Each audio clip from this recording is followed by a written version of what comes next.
嗨嗨，哈哈哈！天外天，没想到吧？我玄镜尘即便跌落地界，依旧完好无损。你们就等着我杀回去吧。那你什么玩意？我竟然变成女的了！自己只不过被轰下天狱，又不投胎转世，咋变成女的了？难道……玄镜尘忽然意识到了什么，下一秒伸出纤细白嫩的手，指着天空就是一顿 C 语言输出。天外天，你们这些卑鄙小人，有本事将下一道雷电把老子劈死，把我变成女的算什么本事？妈耶，差点以为又要挂了。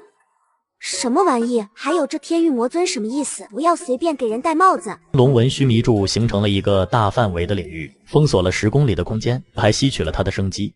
讨厌，这是天外天想要让我活不下去的手段。玄镜尘决定使用封印秘术，使龙纹须弥柱无法吸取，但这也导致他的外表瞬间衰老，岌岌可危。天外天，等我重新苏醒，我必定要杀回去。本座重获自由的机会来了。少爷，待会小的尽量拖住这帮贼人，你趁机逃跑。累，给我打破这个乌龟壳，将那2人抓出来。是二当家。少爷，这里居然还有一个死人。你说谁死了？小子，只要帮助我解开龙纹须弥锁的封印，本座必然会帮你解决这些蝼蚁。少爷不要被这魔人引诱，没准你放了这人之后，第一个杀的很可能是我们。你们别无选择，不是吗？死在猛虎帮这帮贼人手上，还不如在这个老者上赌。前辈，麻烦您告诉我该怎么解除封印。很简单，只需要你的一滴血滴落在龙纹须弥柱上，本座就能重获自由。这是灵气认主，就是现在。怎么回事？你们还愣着干什么？阵法破，还不上去把那苏家小子抓出来？是二当家。你是什么人？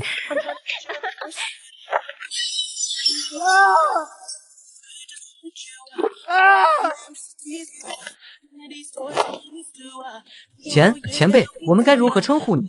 无名玄镜尘，你们都站起身来吧！本尊活了700多年，最讨厌的就是你们这些繁文礼节。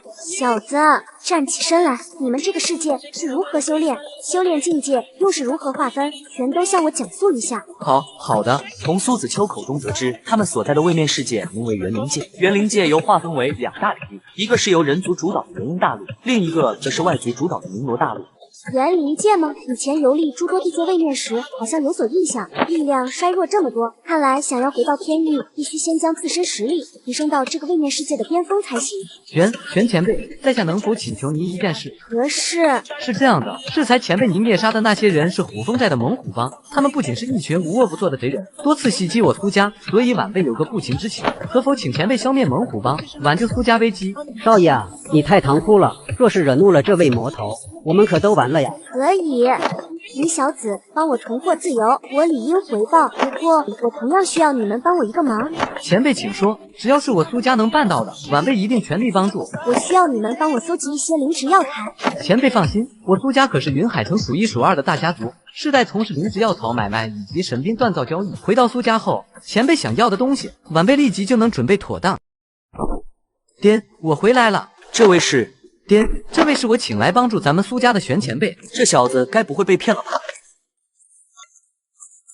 前辈大驾光临，是我等怠慢，还请前辈恕罪。苏家主不必如此行礼，我今日前来苏家，只是履行与令郎的承诺，帮助你们对付猛虎帮。前辈愿意施以援手，我苏胜代表苏家上上下下感激不尽。这些人怎么动不动就在自己面前弯腰行礼？苏家主，听令郎所言，你们苏家从事灵植药草买卖和神兵锻造交易，能否供应我些灵植药草？前辈放心，我们苏家虽不是什么大型势力，但苏家要阁里的灵植倒是有不少，供奉前辈您随意挑选。那便好。快去将院宅里最干净整洁的房间收拾出来，请前辈居住。这是家主大人，苏家内最华丽的房间，这好的大少爷的卧房，无碍，直接腾出来让给这位前辈。爹，你把我房间腾给玄前辈，那我怎么办？后院厢房那么多，你随便找个地方住下就可以了。实在不行，你睡柴房也可以。老爹啊，我是你亲生的吗？你竟然舍得让你儿子住柴房？臭小子，为了苏家牺牲下你的房间又不会有啥事。说的好听，老爹你怎么不用你自己的房间？前辈，这些都是我们苏家珍藏的灵植，前辈只管拿去用。不错，我要调配药雨，你先出去吧，进来吧。哇塞，玄姐姐，你简直太美了，难怪我哥那个笨蛋会被你迷倒，真是便宜我哥那个大笨蛋了。也不知道他从哪里拐来这么漂亮的嫂子。什么迷倒？这小丫头在说些啥？玄姐姐，你是怎么认识我哥的？苏子秋那小子对我有恩，我来只是按照他的请求来苏家施以援手罢了。啊，难道玄姐姐遇难，老哥英雄救美？原来是这样，我请了，玄姐姐，谢谢。你懂啥？这姑娘莫名其妙的笑什么呢？玄前辈，还请你原谅小妹。这位姑娘是谁呀？怎么玄前辈人凭空消失了，还多出这么一位容貌绝顶的姑娘？谢谢啊，是不是见到这么漂亮的嫂子，激动的说不出话来了？嫂子，燕儿，你知道玄前辈去哪儿了？玄姐姐不是在这吗？怎么玄姐姐换了一身衣裳，你就不认得了？燕儿，别再胡闹了。这位姑娘，你可曾见过一位跟你一样满头银发的老者？苏家小子，我就是你要找的玄前辈。什么？你就是玄前辈？这不可能啊！玄前辈明明是一个有些邋遢老者啊！多亏你们苏家提供的灵植，我才能调配出药浴，恢复年轻模样。什么玄前辈，什么老者，什么灵植药草，你们到底在说什么？玄前辈，家父已经设宴款待，请您移驾前往内堂吧。好。苏家主，你们可想好了，本座只需要你们苏家7成家产以及秘宝残土，即可帮你们对付猛虎帮。7成家产和秘宝残土，苏启，这到底怎么回事？大哥，文尊者，7成实在太多了，当初我可只承诺给你3成，你不能太过贪婪啊！你们苏家是什么东西？也配与本座谈条件？若是没有本座，你们苏家将无人可战猛虎帮那位元丹境对手。这姑娘是。玄姐姐这是做什么啊？你还不快让她回来！燕儿，先别急。你是何人？竟敢擅闯苏家？小姑娘，快起来，这不是你该坐的位置。哪里来的无知小辈？快给本座起来！我等长辈未果，你这个白毛丫头倒是下来。看来本座需要教一下什么叫做规矩。小姑娘，在你前面的可是云海城的元丹境本人。文人尊者，你惹恼了文人尊者，后果会很惨的。快点起身，赔礼道歉吧。好丑啊！真是个狂妄无知的小辈。糟了，你快去帮下玄姐姐，不然让她就有危险了。这怎么可能？我没看错吧？文人尊者可是元丹境强者，竟然被玄姐姐一挥袖子就掀飞了。他果然是玄前辈。赵刚，本座今日非要好好教训教训你不可。文人尊者这是怎么了？燕儿，不要看。求前辈恕罪啊！刚才是在下冒犯了前辈，还请前辈原谅。银发紫眸，还有这恐怖的力量，难道他就是玄前辈？你叫文人陀是吧？是的，前辈。我只想告诉你2件事：第一，论年龄辈分，我才是大爷；第二，苏家已经请求我对付猛虎帮，所以不需要你来多管闲事，给我滚，明白吗？是，我马上离开。小姑娘，你真的是玄前辈？多谢玄前辈出手相助。猛虎帮的事，我玄静晨自然会替你们苏家出战。接下来我将会闭关一段时日，决战之日，我自会出关亲临。元灵界的元气虽然精纯，但却比不上天域的灵气。斩字诀威力和可控性都比之前提升了不少，看来这次闭关没白费。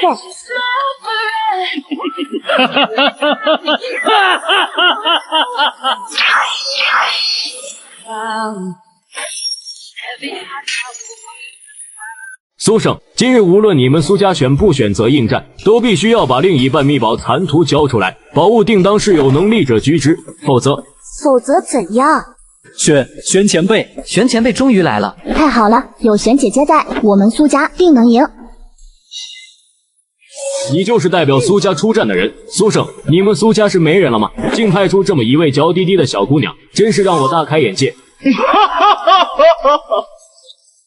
爹，相信玄前辈，他能帮我们苏家渡过难关的。真是个伪种，如此姿色的小娘子，我还真是第一次遇到呢。不如从了我，当我山寨的压寨夫人，哈哈哈。给我嘎！怎么可能？自己可是元丹境修士，但刚才的攻击却是毫无察觉。难不成眼前这位银发女子实力远在元丹境之上？别过来，前辈饶命！小的愿意主动交出残图，还请前辈放我一马。游戏还未结束，接下来好好享受吧。不，你不能这样，快跑！多谢玄前辈出手帮助苏家，我苏胜代表苏家全体上下，愿意将另一半的秘宝残图交给前辈，以表谢意。玄前辈，你这是？你把这些垃圾处理一下，这个储物袋我就拿走了。这，玄前辈，武孝峰的遗物包括纳令、万残图，真的交给我们处理吗？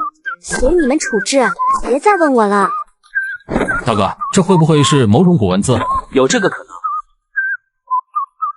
可惜的是，我们苏家根本就不是这种古文字啊。让我看看，哎，这秘宝残图会不会是一件需要用元气催动才能看得懂的灵物？或许可以是。别，千万别。嫣儿，亮，就算小妹说的有几分可能，你也不应该用这种方式验证吧？哎，嫣儿又不是故意的，我只是说说而已。但打爆秘宝图的可是你自己，你可别赖我。你这丫头，锅还甩到我头上是不是？完了，这份秘宝图很有可能记载着元宫境大能遗留下的传承，这一下全毁了。可惜什么？这残图又没有完全损坏。玄前辈，你就不要说笑了，这羊皮纸都成碎块了，就算找齐碎片拼凑回来，原先的文字也已经消失不见了。玄姐姐，难道你有办法修复秘宝图？玄前辈，这是荒藏山玄冥殿，什么鬼地方？没听说过，你们自个慢慢研究吧，我先回去闭关了。玄前辈，可否方便打扰？苏家主有事。是这样的，我此次来此，实乃为了件事，想要与玄前辈商量。苏家主，你来此是为了想让本座帮你们获得玄冥殿里的宝物，你凭什么认为本座一定会帮你？猛虎方事过后，你们苏家如何？本座并不想理会。玄前辈误会了，在下绝无此意，只是玄冥殿对我苏家来说极为重要，所以我苏家打算以一株千年白仙参作为谢礼，请求玄前辈亲自带领苏家队伍前往荒藏山，寻找玄冥殿中的秘宝。千年白仙参呢？这苏家倒是舍得。白仙参可是极其珍贵的灵植，价值难测，何况是千年级别的。有了这千年自仙参，自己只要再找到碧玄草和长春木，就能炼制出三转生魂丹，突破至元魂境。行，我接受。多谢玄前辈，明日在下定会换人将千年白仙参送到您面前。玄前辈，您这是要出去？出去走走。怎么了？放心，我既然收了你们苏家的千年白仙参，自然不会背信弃义。何况我想离开，你们苏家也拦不住。还是男装舒服，这是长春木的气息。干什么？这里是李家监庭，闲杂人等不许靠近。那为何先前那人可以进去？因为那位青衣公子是今日射箭大会的参赛者，你若想进去，就必须上交3枚原石，买个观众席位。3枚原石？仅是看一个射箭大会就要上交这么多？你进去吧，剑庭里有专门的观众席位，只是前排已被世家弟子预定，你只能坐后排。今年的射箭大会第1名给出的奖品可是不简单，竟是盘龙果。盘龙果？盘龙果，那不是在元州才能找到的珍稀灵果吗？听说这盘龙果是李洛玄提供的，难不成李洛玄是元州人士？不错，于海城李家只是元州李家的分支，而李洛玄可是元州李家宗族的嫡系子弟。听闻他修为一至灵窍境，更是掌握了一手神乎其神的剑术。看来这次射箭大会第1非李洛玄莫属了。难道他会拿出盘龙果作为奖品？那可不一定，苏家的苏幼嫣和剑兵阁的带劲剑术都不弱，第1名还留有悬念。难怪最近没见这个小姑娘来缠着自己，感情是去练剑去了。不过比起苏有渊，玄景亭更加在意是一个身穿青衣锦装、手持长弓的俊美少年。虽然那个少年素着长发，但玄静晨还是能通过紫灵瞳看穿对方是女儿身。根据前排人的讲述，玄静晨得知这个女扮男装的女子灵巧灵清，当然这个名字很有可能是假的，可这都不重要，重要的是长春木就在这个灵清的身上。或许等射箭大会结束，可以跟这个灵清商量一番。射箭大会开始了，李公子威武，李公子剑术超绝，李公子剑法无双。就这，在剑庭上，李洛玄与林清正在进行激烈的比拼，而苏有燕则在一旁心生不满。可恶，我明明一直在拼命练习剑术，怎么还是比不过他们？这个林清又是哪里冒出来的？去年我还是第2名，但这个家伙一出现，我连第2名都拿不了。日后。这也太神了吧！那剑士可是有破开金石之威，就这样被那个银发少年单手抓住了。那少年是何许人也？这般手段属实厉害。这个银发公子哥怎么有些熟悉？看起来好像玄姐姐，可是玄姐姐现在应该在闭关，并且这看台上的银发少年是男的。李公子剑术非凡，林某叔的心服口服。没想到在这云海城也能遇到像林兄你这样的剑术高手，而且不止一个。看台上的那位银发兄弟，见你刚才的神勇表现，想必你也是一名剑术高手，不如下来赐教一番，如何？可以是可以，但在下只是一个看客，若是中途加入这射箭大会，是否不太符合规矩？这位兄弟，这个射箭大会正是本少举办，规则自然由本少说了算。倘若你赢了本少，那射箭大会的盘龙果也就归你所有。说吧，怎么个较量法？很简单，剑亭一共有100把剑，在铜锣敲响之际，我们2人同时朝箭靶射，把箭命中数量最多者胜。如何？在下李洛玄，在开始射箭前，能否请阁下报上姓名？玄宇，这个银发公子哥不会真的是玄姐姐假扮的吧？有意思，不过想要赢我可没那么简单。再来，这怎么可能？玄宇兄弟，你赢了，在下输得心服口服。有趣，能够将我逼到这个程度。不过在此之前，还是跟这人结交一番的好。玄宇兄，在下愿赌服输，这枚盘龙果就归你所有。李兄，射箭大会已结束，在下也有急事需离开，告辞。等等，玄宇兄，是你，射箭大会上的那个银发公子。难道你也是袁州血沙阁派来嘎我的人？冷静点，我不是来嘎你的。你以为我会信你吗？上来就将我按倒在地，还说不是来嘎我的。你这小女娃怎么如此不讲理？要不是你想袭击我，我会对付你吗？我来找你，只是为了你身上的长春木。再说了，像你这样弱不禁风的小丫头片子，我根本不屑于击杀。说的你不是个小丫头一样，而且看起来年纪还没我大呢。你倒是有几分本事，能看穿我的幻形术。小妹妹年龄不小，包子倒是挺大，明明是个女子，非要装什么男人。我不想继续跟你这个小丫头闲扯，说吧，怎么样才能将你身上的长春木给我？我可以用武技、灵丹交换，甚至还可以帮你嘎人。你想要的应该是这个吧？我知道你实力很强，但你若想强取长春木，我就当场将其捏碎。不过嘛，若是你愿意帮我一个忙，那这长春木吊坠就是你的了。废话少说，什么忙？这世间就没有我玄镜晨做不到的事。哟呵，这么狂，那本姑娘叫你生孩子，你也愿意咯？好吧，我还真有办不到的事。血沙阁的杀手追杀我，为了逃命，我所以才故意混入玉凤楼，成为这里的花魁。若是你能假扮成我留在玉凤楼，帮我争取逃跑的机会，我就将长春木送给你。我现在不能给你长春木，待明天午时，你将这颗珠子捏碎，就可知道我存放长春木的地方。当然，如果你敢提前捏碎珠子，我自身就能收到感知，到时候就别怪我取消交易。你倒是谨慎，但实在没这个必要。我玄镜晨从不违约，你说不违约就不违约啊，我又不了解你。行了，你说的条件我都答应，但我想提前问一下。问什么？若我顶替你被那些什么血沙阁杀手追杀，你不介意我将他们全部斩杀吗？这银发妮子怎么比血沙阁的杀手还要残暴？别怪我没提醒你，一直追杀我的血沙阁杀手一共有3个，其中1个还是元丹境中期的高手，劝你还是不要逞强了。元丹境那还真是弱呀，你这小土豆怎么越说越狂呢？那可是元丹境高手啊。行了，想要长春木的话，就赶紧过来换衣服吧。为了得到长春木，只见他的右手拂过自的脸庞，幻形术效果解除。哎呀，没想到你这个小丫头真实模样竟是这般貌美动人，连同样身为女子的我都忍不住嫉妒你。别废话了，衣服呢？在这。玄镜晨满脸黑线，接过衣服的他眼神有些不情愿，呆愣了半天才憋出一句：这骚气的衣服，你在玉凤楼该不会就是个歌姬吧？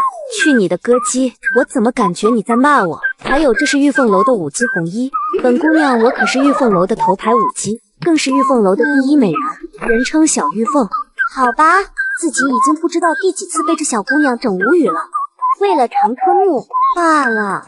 穿上舞姬红衣的玄镜晨更显风姿绰约，就是表情有些阴沉，好像别人欠了他数千万元似的。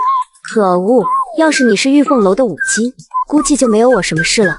打住，我可不想成为什么舞姬，若不是为了你身上的长春木，我才不想搞这一套。你这银发太显眼了，我帮你染成黑色，这才就不会被别人察觉了。你有点脑子，但是不多。好痛！你这是做什么？这是一种定位秘术，想必那血杀阁的杀手就是以此来追踪你。至于这滴血珠，就用来当着吸引血杀阁他们的诱饵。现在你可以平安离去了。没想到你竟是一个嘴硬心软的人，嘴上不怎么对我客气，但实际行动却是为我解除秘术。你想太多了，我只是不想让长春木落入血杀阁的人手中。哼，你还真是嘴硬，一点都不可爱。亏本姑娘刚才还觉得你很帅气来着。再见了，小陈妹妹，这次算本姑娘欠你一个人情，下次见面再还你。这小女娃终于走了，要不是为了长春木，我才不想陪她胡闹。玉清姐姐，袁州李家那位公子又来玉凤楼了，这次他指明要求你来接待他，要不要这要求？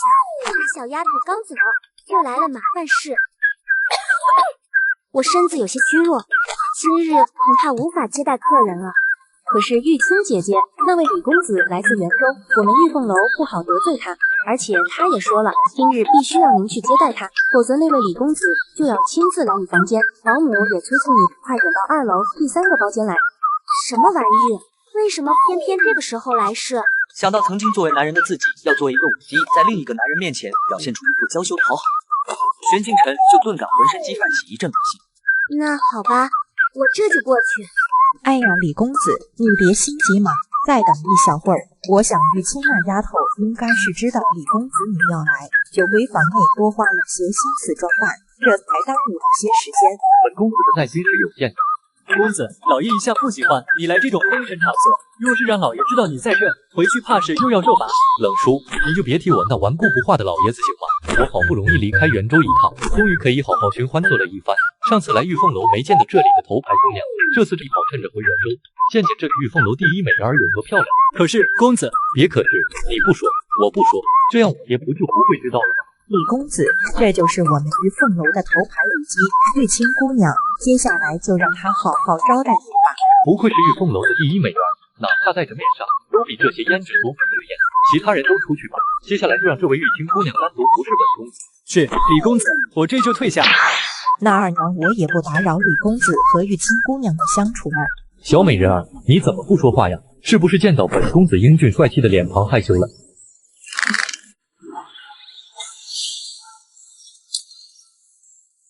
这也太神了吧！你是玄宇兄？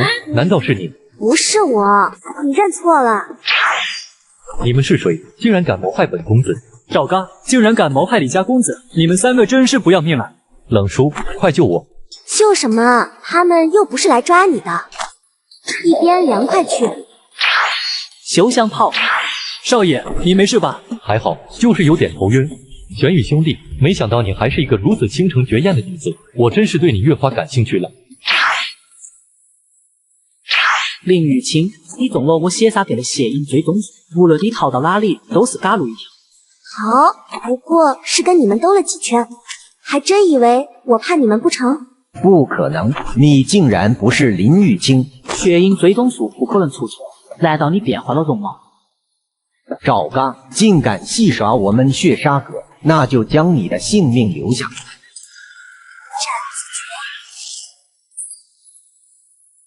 袁公敬竟然是袁公敬修士，快逃！原来这家伙没有骗自己，他还真是强大到令人恐惧，起码有袁公敬以上的实力。那小姑娘倒是识相，没有骗我，否则接下来追杀她的人就是我了。如今长春木有了，再加上苏家提供的千年白仙参，距离炼制3转生魂丹就只剩下碧玄草这一株灵植，接下来就要看看那个所谓玄冥殿内有没有碧玄草。哎，玄前辈从昨天到现在就不见人影，他该不会不愿意帮助我们苏家吧？哎，玄姐姐不是这种人，咱们再等等吧。那个玄前辈会不会拿了咱们苏家的千年白仙参就跑了？玄前辈这样做未免也太过分了，拿了白仙参却什么忙也不帮，就这样离开了。咱们还要等多久啊？荒藏山到底还去不去？大白天见鬼了，别靠近我！什么女鬼？玄前辈，你昨晚去哪了？昨晚处理了一点小事，今早又去城外取某样东西，才耽搁了时间。不错，人都到齐了。这些人顿时嘴角一抽，内心有种想骂人的冲动。当然，他们也只是在内心有所怨言，外表还是一副你是老大，你说的都对的普通姿态。好难闻的味道。这应该就是荒藏山外围地区了。玄前辈，这神秘黑流你可知道是何物？这是4级大阵，黑灵云阵。看来这荒藏山内还真隐藏着什么不得了的秘宝。四级大阵。没想到在这小小的巫国边界，竟然也有认识4级大阵的人。可惜年纪太轻，再加上你们修为最高不过灵窍境，本座劝你们还是折返回去。玄冥皇的传承遗迹，不是你们这些无名小辈可以指染的。弓长庆，玄冥皇遗迹也不是你们幽剑宗可以指染的。怎么，谢无涯，你们霸刀门也想来掺和一脚？玄前辈，这该如何是好？无碍，只是多了2多可有可无的苍蝇罢了。弓长庆，既然你们幽剑宗想要宝物，那就各凭本事，谁先得到玄冥皇留下的秘宝，谁就能占有。好，本座正有此意。进入荒藏山后，我们幽剑宗可不会对你们霸刀门手下留情。玄前辈，怎么办？那些人已经进入，我们再不行动的话，可能就一无所获了。启叔，你先别着急，这黑流能够腐蚀血肉，我们如果强行进入会尸骨无存的。玄姐姐，你有没有办法能够通过这腐蚀黑流？想要找到破解颇为麻烦，是一个大工程。玄前辈，您的意思是可以破阵，但需要时间吗？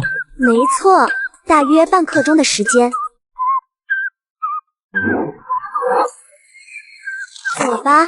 玄姐姐，说好的半刻钟呢？我说的半刻钟是正常破阵时间，你们这不是着急进去吗？我就采取了非常手段破解喽。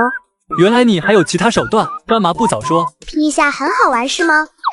你们看着我做什么？我又没说一定要半刻钟。在玄冥殿内，玄镜晨感知到灵芝的气息，判断前方是个灵芝园，引领众人进入。玄前辈，这些灵芝是您带领我们发现，要不你先请。用不着看我脸色，这些灵芝品质虽不错，但大多对我而言毫无用处，你们尽管随意取走。多谢玄前辈。这玄冥皇也太穷了吧，一株千年灵芝都没有。在神识的探查下，玄镜晨终于看到一株绽放着碧绿色花朵的仙草。都给本座住手！小姑娘，这碧玄草你把握不住，本座可以用一些固本培元的丹药与你交换。玄镜晨冷漠地转过头去，继续准备摘取碧玄草。别理他们，继续采集灵芝。不知干活的家伙，竟然敢挑衅我们幽剑宗！这位小友，你默不作声的就伤了我幽剑宗一名弟子，是否太不把本座放在眼里了？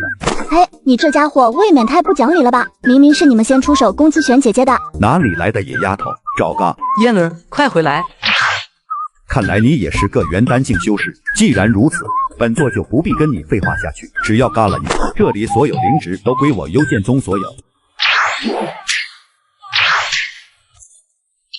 还请阁下尊者，求您饶小的一命，在下愿意献出全部财物来换取尊者的一次手下留情。把你嘎了，你身上的宝物照样是我的。尊者，灵芝采集完的话，该继续往前面探索了。好的。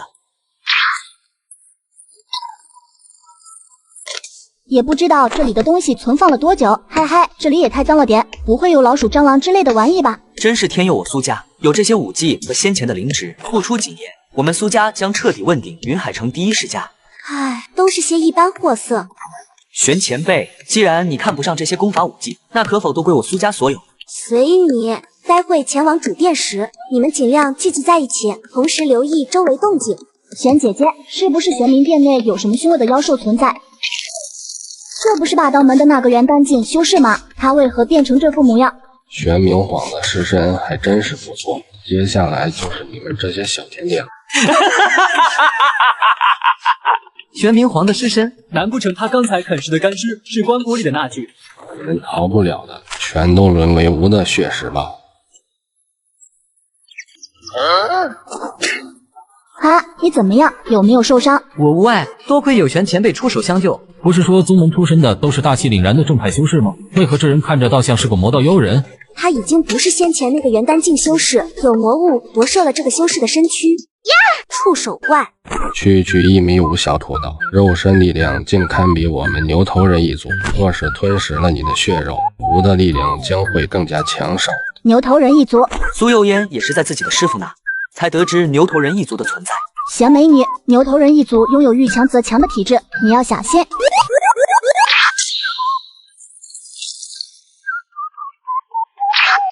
快住手！若你嘎了我，你身上就会沾染上不可磨灭的魔血气息，日后你将会与整个牛头人一族为敌。是吗？那你们牛头人一族可要快些来找我，这样一来，我就能尽情的杀个痛快，哈哈哈！该尬的人族修士，我们牛头人一族绝不会放过你的。苏家众人都看傻了眼，连元恭敬后期强者在玄镜城手上都变成了牛排。多谢玄前辈的救命之恩，否则我们苏家一行人将会沦为那牛头人的血食。倒也不用如此言谢，我拿了你们苏家的千年白仙餐，自然会护全你们的性命。玄美女，你这是有什么不满意吗？没什么，你们收拾一下主殿内的宝物，顺便把牛排带上，准备离开这里。您说的是玄前辈？收拾完一切，玄镜晨便带着他们回到了云海城苏家。3天后，一束灵气白光从苏家的炼丹坊冲天而起。玄前辈这是炼什么丹药，竟引发如此大的元气波动？不清楚，但玄前辈炼制的丹药必定不是单品。按照这药香的浓郁程度，至少是4品以上的灵丹吧？4品？真的假的？我们苏家的炼丹师最高也只能炼制出2品丹药来。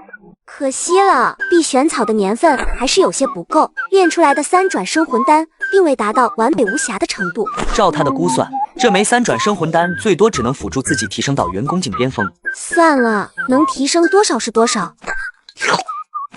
随着境界开始不断攀升，但在距离元魂境只有半步之遥的时候，3转生魂丹的药力彻底消耗殆尽。不行，还是差一点。随即，他从储物袋内取出盘龙果，毫不犹豫地直接吃下。这般规模的突破异象，难不成玄姐姐这是突破到元魂境皇者？元魂境也被称为元皇，玄冥皇就是1000年前的元皇强者。神识内视，丹田里出现了一个与自己外表一模一样的微小魂体，凝聚出元魂，相当于有了第2条生命。元魂境修士哪怕是肉身泯灭，只要元魂不散，就可寄宿其他身躯重生。总算达到了元魂境初期了，但云海城所在的巫国已经没有让我值得动心的灵芝仙草。听苏幼嫣那小妮子所说，只有在东大陆的修行福地元州才有元恭境以上的强大修士，那就意味着那里或许有更高品质的灵芝。你在这里做什么？还请玄前辈收我为徒。我不收徒弟。玄前辈，难道是我的资质不够，不配做你的弟子吗？你什么时候能从刚才那一指中感悟出剑意？我或许可以考虑收你为徒。玄前辈，我一定会修炼出剑意，让你收我为徒的。数日后，魔角山脉的一处山洞内，奇怪，没人啊，难道是错觉？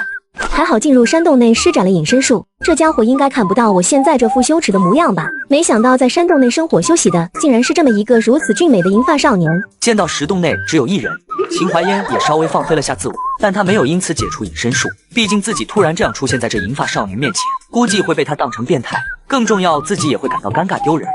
抱歉了，小弟弟，姐姐我就借用一下你的衣服，希望你不要怪罪于我。秦怀嫣轻声轻脚地靠近正在冥想的玄镜晨，使得悄悄将他打晕，扒下其衣物给自己穿。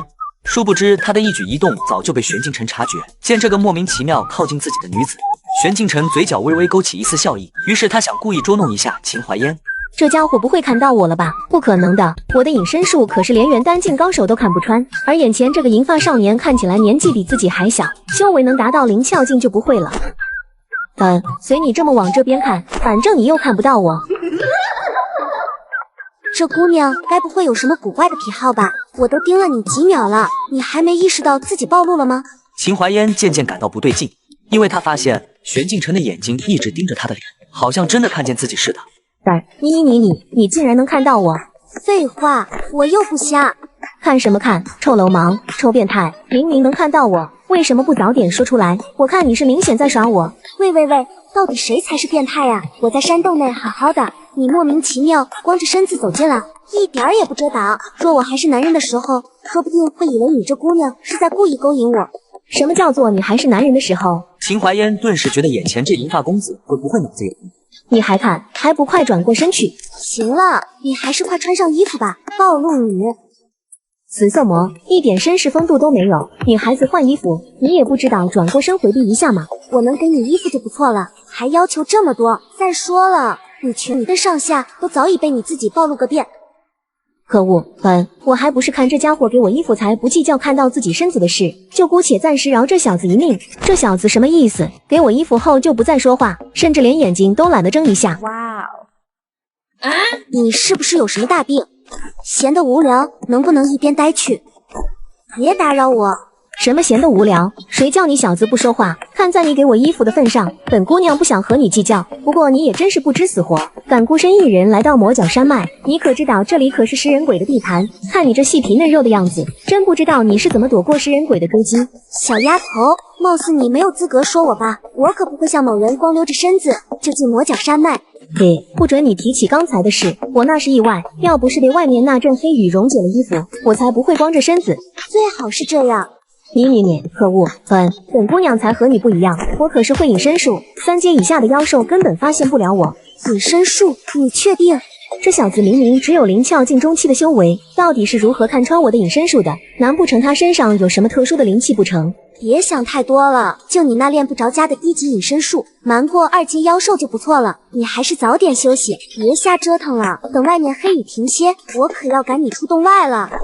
无情无义的家伙，不过这家伙说的也没错，这个山洞是他先发现，自己贸然闯入，不被他赶出去就不错了。在秦怀嫣看来，自己能留下躲雨，算是这个银发少年为数不多的良心。不过看见玄镜晨毫无防备的在睡觉，秦怀嫣感觉自己受到了小瞧。可恶，看不起我是吧？一点防备都没有，就不怕我偷袭吗？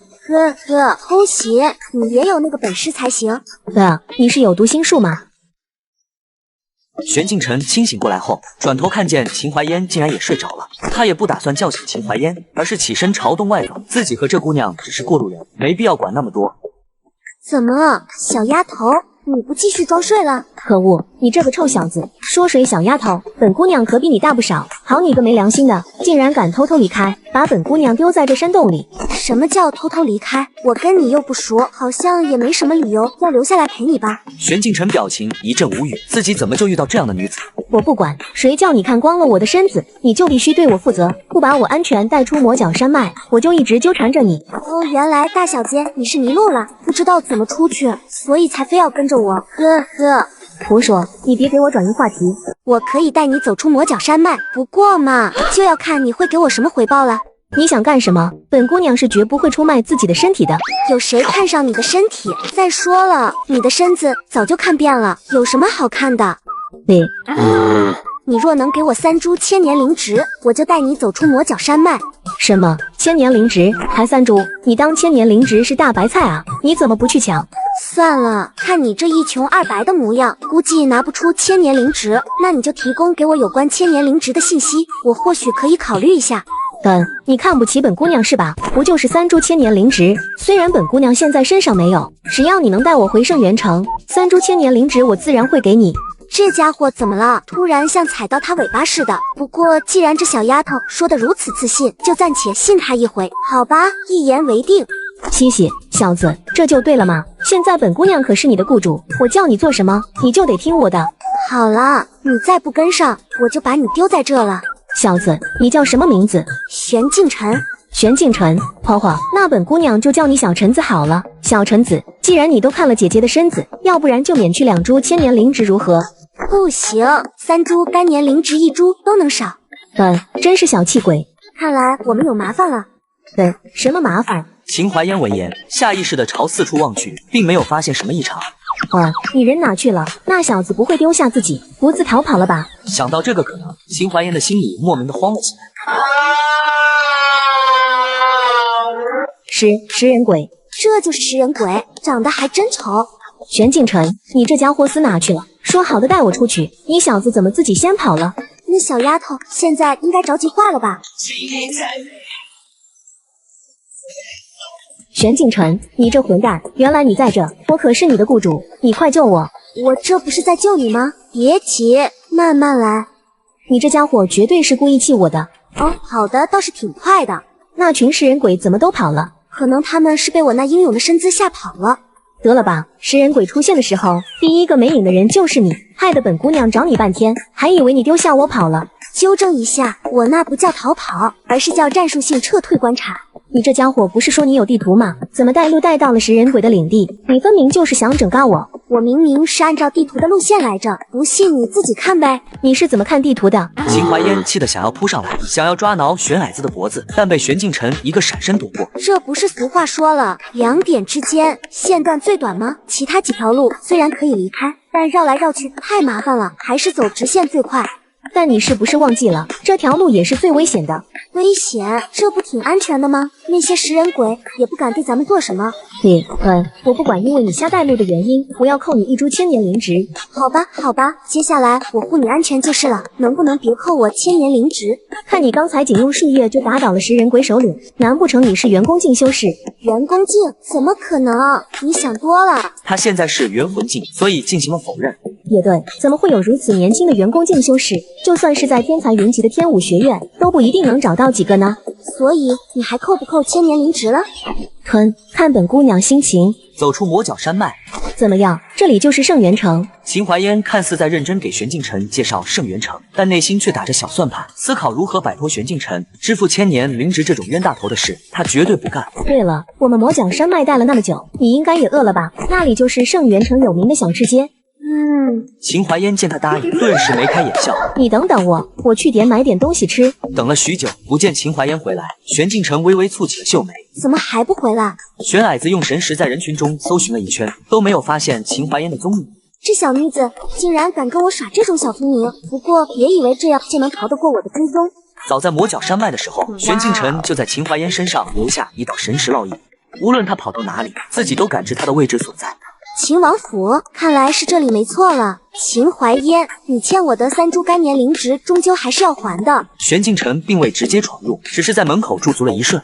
今日可是秦家老祖221岁的寿辰，刘兄，你可准备好贺礼？李兄，秦正老前辈可是曾经天武国赫赫有名的兵家战神，我等晚辈自然要备厚礼前来祝寿。此次在下有幸获得一件价值连城的秘宝，可以将其用来献给秦正老前辈。那李某可就有些期待刘兄会献出何等珍宝。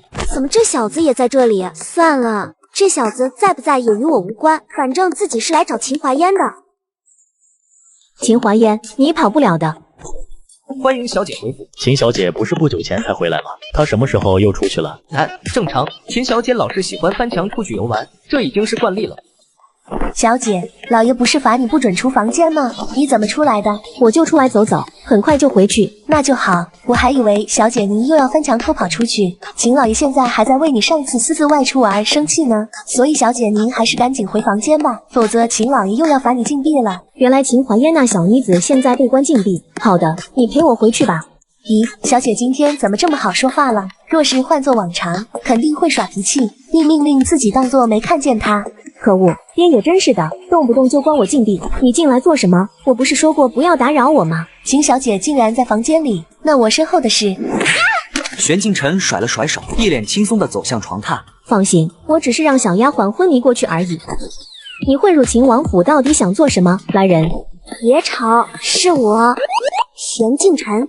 竟然是你！你这是什么神奇术法？为什么能变成本小姐的模样？比起这个，你是不是该跟我解释一下你在小吃街丢下我的事？这个嘛。秦怀嫣表情一阵尴尬，变得扭扭捏捏起来，似乎还没想到怎么去狡辩。堂堂秦王府的大小姐，你应该不会做出欠债不还那种没品的事情吧？知道了，我会给你3000株年灵植的。不过我需要你帮我个忙，你一定要答应，否则你休想拿到千年灵植。你又想整什么幺蛾子？才不是什么幺蛾子！你想想，我现在被关禁闭，我爹根本不让我靠近宝库。如果你能假装做我在天武学院的师兄，一同去参加老祖的寿宴，顺便你在老祖面前多夸赞我几句，这样我爹就以为我在天武学院表现得很优秀。到时候他老人家一高兴，肯定会给我宝库钥匙，让我进去拿取干年灵植的。这小姑娘说的倒是好听，但自己可不会那么轻易帮她。我可以帮你，但是你懂的，嘿嘿。不行，3株千年灵植已经够多了，你难不成还想要1株？什么嘛，真小气！大哥，那可是千年灵植，再给你1株千年灵植是不可能的，但你可以在我秦王府的宝库挑选一样东西，当做是补偿，怎么样？既然如此，那我就勉勉强强答应吧。你这家伙！站住！西西，爹，你叫我有事吗？妍儿，你的10天禁闭可还没结束，谁准许你走出房门的？莲，是这样的，这是我在天武学院的一位师兄，人家来参加老祖的寿辰，我作为秦王府的人，总不能冷落了人家吧？天武学院的人？秦世杰眼神狐疑地望着玄镜辰，显然并未相信。你真是天武学院的学员？见过秦王，在下玄镜辰，天武学院外院弟子。既然天武学院的学员，那这位小公子你就找个席位坐下来，好生享受一番吧。多谢秦王大人。自家女儿跟这小子如此亲密，两个该不会是那种关系吧？不行，只不过是区一个外院弟子，就想攀上我家妍儿，休想！嗨，妍儿，你来爹旁边坐。你的这位朋友，府上自然有其他人员去接应他。莲，这家伙干嘛对着我笑？难不成？可恶，当着我的面还敢对妍儿眉目传情，这臭小子还真是活得不耐烦了。秦世杰眼神肃穆地瞥了一眼玄镜辰，流露出几分警告的意思。可惜玄镜辰却不以为意地喝了杯酒，仿佛没察觉到一般。当他放下酒杯时，一张略带一丝猥琐贱笑的俊脸正面贴上前来。玄宇姑娘，这么巧，咱们又见面了。嘿嘿，你怎么在这？怎么哪里都能遇见这小子？先是剑庭，再是玉凤楼，甚至自己都到袁州来了，这货都能在这碰到。玄宇姑娘，好容易见上一面，你就这样喷我一脸酒水吗？你要是敢揭穿我的真实身份，小心我嘎了你！玄宇姑娘，用不着这么警惕吧？你想想，要是我想揭穿你，还会主动过来与你打招呼吗？闭嘴，别跟我说话，你就当着不认识我就行了。真无情！在玄镜辰和李洛玄说话的同时，秦世杰默默观察着两人的举动。看那个银发公子与李家的李洛玄交谈甚欢，也证明了这小子确实是天武学院的弟子。这下子令人他更为担忧，以为自己的女儿是真的被这小子勾搭去了。这怎么可能？难不成玄镜辰他是天武学院的学员？不对啊，他要是外院弟子，我怎么会不认识？秦怀嫣不断地猜测着，但想了半天也没有想通。玄镜辰这边，李洛玄看着舞台上那妖娆舞姿的女子，不由得露出迷醉之色。要不你也上去跳一曲，反正你穿舞女服的绝美姿态，相信在场没有任何男性能够抵御。滚！要跳你自己跳去。在说话之际，一位身穿金龙华贵服饰的中年男子缓步到中央舞台上，身后还跟着2个拖着玉盘的侍从。那是千年灵草，还是2株？百草堂陈平在此献上2株千年灵草。黄龙芝，祝贺秦大人寿诞。好，陈掌柜费心了。百草堂不愧是圣元城第一药草铺，一出手就是2株千年灵草。这2株千年黄龙芝虽说有千年品质，但由于保存效果不好，流失了不少药力，顶多只有900年份的药效，效果有限。因此，玄镜辰对此并没有产生多大兴趣。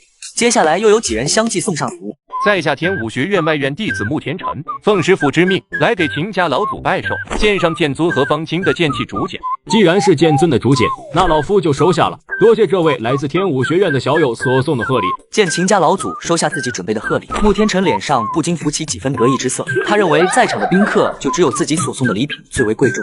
走过玄镜辰和李洛玄2人的席位时，还流露出一副神气傲然的样子。切，不过是送个剑气竹简，用得着显摆成那样吗？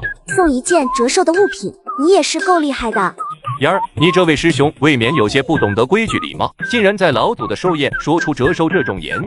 莲，我想玄剑，玄师兄他这样说应该有他的道理吧？秦怀嫣越是替玄镜辰开脱，秦世杰就越生气。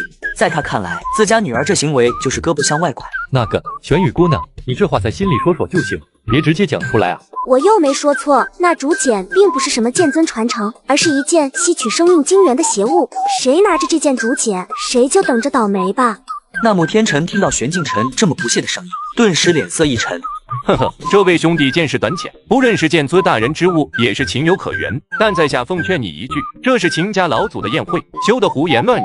怎么了？一件折寿物品，你真把它当成宝贝了？又或者说，你早就知道这竹简是件不祥之物，想要故意坑害秦家老祖？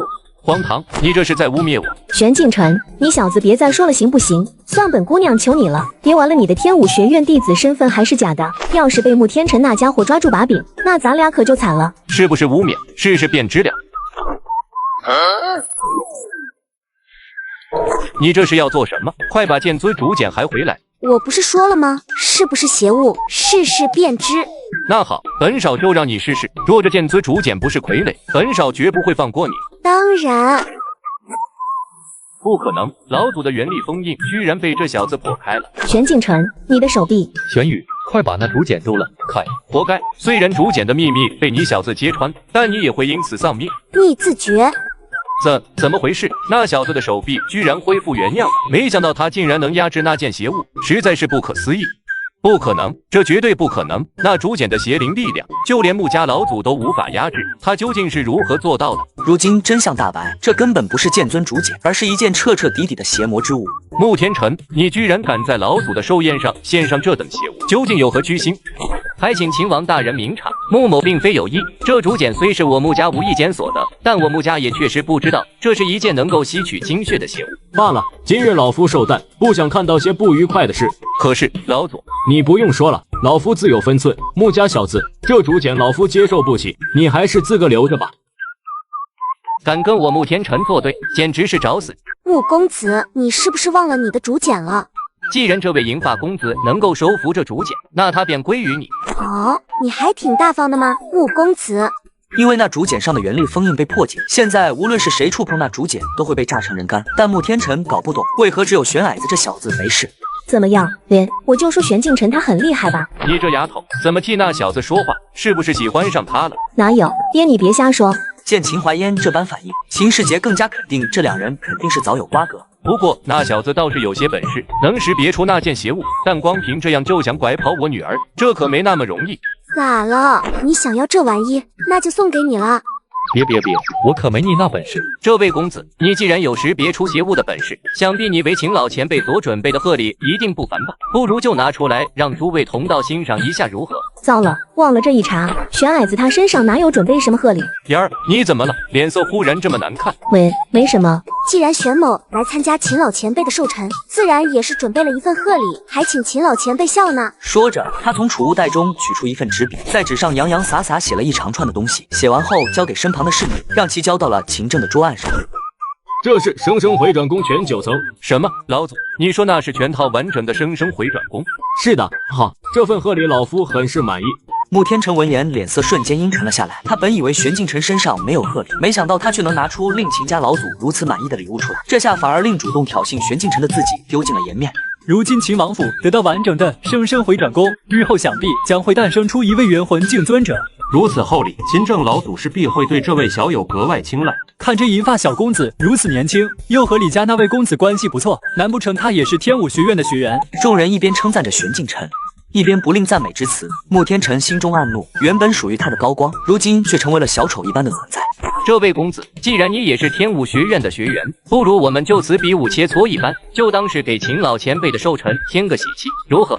算了吧，你不是我的对手，真要比的话，到时候免得说我欺负你。你，真是大言不惭，我看你是怕了吧？亏你还是天武学院的学员。切，我没兴趣陪你这个弱鸡玩。此话一出，穆天辰心头火起，彻底恼羞成怒。这可由不得你。你想比可以，只要你能接下我一招，我便答应你的挑战。好，一言为定。穆天辰自信满满的回答，他似乎丝毫不觉得自己会输。玄宇，你有把握吗？穆天辰可是元丹境修士，他毕竟也是天武学院的外院弟子，很清楚穆天辰的实力。秦淮烟倒是不怎么为玄敬晨担心，他可是亲眼见识过玄矮子秒杀堪比元丹境后期的食人鬼的惊人一幕。现在的他反而为穆天辰提前哀悼，竟然不怕死的挑战玄矮。怎么，玄敬晨兄弟，你也不想你女扮男装的事情被发现吧？看你的样子，似乎做好了准备，那你可要小心了。小飞狗奶酪。不可能，这就是个胡萝卜而已。这怎么可能？穆天辰可是天武学院的学员，其真实战力可以匹敌元丹境中期的修士。那银发公子究竟是何等修为，居然这般恐怖？原来他竟如此强大，看来自己当初在射箭大会上输的不冤。而穆天辰脸翻白眼的瘫软在地，眼中早已失去了斗志和自信。我输了。这位小兄弟不知道怎么称呼。玄敬晨。玄敬晨，你不是叫玄宇吗？姓玄，名宇，字敬晨，不行吗？玄小友，今日你倒是带给老夫不少惊喜。不如这样，我秦王府许诺你一份奖赏作为答谢，不知玄小友想要什么报酬？我需要千年灵草，而且不止一株。可以。老祖，千年灵草珍贵，你当真要送给这小子？千年灵草虽然珍贵，但也比不上完整的生生回转功。燕儿，过来一下。老祖。燕儿，既然玄小友是你带进秦王府的，你便带他去我秦王府的宝库，由玄小友挑选宝库内的千年灵草吧。可恶，本小姐才没有喜欢这家伙，可是看到他的脸，我就会有害羞的感觉。难道我真的喜欢上他了？秦正注意到了秦怀嫣的表情变化，似乎明白了什么，或许能撮合一下这两小家伙。玄镜晨，这笔账我记下了。穆天辰打算回到天武学院，联合几位外院弟子打压玄镜晨，可他并不知道，玄矮子根本不是天武学院的学员。你跟过来做什么？玄镜晨兄弟，好歹咱们都是天武学院的学员，互相亲近交流不好吗？说不定咱们以后是要经常碰面啊，你说是吧？秦师妹，那个李师兄所言极是。一边凉快去，谁跟你天武学院的学员？怎么，玄镜晨兄弟，你也不想你女扮男装的事情被发现吧？什么事情？你还不知道吗？他还以为这秦家小姐早就知道玄镜晨的真实性别，原来他还未发现，于是他便更加肆无忌惮起来。玄镜晨兄弟，你这就不对了，欺骗无知少女的感情可是要遭报应的哟。你靠近过来是想我打你是吗？呀，玄镜晨兄弟，我刚才只是和你开玩笑而已。秦怀嫣看着两人的反应，总觉得他们有什么重要的事情在瞒着自己。说起来，他也很好奇，玄镜晨为何会认识李洛璇。你是不是有什么事情瞒着我？该不会你真的是天武学院的学员吧？不是，你想多了。那你们是怎么认识的？哎，秦大小姐，你是不知道我李洛璇一向谈吐不凡，广结善缘，多认识一两个朋友不是很正常吗？谈吐不凡，广结善缘，就你。随你们怎么想，本公子不跟女孩子家家计较。经李洛璇这么一搅和，秦怀嫣也没那么在意玄镜晨的身份。紧接着，他们三人来到了坤王府的秘宝阁。怎么样？这就是我坤王府的宝库，够不够惊讶？喂，怎么这么安静？他们竟一点震惊的反应都没有，这不是我想象的画面。喂，你们怎么一点反应都没有啊？这可是秦王府的宝库，若是换做其他人，早就被里面的诸多宝物迷着了眼。那个秦大小姐，你又不是不知道，我李家的宝物与你们秦王府相比，恐怕是只多不少。你们秦王府就这点玩意，有点寒酸了。什么叫这点玩意？你还想不想要千年灵草了？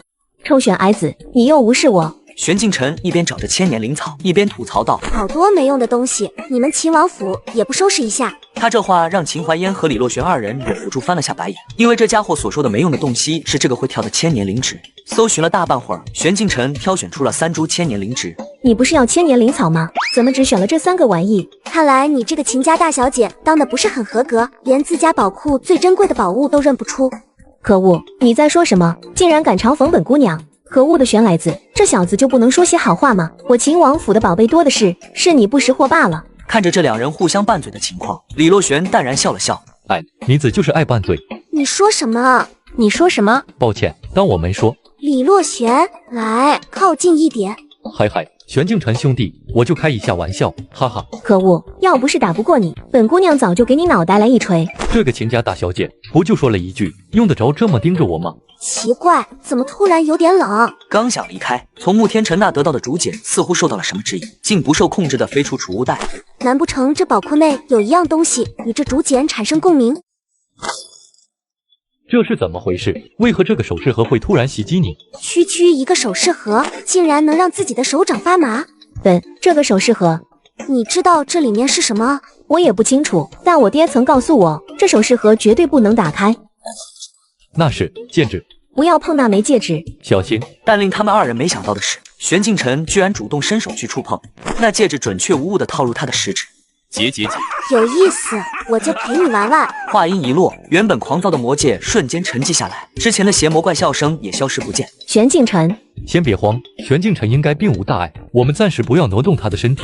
但出现这情况，我们也意料不到。你先留下来照看玄镜晨的身体，我去找你们秦王府的袁恭敬前辈帮忙。快一点！元力宫殿内，玄镜晨的元魂与魔界内的牛头魔身怪物正在殿内进行对峙。元魂境的肉身虽然弱了些，但眼下没有更好的选择。呵，听你话里的意思，这是要夺舍我的身躯。不错，人族小辈。说起来，吾还要感谢你，若不是你身上携带着的另一件魔界族物品，吾也不会提前被唤醒。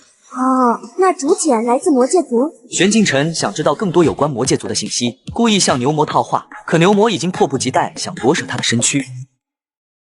为何你的元魂会如此强大？你明明只是一个元魂境初期的蝼蚁而已，这不可能。为给牛魔再次惊讶的机会，玄镜晨双指并竖起，斩字诀，无限连斩。在刀刃无情的斩击洗礼下，牛魔浑身上下没有一处血肉是完整的。你逃得掉吗？要知道这里可是他所构建的元力宫殿，岂是这牛魔想来就来，想走就走的？练自觉，太虚神火。啊！玄来子，你也有今天，叫你先前对本小姐不敬，看我不在你脸上画一只丑丑的大乌龟。说着，秦怀嫣不知道从哪里找来了一支毛笔，正打算往玄镜晨的脸上涂画。可恶的玄来子，明明是个男的，为何皮肤竟比自己还白？虽然这家伙很讨厌，但他长得是真好看。可看着看着，秦怀嫣只不过是眨了下眼睛，眼前的俊逸少年忽然变成一个姿容绝世的银发美少女。对，美女你是啊？大小姐，老祖有令。哦。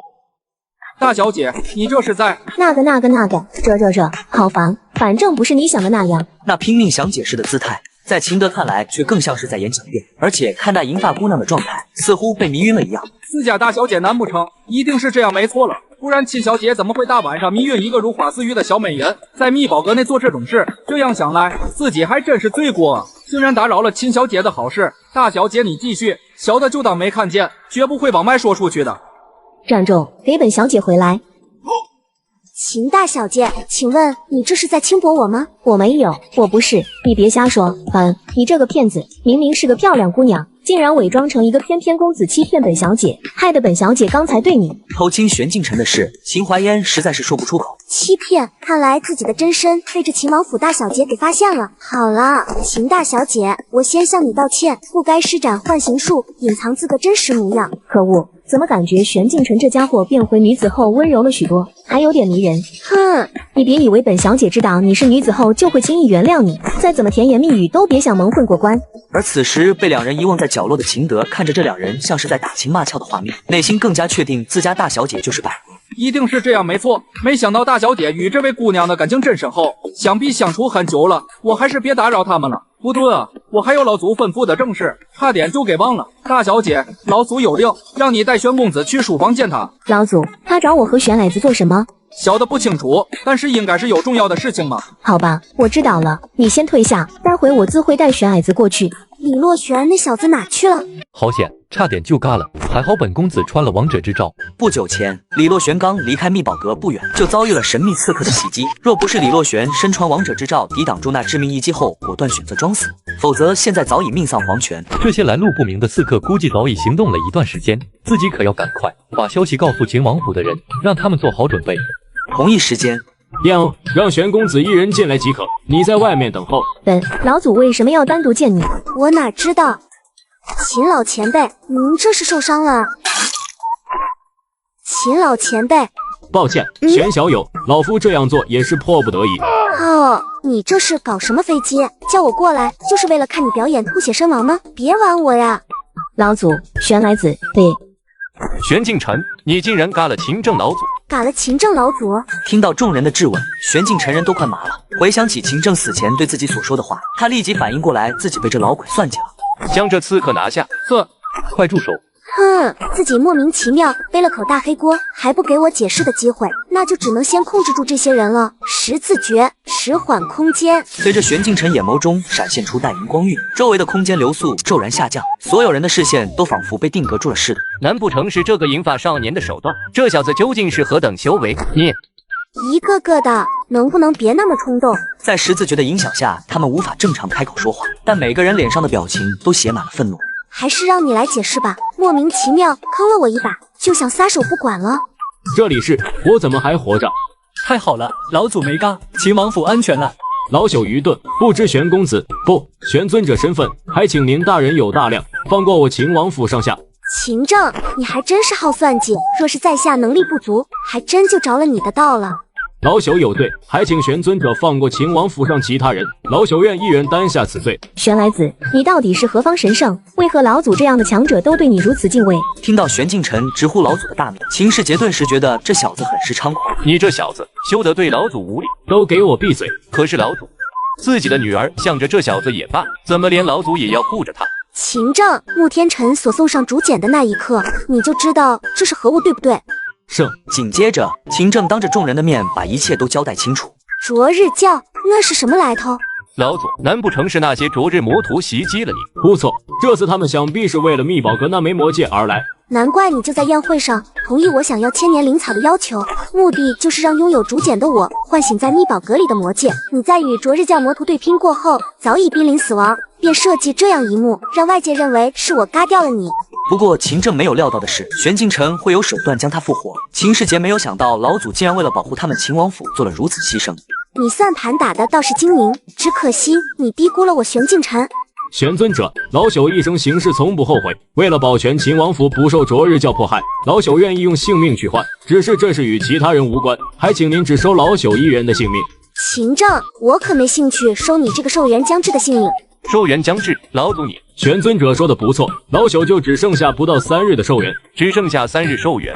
玄公子，你既然能让老祖复活，想必也有延长老祖寿命的手段吧？只要你能救老祖的命，我秦王府上下任凭屈从。你们无需再麻烦玄尊者，老朽已经是将嘎之躯，再多活这一段时间也只是苟延残喘罢了。玄尊者，你这是……我已经不想再与你们秦王府扯上任何关系，恕在下不奉陪。我还未成亲。姑娘，这是大事，可不能随意开玩笑的。你真的还未成亲？真的没有。这位大哥，你想做什么？我已经有心上人了。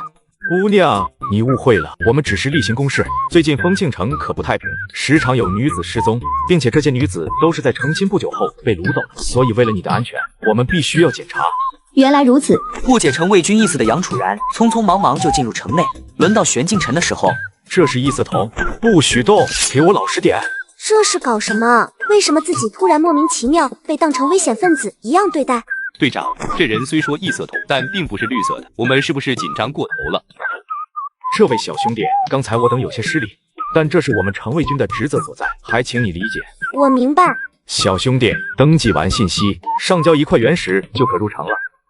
刚才那些城卫军为何他们对异色瞳的人这么警惕呢？忽然一颗蝴蝶花纹绣球落到他手上，玄镜城一阵好奇。我的，快把绣球给我。是我的。放屁，我先看到的。小兄弟，快给我。给我才对，那绣球是我的。这群人是怎么了？怎么像疯狗一样抢夺这颗绣球？又不是什么值钱的玩意。这时，一名身穿背带裤的男子挤到他跟前，抢过他手中的篮球，却被迅速反应过来的玄镜城一脚踹飞。不是，你们这是搞什么？能不能先停下来解释一下？既然你们这么想要这颗绣球，那就给你们便是。都停下来！话音刚落，原本吵闹争抢的那堆人主动让出一条道路。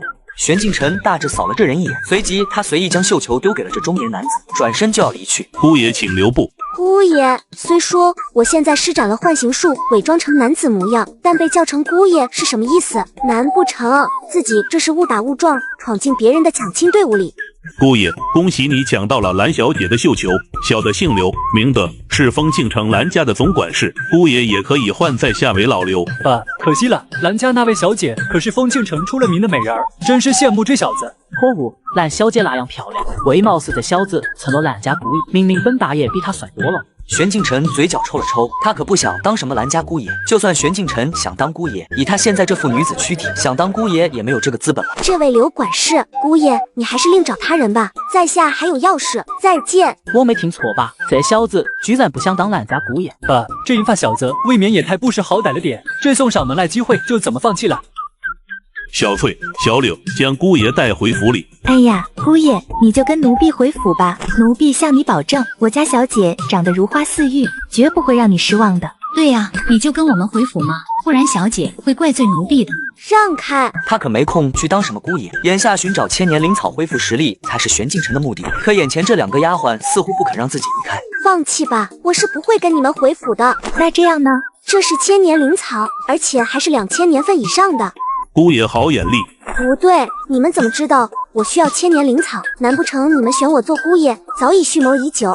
哎呀呀，姑爷你真会说笑，有哪个修士不想要千年灵草？不信你看看周围那些眼馋的人。没想到蓝家这么大手笔，为了留住这位姑爷，连千年灵草都拿了出来。可恶，要是抢到绣球的人是我就好了，这样一来下半辈子就不用愁了。你怕是在想批次？就算你抢到绣球，以你那副模样，蓝小姐会看上你？玄镜城还是觉得有些不太对劲，但2个丫鬟已经紧紧抱着他的胳膊往蓝家堡的方向拖拽。我不去什么蓝家堡，你们这是光天化日之下强抢民男。可恶！你们竟然拿千年灵草收买了我！我玄镜辰像是这种人吗？谁料刘德管事嘿嘿一笑，当着玄镜辰的面又掏出了一株千年灵草。玄镜辰瞬间沉默了，身体也任由2个丫鬟摆布带走。可恶！你们为什么看人这么准？玄镜辰在内心发誓，自己刚才是真的想要拒绝的，可是他们给的实在太多了。就这样，玄镜辰被带到了蓝家堡做上门姑爷。奇怪，姑爷明明是男的，为什么胳膊却是柔软的，摸上去很软很舒服，还有一股淡淡的清香，这是怎么回事？小翠，我怎么感觉姑爷的脸蛋像是女孩子？姑爷虽然阴柔了点，但他确实男的没错啊。不行，再让他们摸下去，自己可真就要暴露了。给我松开手！还请姑爷原谅奴婢，奴婢也是奉命行事，奴婢是蓝小姐派来伺候姑爷的，这是小姐亲口吩咐的。蓝小姐，话说你们家小姐不是今日成亲吗？为何堡内这么冷清，没有设宴邀请其他人？小姐为人不喜热闹，便没有邀请宾客。不喜热闹，这个蓝小姐还真是够怪的。姑爷，让小翠来服侍你更衣吧，小柳也来。不用了，我自己来就行。玄镜辰看着朝他走来的小翠、小柳，下意识后退了2步。我自己来就好。可他后退，2人却步步紧逼。姑爷别怕，这是奴婢们应该做的。是啊，姑爷，就让奴婢来为你更衣吧。若是让这2个小丫鬟给自己换衣服，那自己是女孩子的身份可就暴露了。不用了，你们都出去吧。见玄镜辰态度强硬，小翠、小柳2个丫鬟也不能不后退了回去。哼，蓝家堡小姐是吧？我玄镜辰倒要看看你会耍什么花样。姑爷，你换上新郎红衣真好看。奴婢想，蓝小姐一定会喜欢你的。接下来我是不是该去见你们那位蓝小姐了？是的，让奴婢送你去蓝小姐的闺房。等等，这就要去洞房了，不是应该先拜堂成亲吗？蓝小姐说不用那么麻烦，直接将姑爷送去房间便可。是蓝小姐这么着急的吗？那就麻烦2位带路了。姑爷，前面的阁楼便是蓝小姐的闺房，奴婢2人就不打扰姑爷和蓝小姐2人的喜事了。进来吧。看着这位新娘子，玄镜辰一时间有些手足无措，他可从来没有经历过洞房之事。接下来要做什么？难不成先掀开红盖头？你这姑娘这么迫不及待的吗？随即玄镜辰迅速反应过来，反手抓住了这蓝小姐的手腕，还未等她采取下一步动作，一股红烟雾竟从窗间缝隙中钻出，将整个房间笼罩在内。我知道这烟雾对你没用，可否请你假装昏迷，事后我会用千年灵草作为回报。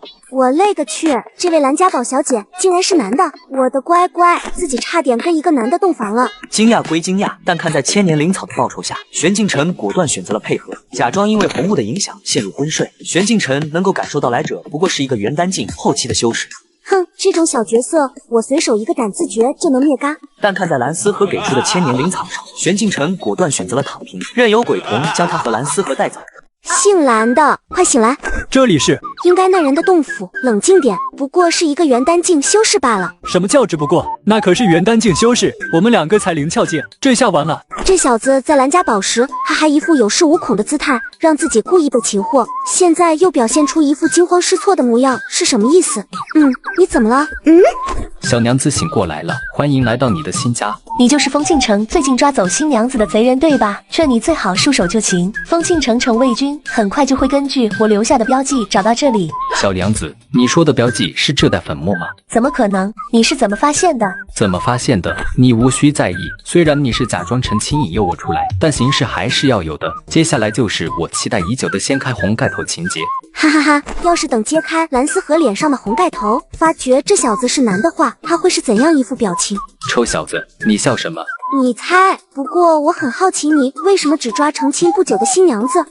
本座喜欢人妇不行吗？不知道该说你是有枭雄之志呢，还是该说你是有魏武遗风？鬼童以为这银发小子是在夸他，脸上竟有一丝得意之色。但我想了一下，还是老壁灯更适合你。臭小子，也敢挑衅我？明明被绑着还敢如此嚣张，真是不知嘎火。呵呵，臭小子，你怎么可以这么说你自己？臭小子，你是怎么解开绳索？小子，我本想把你放在小娘子之后解决的，既然你主动找嘎，我就满足你。哼，斩字诀。是你嘎了那贼人，还以为你家伙有什么底牌对付他，亏我还配合你演戏。玄镜辰一边吐槽，一边为蓝思和松绑。话说回来，自己还不知道这小子长啥样。我去，这小子也长得太俊俏了些。可恶，这小子竟然比我帅，好气！多谢这位姑娘救命之恩。别客气，我也只是看在千年灵草的份上才出手帮忙罢了，不是，你刚刚叫我什么？姑娘啊，有什么问题吗？这怎么可能？他是如何看穿自己的幻形术的？姑娘的易容术确实高明，在下并未看错，但姑娘身上的女子清香却瞒不过在下的鼻子。我身上有香味儿，我去，没想到变成女人后，连体香都有了。蓝思和见玄镜晨陷入沉思，自己也不知道接下来该如何与这位姑娘交谈，还是玄镜晨率先开口打破沉静。小子，那人已被我斩杀，同时我也配合你进行了成亲演戏，那千年灵草的报酬可否兑现？姑娘，这是在下先前答应给你的4株千年灵草，年份都在2000年以上，品质绝对可以保证。那就好，多谢小兄弟了。哼，小子，你究竟是何人？丰庆城并没有什么蓝家，那蓝家堡也是临时建成。如果说你所在的这些是为了引诱出那人，或许可以理解，但你却能拿得出4株千年灵草，我很好奇你的身份背景。这位姑娘，实不相瞒，在下名叫蓝思和，为沧州蓝家之人。至于这千年灵草，则是为在下种植培养而成。千年灵草怎么可能随便种植？在下曾得到过一个神秘小瓶，可以使种植的灵草加速生长。听蓝思和认真的语气，好像不像是在撒谎。有这种培育千年灵草的小瓶，自己也不用大费周章去寻找千年灵草了。嘻嘻嘻，蓝公子，你能否将那小瓶借我几天？姑娘，你应该也知道这小瓶是何等珍贵之物，恕在下不能与你进行交易。真的不能？我可以用其他东西与你交换。姑娘，其实你不必执着与我进行交易，既然我们已经成为好朋友，那在下的东西自然也是你的。谁和你成为朋友了？你想干什么？别碰我！我们都成为朋友了，为什么不让我碰你？别叫我朋友，我不是你朋友。可是你看，篮球你都接了，背带裤你也穿上，球场我们也进了。等下，你在说什么？我们那只是演戏而已，而且我们明明没有进球场，好吧？但是成为朋友是事实。救命！看什么看？还不快去救人！好的，贤矮子。你给我闭嘴！不许叫我矮子！遵命，贤矮子。好的，我这就去救人。看蓝思和嬉皮笑脸跑向角落里的女子，玄镜晨差点没忍住想暴捶这家伙的头。你怎么还留在那里？还不快走！遵命，贤矮子，我这就来。滚！不许叫我矮子！看到蓝思和又变成那副讨厌鬼，让他一阵无奈。回到丰庆城，玄镜晨和蓝思和将从洞府救出来的女子交给城卫军处置。自己则是在城内做了一间修炼室，在一天清晨时，一道银白色元气光柱从修炼室冲天而起。你看，有修士突破了！如此壮观的突破意象，想必这突破之人必是元功境以上的老前辈吧？元魂境巅峰已经是极限了吗？看来想要突破到元神境，必须要找到盘龙果树才行。玄镜晨一边思索着，走出修炼室，一张面容瞬间贴了上来。贤矮子，你终于出关了！玄镜晨下意识一巴掌拍了过去。糟了，是不是太用力点？玄镜晨这才发觉扑上前来的人是蓝思和，立即将他从墙壁上扒下来。贤矮子，你好过分，怎么可以打你朋友的俊脸呢？都说了不要叫我矮子。玄镜晨顿时准备再次教训一下这个无赖。蓝思和也察觉到玄镜晨要发怒，瞬间躲得远远的。我又不知道你的名字，就只能这样叫你了。看着蓝思和那欠扁的模样，玄镜晨简直气得快长高了。我租借的这间修炼室不是一等独立的吗？为何他能进来？这位客官，其实我们云修阁一开始也是拒绝他进来的，但是这位师子给的太多了。这小子能培育千年灵草，身家肯定是我无法想象的。可恶，万恶的有钱人！见玄镜晨沉默不说话，蓝思和又作死的试探道：贤矮，叫我玄镜晨。玄姑娘，你已经是我的朋友，在下会好好珍惜的。那个扫地小厮由于受到幻形术的影响，他所看到的画面则是一个男的在猥琐的抚摸一个男的手。这虽说早已听过有这种关系，但这也……哎呦，贤矮子，你这是要做什么？贤矮子，你应该不会谋干我吧？下一刻，修炼室内传出了蓝思和惨绝人寰的叫喊声。年轻人做事还真是机灵。半晌之后，玄镜晨站在修炼室里，看着坐在地上一副凄惨状态的蓝思和。蓝思和看着眼前这个有暴力倾向的姑娘，心里委屈极了。明明都是朋友了，还这么暴力对待自己的，我日后还怎么见人啊？别给我装嘎，起来！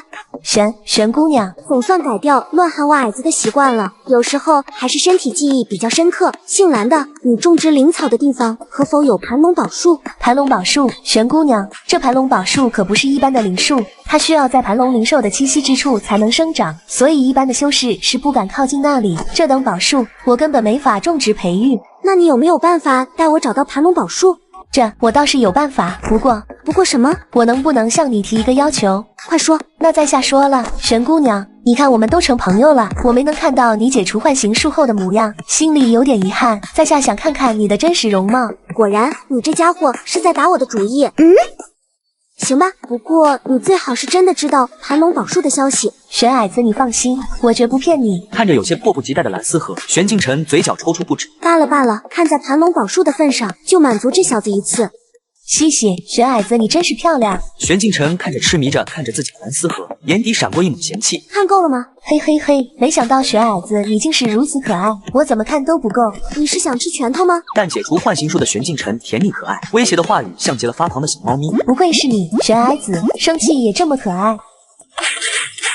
这下清醒了吗，小蓝人？清醒了，清醒了，麻烦玄姑娘高抬贵手，别再打我了。现在可以说出盘龙宝树的下落了吧？是，玄姑娘，我这就说。是这样的，盘龙宝树何其稀有，整个元州也只有天武学院有。天武学院？我记得李洛玄那家伙也是天武学院的学员，盘龙国也是最先从他那得到的。这么看来，盘龙宝树说不定真的在天武学院内部。你带路吧，我们立刻启程前往天武学院。啊，玄姑娘，那可是天武学院，你该不会要去强闯吧？没错，有问题吗？当然有，你可知道天武学院仅是一个学院导师就有员工进修为，更别说还有丹晨子这位化仙境修士坐镇，你还是不要太乱来了。你怎么对天武学院如此了解？实不相瞒，蓝某正是天武学院的外院学员。你是外院学员？玄姑娘，我还是很优秀的。既然你是天武学院的学员，那你就给我带路吧。说完，玄静晨就像提着小鸡一样把蓝思和拎了起来，调动元力凌空飞行。玄姑娘啊，蓝思和，天武学院在什么方位？天武学院在元州中央的内海地带，按照现在的速度，出了丰庆城，一直往西北方向飞行10来日即可到达。10来日？那你抓紧，我要提速了。什么？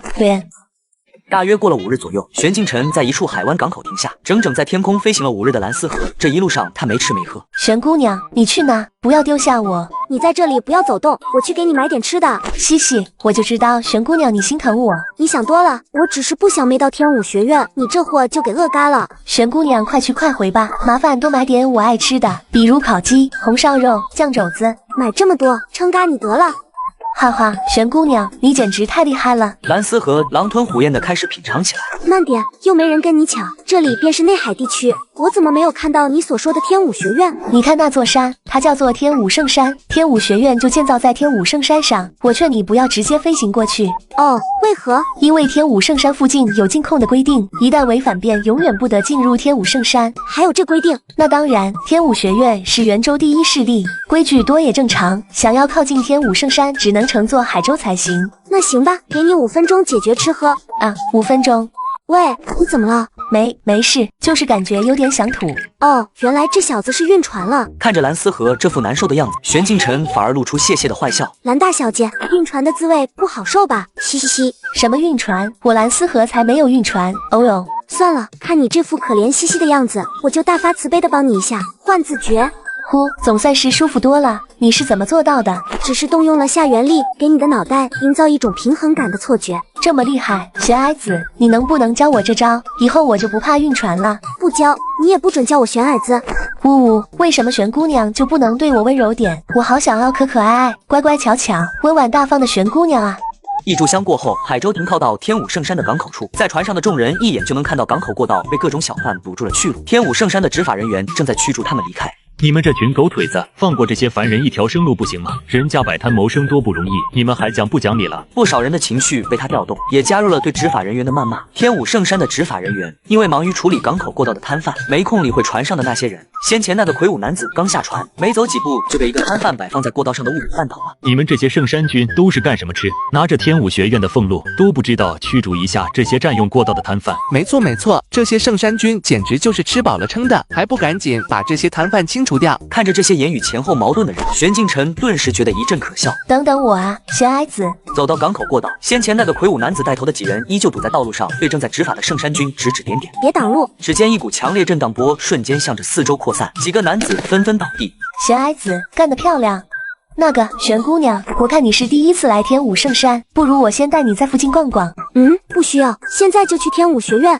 玄姑娘，现在天武学院正处于封闭阶段，除了学员外，其他人是无法进入其中的，你可别强行闯入，一旦招惹了元神境的老怪物，玄姑娘你就危险了。元神境而已，又不是不能一战。元神境，玄姑娘，算我求你，你千万别乱来。我乱不乱来，关你什么事？当然关我的事，我可是你朋友，我蓝思和可不想失去玄矮子你啊。找抽是吧？啊，别打我，玄矮子，我错了。其实玄姑娘，你想进入天武学院也不是没有办法，你可以假装成我的贴身女仆，这样一来不就可以进去了吗？贴身女仆也可以进天武学院？那当然，不过前提是玄姑娘你要替我端茶递水、洗衣做饭，甚至还要与我同睡一张床。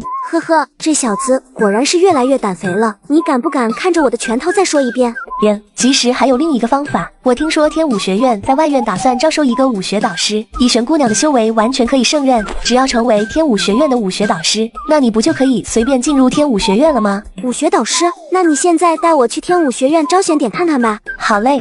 与此同时，天武学院门口的招选点，明明天武学院内的武学导师已经够多了，学院高层为什么还要招收一个武学导师？还不是因为外院有一个奇葩班级，里面学员修为低就算了，学习武学方面，一个个简直比菜鸟还菜鸟，已经有5个武学导师教崩溃，放弃指导那个班级了。这么废物的班级，为什么天武学院高层不把这个班级的学员都给赶出天武学院？你懂什么？要是能随便将这些奇葩学员赶出天武学院，那高层长老们早就实行了。这些学员的背景大多都不简单，有的是外院长老的亲属，有的是内院天骄的弟弟。原来是这样，我想学院高层估计只是想随便招收一个武学导师去应付那个班级。我已经开始替新来的武学导师默哀3秒钟了。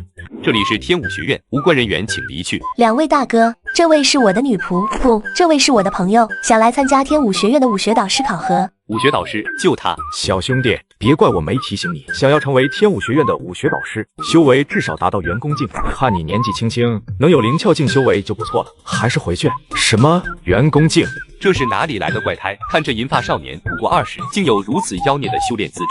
怎么样，我这位朋友够资格成为天武学院的武学导师了吧？有没有资格不是我们2人决定的，你还需通过外院长老会评判才知道。这样吧，我们2人便带你去外院长老会。蓝思和，你身为外院学员，应该知道长老会不是学员可踏足的地方，还请你留步啊！你就宽容我一下吧。你是连体婴吗？哪里都要跟着我？既然玄姑娘你都这么开口，那我老老实实留下。你该嘎的小蓝人，你给我等着！来到长老阁，玄静晨才发现，在他前面已经有3个元功境修士来到这里，而在他们面前坐着5个人。这5人想必就是天武学院外院的几位高层顶尖人物。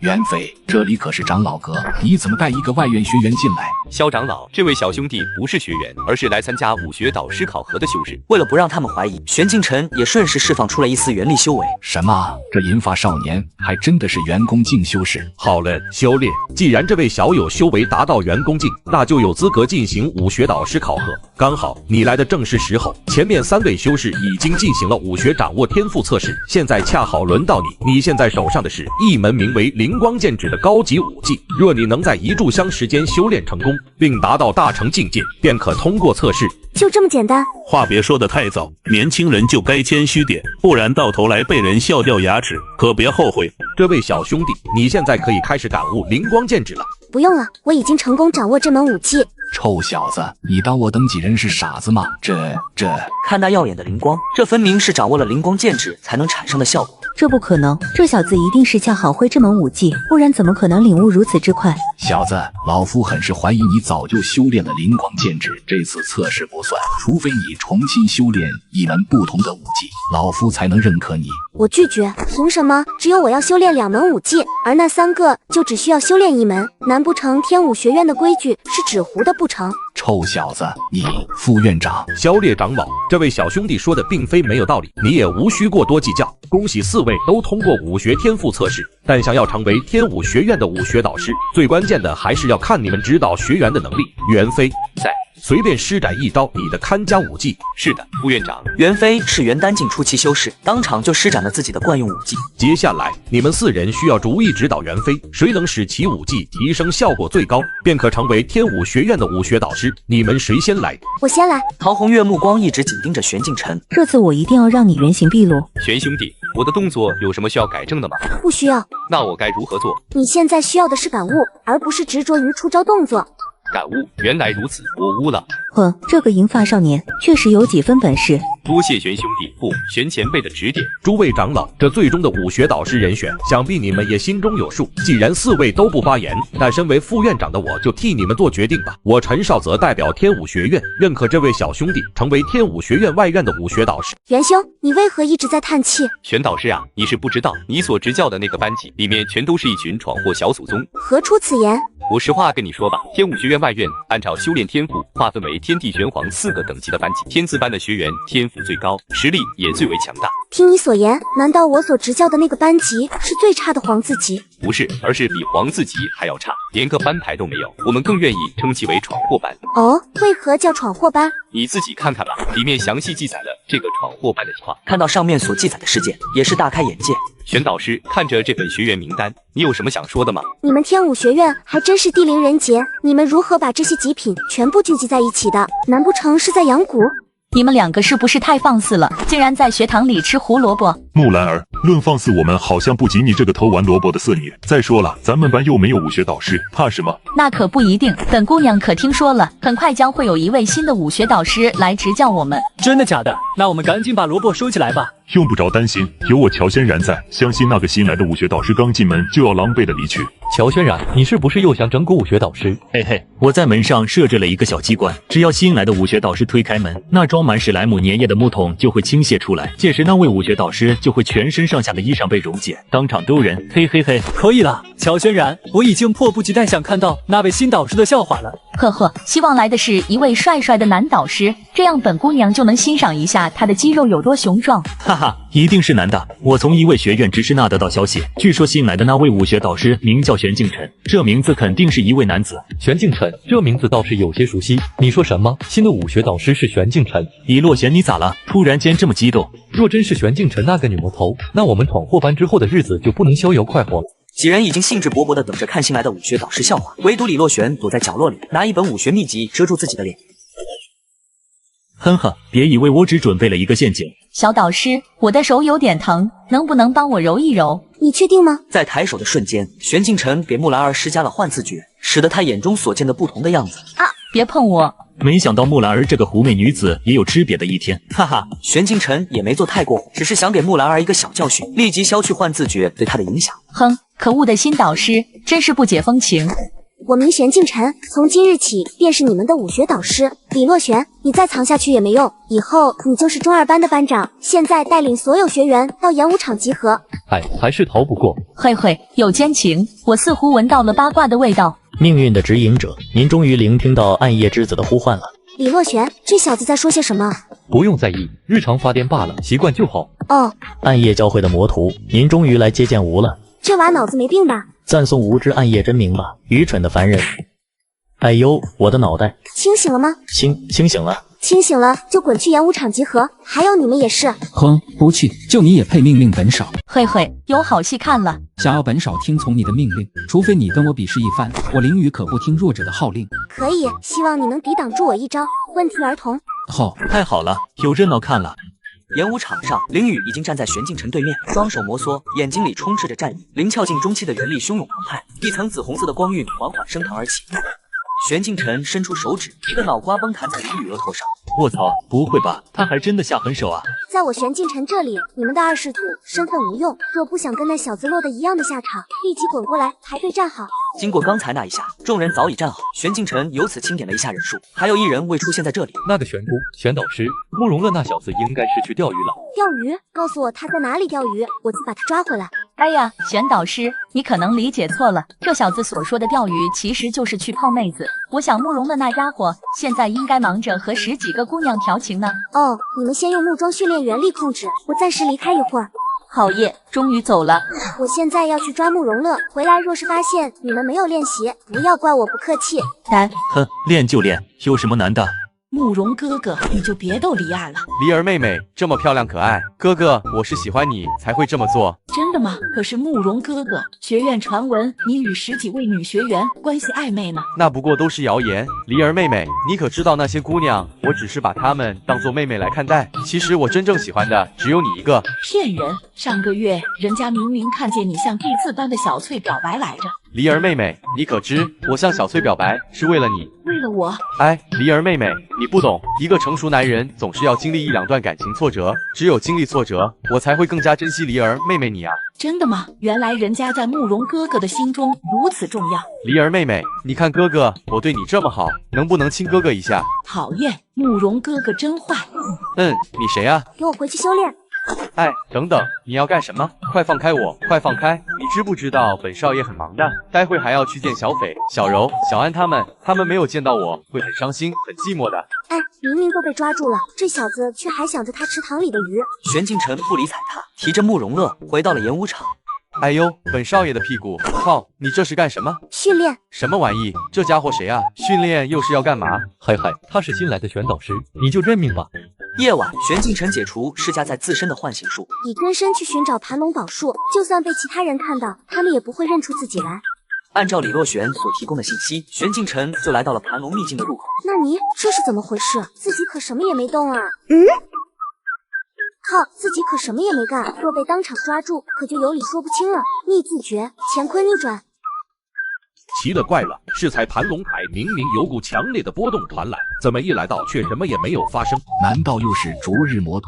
不太可能，自从上次魔像被夺，学院内就已加强了戒备。再说了，若真是灼日魔徒，他们的目标应该是魔像，而不是盘龙秘境才对。吩咐圣山军特夜搜查一下盘龙台附近是否有可疑之人出现。是。还好溜得快，差点就摊上事了。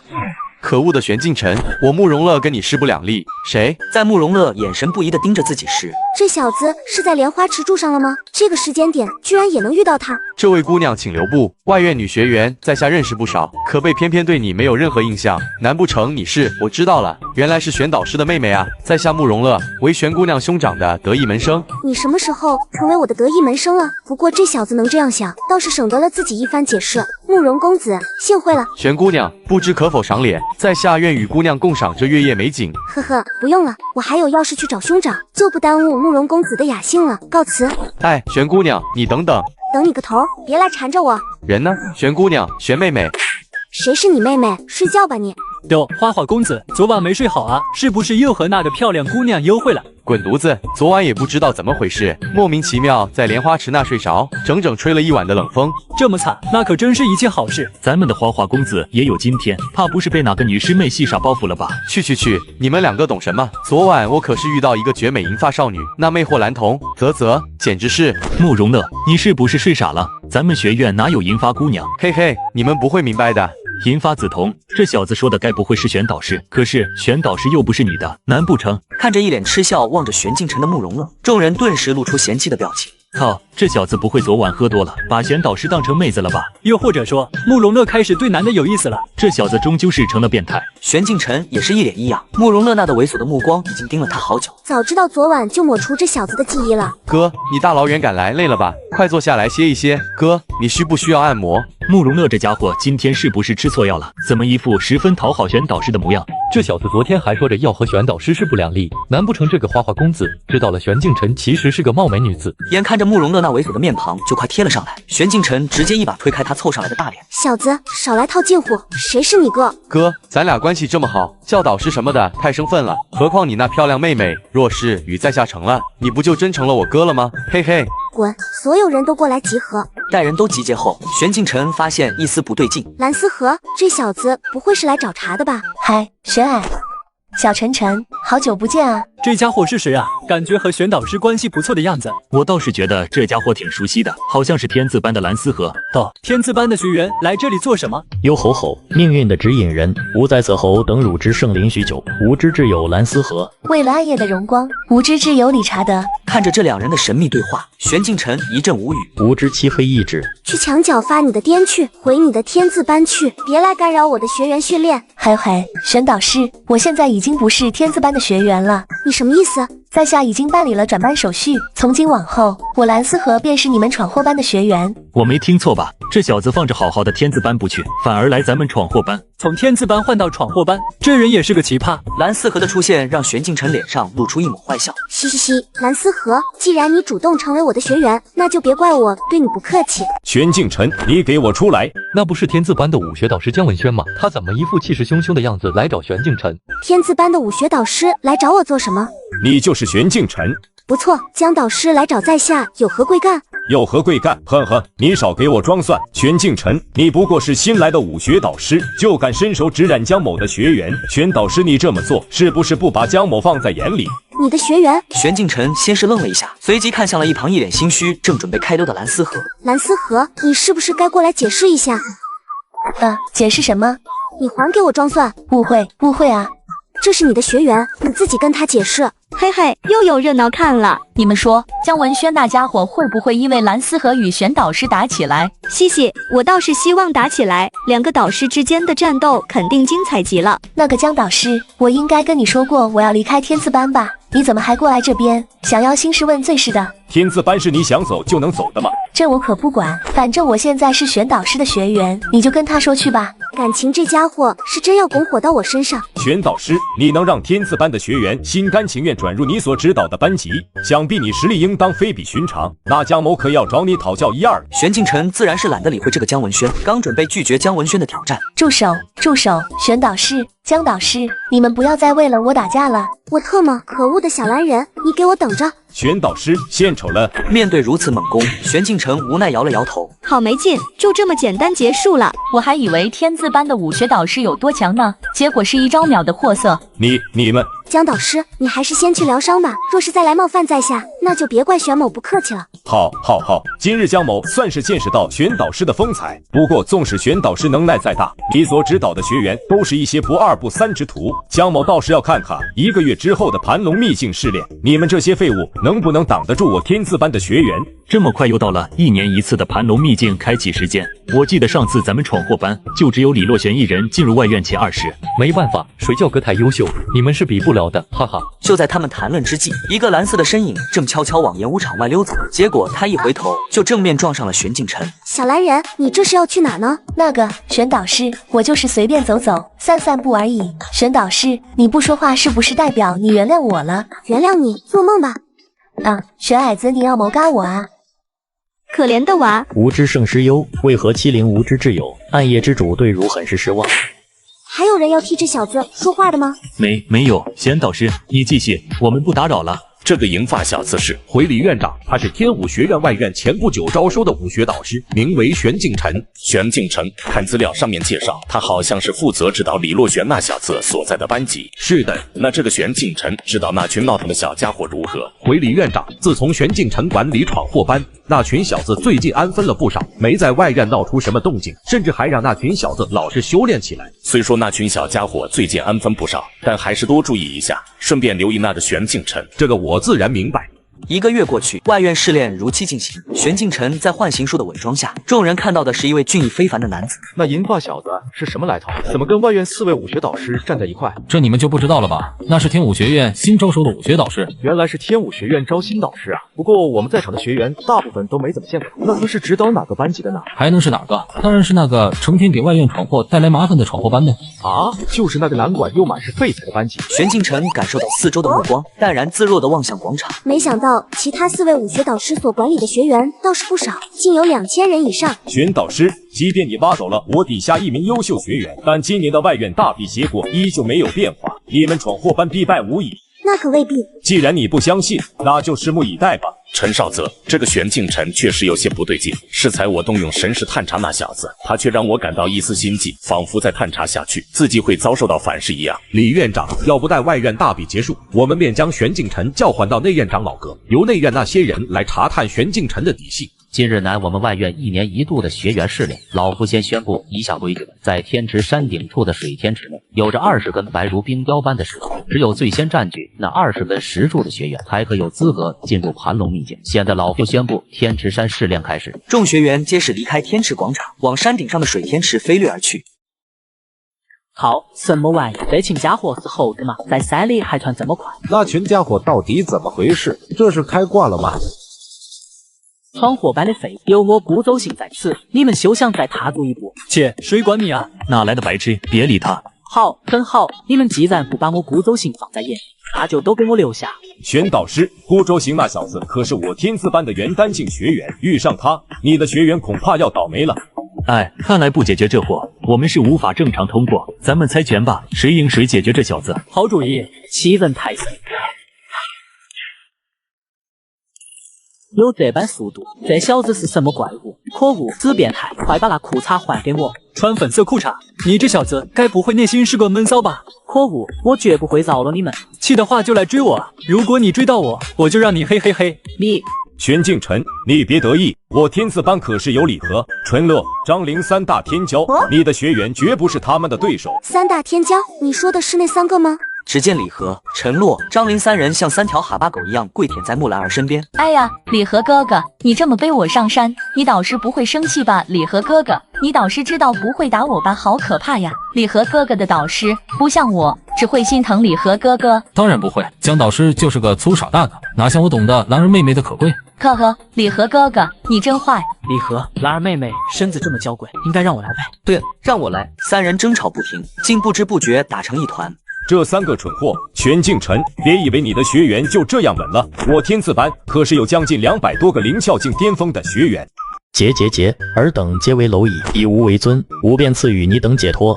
哪里来的神经病，还解脱？我看是你小子先被我们揍趴下。没错，大家快上，打嘎这个臭小鬼！哼，微小蝼蚁，岂敢直视无知圣威？有病！这家伙又在发什么癫？别以为装成傻子，我们就不敢揍你。这小子我认得他，他好像是闯祸班的蓝小明。什么蓝小明？不准叫我的小名，我现在叫理查德。理查德。好的，蓝小明，嘿嘿。可恶，竟然敢笑话我理查德的圣名，看我不嘎了你们，看招！起初这群天字班学员并不把这些小球放在眼里，谁料理查德释放出的元力弹速度极快，穿透能力更是一流。我靠，这小子开挂了吧？快跑，这元力弹有问题。我屁股中弹了，我的屁股也中弹了，这小子真他妈卑鄙！可恶啊，为什么这小子打这么准？传引镜这边的姜文轩见此，脸都绿了一大半。玄敬晨，我承认你的学员是有几分本事，但现在还没有人抵达天池山顶，胜负还没。是吗？但好像有人到山顶了。那小子好像是蓝思和。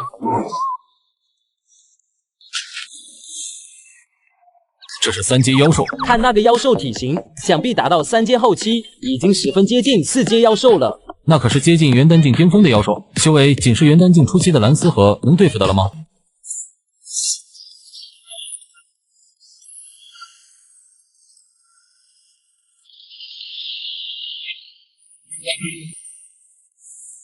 这怎么可能？秒嘎3阶妖兽，那小子还是人吗？在众人惊讶的目光下，蓝思和跳上了石柱顶端，成为第一个成功占据石柱的学员。他似乎猜到玄敬晨在天池广场那边观看着他，于是便肉麻地做出一个飞吻的手势，那猥琐的表情仿佛在说：玄姑娘，有没有看到我刚才的英勇之姿？不要爱上我哟！可恶的小蓝人，我特么！那群废物居然没有一个人拦得住玄敬晨那家伙的学员。看来那个姜文轩真是倒霉啊，居然会输给一个年轻武学导师，前20的名额基本上被玄敬晨的学员抢走了。可不是嘛，姜文轩作为天字班武学导师，所指导出来的500多个顶尖学员，却敌不过闯祸班的学员，这简直太丢脸了吧！众人议论纷纷的声音听在姜文轩耳中，气得他七窍生烟。玄敬晨，你给我等着！天池山试炼也没什么了不起的，都是一群不抗打的玩意。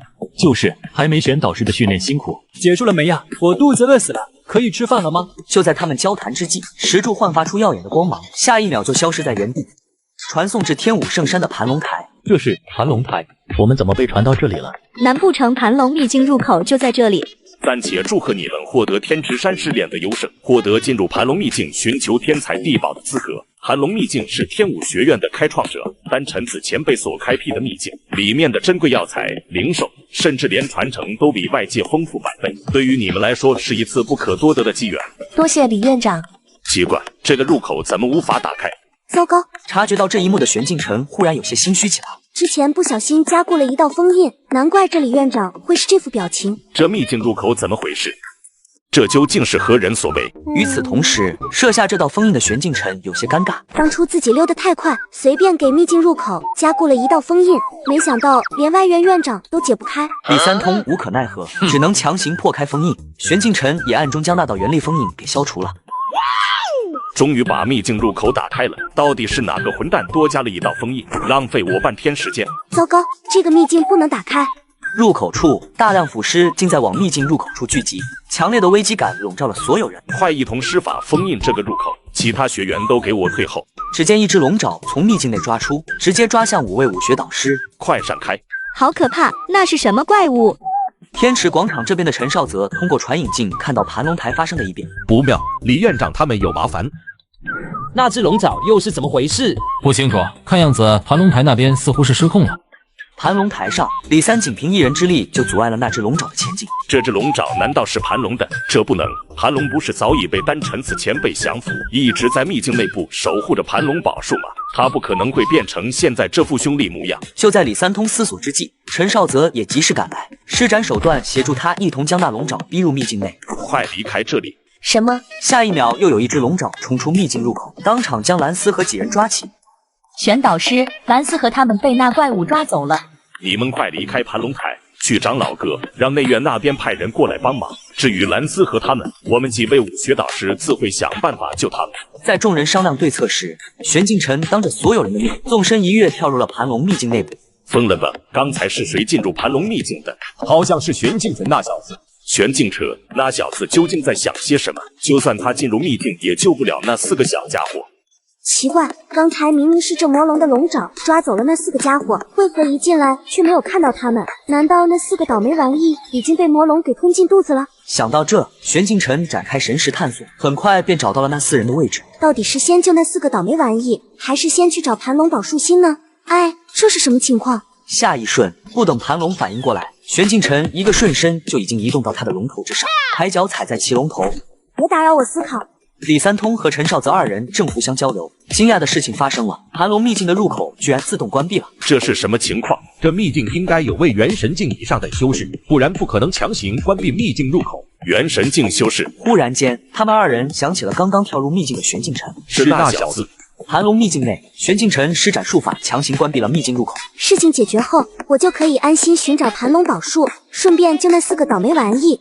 我怎么会在这里？这里是哪里啊？别叫了，这里是盘龙秘境，院长他们都在秘境外面。那我们岂不是嘎定了？不行，我可不想嘎在这里。别白费力气了，我刚才就试过了，咱们这点修为根本无法摆脱树藤的禁锢。什么？李洛玄望向旁边的蓝思和和理查德2人，这2人未免有些安逸过头了。叔父，就是那里。理查德，继续帮我挠2下。看到这，李洛玄的脑门浮现出几条黑线。怎么了？你也痒吗？养你妹啊！喂，理查德，帮本公子也挠一挠呗。但理查德像没听见他的话一样，压根不理会他。理查德，若是你帮本公子挠痒，本公子可以送你一套有着骷髅绣画的黑行衣。真的，但是无拒绝。啥？你小子玩我呢？为什么你替蓝思和挠痒？咦，你们4个倒霉玩意原来还活着呀！太好了，玄导师，你来救我们了。看你们这么有精神，那你们就在上面多吊一会儿，我先去找样东西。玄导师，别走，求你了，先救我们4人下来吧。行了，别喊了，我救你们下来可以了吧？哎呦，我的屁股，我擦，这树藤活了。这盘龙宝树为何变成这副模样？你说这是盘龙宝树？是的，去年我曾进入过盘龙秘境一次，当时虽然没有盘龙镇守，但这棵盘龙宝树还不是现在这个样子。这短短1年的时间，这盘龙秘境到底发生了什么？连盘龙宝树这等灵树都受到污染。斩字诀，大量斩击瞬间将触手切割成碎片，但触手数量众多，即便被切割成碎块，也依旧源源不断的冲上来。加油，玄导师，快挡下那些触手的攻击！玄导师，靠你了，你是最棒的。玄导师，你可不要被那些触手给……我他喵，早知道就不救这4个蠢货了！加油个毛线，还不快离开这里！不行，玄导师，我们是不会丢下你的。没错，玄导师，我会等玄导师你被触手抓住再走的。我特么，可恶的小蓝人！你们再不走，信不信我先打了你们？我觉得玄导师说的有道理，我们先回去搬救兵。走走走。可没过多久，那4个家伙又仓皇折返回来。救命啊，玄导师！玄镜晨一边抵挡着魔藤，往后望了一眼，顿时有种人麻了的感觉。地自觉。可恶，真是麻烦！玄镜晨随即一个瞬身来到蓝思和4人身边，双手一次性将这4人提了起来。玄导师，你这是要做什么？玄导师，你该不会是要……走你！长老，你可有办法打开秘境入口？奇怪，这道元力封印虽然没有到达元神境的程度，但其复杂性和牢固性却远超元神境修士所设下的元力封印。这到底是何人有这个本领？老夫还真想见识一下这位高人。那个长老，你还是先研究一下如何打开秘境入口吧。我外院还有4个学员和1个武学导师被困在其中。哼，你以为老夫不想啊？老夫没这个能力，你知道吗？倒是你，李三通，外院出了这么大的事，你这个外院院长是怎么当的？常长老教训的是。长虹觉刚想再教训几句，秘境入口忽然发生异变，下一秒，蓝斯和4人从中摔了出来。怎么不疼？真是的。玄导师干嘛非要用扔的方式把我们4个送出秘境？你们4个怎么出来的？是玄导师救了我们。玄镜晨，连怎么可能？他不是一个小小的武学导师吗？哪来的能力解除秘境入口处的元力封印？你们确定没骗老夫？这秘境内真的只剩下玄镜晨一人？绝对没骗常长老。常长老，其实此次外院寻求内院帮忙，不只是因为盘龙秘境异变，更重要的是请常长老您审查玄镜晨的身份。身份？你说他有可能是昨日魔徒？不错，我们发现这个玄镜晨很可疑，明明有元神境以上的实力，却选择来天武学院当一个小小的武学导师。而金长老您来了，这件事您来处理吧。看样子这个玄镜晨还真有可能是昨日魔徒。都随老夫进入盘龙秘境，老夫要亲自捉拿玄镜晨。糟了，常长老，依我所见，玄导师不太可能是昨日魔徒。你是不是知道些什么？怎么会，常长老，我只是一个小小的外院学员，只是觉得无缘无故就怀疑玄导师，实在有些不妥。有什么不妥？你这是在叫老夫做事。晚辈不敢。既然你小子如此担心玄镜晨，那就随老夫一同进入盘龙秘境。盘龙秘境内，只见一个身影重重的砸落在大地上。可。好，很好，现在该轮到我反击了。唤形术，接。解除唤形术的玄镜晨恢复了女儿身，绝美动人的脸庞流露杀机。斩自绝，无限连斩。仅仅一个呼吸，所有的触手都沦为了黑色腐烂的肉末。这丫头还是那么容易暴躁冲动。常长老，你不是要去抓玄导师吗？你这个臭小子，抓什么抓？你知不知道？幸亏刚才咱们2人离那银发丫头较远，否则我们也会被切成肉片。奇怪，陈少泽和李三不是说被困在盘龙秘境内的武学导师是一个银发小子吗？怎么老夫现在看到的是一个小姑娘？这个吗？常长老，你应该是听错了。哼，老夫还没到耳鸣的程度。与此同时，玄镜晨来到盘龙宝树面前，我倒要看看这里面藏着什么。斩自绝，这一次的斩击是凝聚在一个方向上，威力比上次要强上数倍。这个混蛋小丫头，这可是整个元州唯一的盘龙宝树，她竟然不带一丝犹豫就给砍，气死老夫了。可是常长老，就算玄导师不怎么做，那魔化后的盘龙宝树也已经是魔物了。听闻此言，常红觉也觉得很有理。可惜呀，千年难得一遇见的盘龙宝树就这样子没了，真是太可惜了。旧的不去，新的不来吗？结果常红觉脸色一黑，有种想当场拍扎这小子的冲动。看来盘龙秘境祸乱的就是来自这颗盘龙宝树心，这是魔戒。玄镜晨不禁一惊，这枚魔戒与他储物袋中的牛魁魔戒很是相似，只不过树心内部的魔戒是蛇首模样。看来只要摘除这颗魔戒，盘龙宝树心就能恢复原本的效果。但玄镜晨并没有这样做，而是将这颗盘龙宝树心收入储物袋中，转身看向蓝斯和2人所在的方向。为什么蓝斯和这家伙又进入秘境，身边还跟着一个不知名的元神境修士？可就在这时，一股不亚于元神境修士力量的恐怖气息骤然从他身后袭来，电光火石之际，玄镜晨迅速回身挥出2拳，却被对方直接轰飞了出去，重重跌落地面。那是盘龙宝树的守护盘龙，他什么时候出现？紧接着，那盘龙居然口吐人言：玄镜晨，我知道这点攻击可伤害不了你，还不快现身？话音刚落，一道灵光冲天而起。你们是可恶的天外天，斩自绝！喂，别冲动啊，我来可不是。下地狱去吧，天外天！在斩自绝全力输出下，瞬间秒杀了元神境中期的魔化盘龙。天外天，快给你玄爷爷滚出来！冷静点，我又不是来找你麻烦的。玄镜晨猛然回过头，二话不说就是一道斩击，将那虚影切割成粉末。没想到那虚影居然重新聚合成一个人形。卑鄙的天外天人，你有种在你玄爷爷面前现出真身！哎，你这家伙都变成小妮子了，怎么还自称什么玄爷呀？况且天外天怎么了你？你怎么一提到天外天，性格就变得这么冲动暴躁？果然是你们这群卑鄙的天外天人，把我变成我这副模样，这样不好吗？你看看你现在多漂亮啊！啊，我要嘎了你！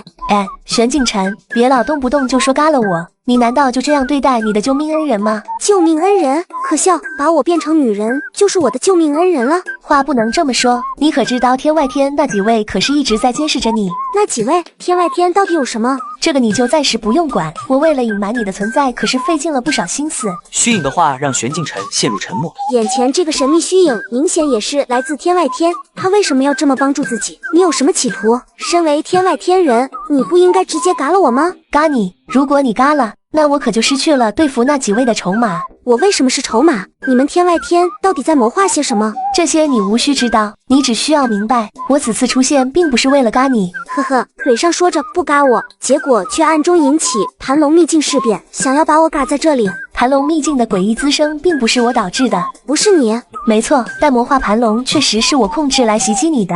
还说不是想杀我，该嘎的天外天之人！气急之下的玄镜晨向前跨了一步，可他忽然发现这个神秘虚影似乎一直在猥琐地盯着自己的胸口。啊，死变态！不错，这反应总算有点女孩子的样子了。你这家伙找嘎！玄镜晨又是一道斩击切散了面前的虚影，但神秘虚影还是再次凝聚出现在他眼前。别生气嘛，我操控魔化盘龙也只是想看看你的力量恢复的如何，毕竟我们现在可是同一战线的同伴。呵呵，大可不必说如此恶心的话，无论是你还是天外天，我都会一一找你们算账。哈哈哈，你这性格不愧是你。好了，再和你这个小妮子聊下去，天外天那几位就会察觉到我的行动，我会一直盯着你，希望你不要让我这个金主失望。闭嘴！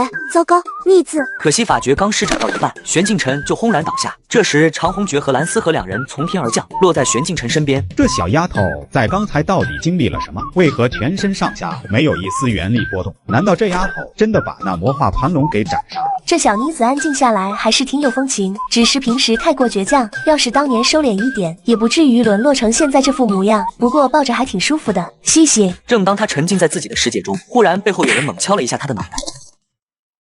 这里是抗议！我要抗议！无凭无据的，凭什么抓我？我蓝思和为天武学院立过功，流过血，你们不能这样把我关起来！我不服，我要见常长老！这小子怎么也关在牢房里？玄矮子，你醒过来了。玄矮，蓝思和，这里是哪里？还有，我们为什么会被关在牢房内？3天前，我和常长老去盘龙秘境的时候，发现你正躺在地上一动不动。随后，常长老因为怀疑你和我是灼日魔徒，就把咱们给关到内院的地牢里了。这是元神境初期修士内院长老吗？常长老，我真的不是什么灼日魔徒，你是不是搞错了？你是不是灼日魔徒不重要，老夫现在要审问的是那你身旁的小妮子啊！常长老，你这是看不起我，你还是审问一下我吧，没准我还真是灼日魔徒。管你这小子要真的是灼日魔徒，那灼日教会岂不是都是一群傻子？哎呦，你干嘛？玄镜晨，你来天武学院到底有什么目的？盘龙秘境的异变是不是你造成的？你吼那么大声做什么？别给老夫装傻发愣！你现在只是天武学院的阶下囚。呵呵，阶下囚，老家伙，你真以为那个破地牢可以困得住我？小丫头，你倒还真有两下子啊！但这里可是天武学院，容不得你放肆！住手！快住手！你们不要再打了！闭嘴！常长老、玄导师、蓝思和那小子说的不错，你们再打下去，我们所有人都要被埋在地牢里了。小丫头，你才刚刚恢复伤势，在老夫强势之下，快要坚持不住了吧？劝你还是赶紧收手。老头子，你的脸色都本红成那样了，还好意思说我？我看先坚持不住的会是你吧？胡说，老夫这是热的。小丫头，别太倔强了。可玄镜晨是一点亏都不吃的人。斩字！卧槽，你疯了！玄丫头，老夫认输还不行吗？算你这老头识相。玄姑娘、常长老，不如我们先移步到长老阁，在那边再谈论盘龙秘境事变，二位是否同意？哼，老夫就暂且饶你一命，待到长老阁再找你这丫头算账。还真敢说，刚才也不知道是谁最先求饶的。常长老、玄导师，咱们还是快些离开吧。说话间，他们似乎忘记了某个在墙角的小男人。喂，你们4个别走啊，我还留在地牢里呢。内院长老阁，怎么这个小姑娘长得漂漂亮亮的，却能做出如此不雅观的动作，一点都没有淑女呀？玄镜晨，现在你可以回答老夫的问题了吗？随便。灼日魔徒，我不是。你有没有其他同？我没有。盘龙秘境异变是你导致？别瞎说。你这小丫头，能不能让老夫把话？不能。我去，老夫这暴脾气是忍不住了。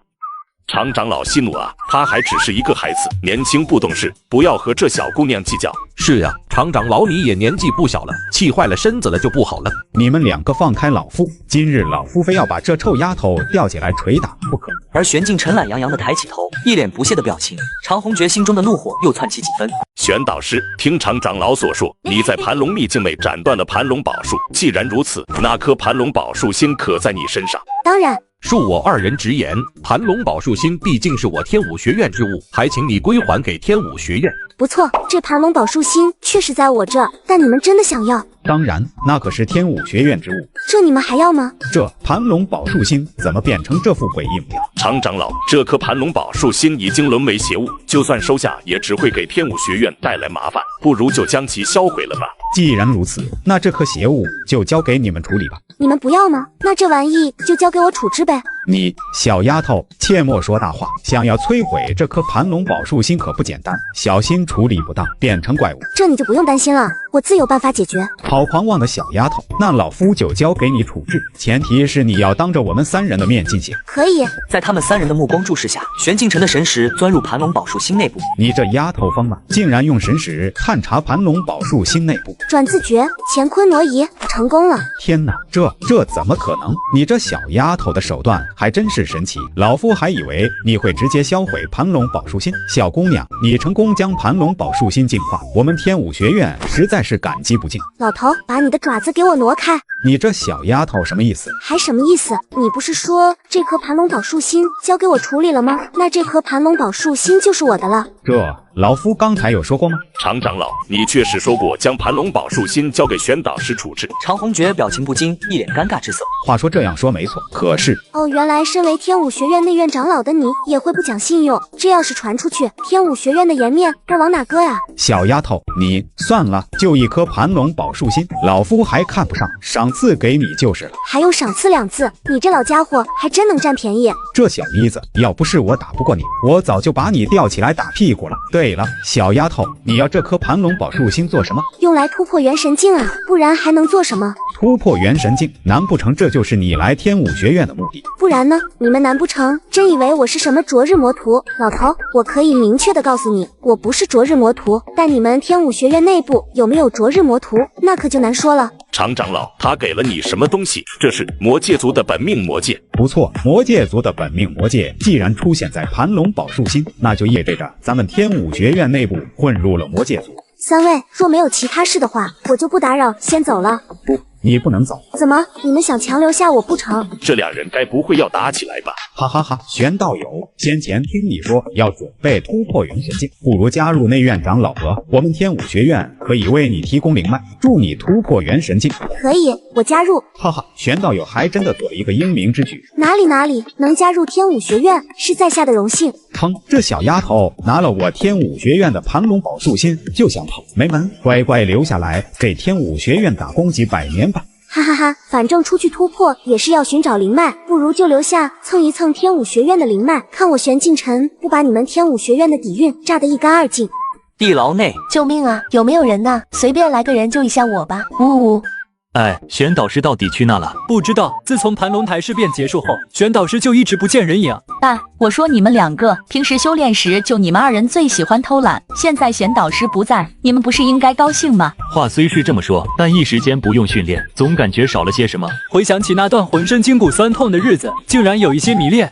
你们两个什么时候觉醒了受虐的属性？对了，蓝思和和理查的那2人哪里去了？他们去闯内院塔了，估计正在冲击成为内院学员。内院学员？话说内院到底是怎么样的？内院与外院差别如何？我也不是很清楚。比起内院情况，我更担心玄导师的安危。但是我听说常长老在盘龙台事变解决后，就带走了玄导师和蓝思和。玄导师当时还陷入了昏迷。如今这么多天过去了，玄导师依旧没有出现，想必受伤严重。什么？玄导师受伤了？那我的下半辈子的幸福怎么办？玄导师受伤与你下半辈子的幸福有啥子关系？难不成你这个海王连玄导师都想着掉？当然有关系，你们不知道，其实玄导师还有一个妹妹。玄导师还有妹妹？真的？骗你们干嘛？那一晚我在莲花池见到那位仙子般的银发姑娘，就被她深深吸引住了。那姑娘的容貌简直是我的梦中情人。就是你睡在莲花池的那一晚？没错，那一晚的美人美景真叫人流连忘返。瞧你那花痴样，我才不信呢。若要是玄导师真有什么妹妹，那为什么自己这么久以来都没有见过？咋回事？怎么突然变冷了不少？你们谁把窗户打开了吗？你干嘛？没什么，就是想问你冷不冷。见蓝思和有如此反应，看来他也见过玄镜晨的女子模样。然而慕容乐没意识到危机，转过身继续得意吹嘘。殊不知，他身后的蓝思和已经高举着大棒槌。慕容乐，你说的那位天仙一样的绝美姑娘，是不是那一位？那位？哇靠，还真有那么漂亮的女孩子，你小子倒是没有骗我。真的耶，这位妹妹未免也太好看了，简直是仙女下凡。见到玄镜晨的蓝思和和慕容乐满心欢喜，但两人还未靠近玄镜晨，就被一拳打飞。这熟悉的拳头，玄导师，这不可能！哇，你就是玄导师的妹妹吗？长得还真是可爱漂亮呢，真叫姐姐羡慕。这头发看起来好柔软，好顺滑啊！对了，漂亮的小妹妹，可否给姐姐一缕银发收藏一下？我也要。玄镜晨想举手抗议，为什么自己变成女子的身高，居然还没这两女娃高？一时间，一股心酸的情绪从心底蔓延上来。这简直就是耻辱啊！我曾经那1.9米的伟岸身姿，怕是彻底回不去了。说什么呢？我可是你们的武学导师。哎呀，小妹妹说谎话可是不对的，姐姐知道你是玄导师的妹妹。是啊，你和玄导师如此相像，一定是她的亲妹妹。她真的是玄导师？玄导师？真的假的？看人，玄导师怎么可能是这么可爱的小妹妹？就是这位妹妹一定是玄导师的妹妹。无奈之下，玄镜晨只好变回原先的男子模样。玄导师，你真的是玄导师？废话，我不是玄镜晨，还能是谁？玄导师，你竟然是女子！一听他们说自己是女人，玄镜晨下意识想否认，但转念一想，现在这副身体好像有些无力反驳。玄妹妹，这不可能，你怎么可能是玄导师？莲花池那一晚，你不是说自己是玄镜晨的妹妹吗？莲花池那一晚，这帮熊孩子到底在胡思乱想些什么玩意？还不赶紧去训练！今天你们每个人都要承受住40倍重力。知道了，生气的话就不可爱了。可爱还愣着干嘛？赶紧去修炼！才说几句就生气了，小玄妹妹还真小气呢。哼，小气的玄导师。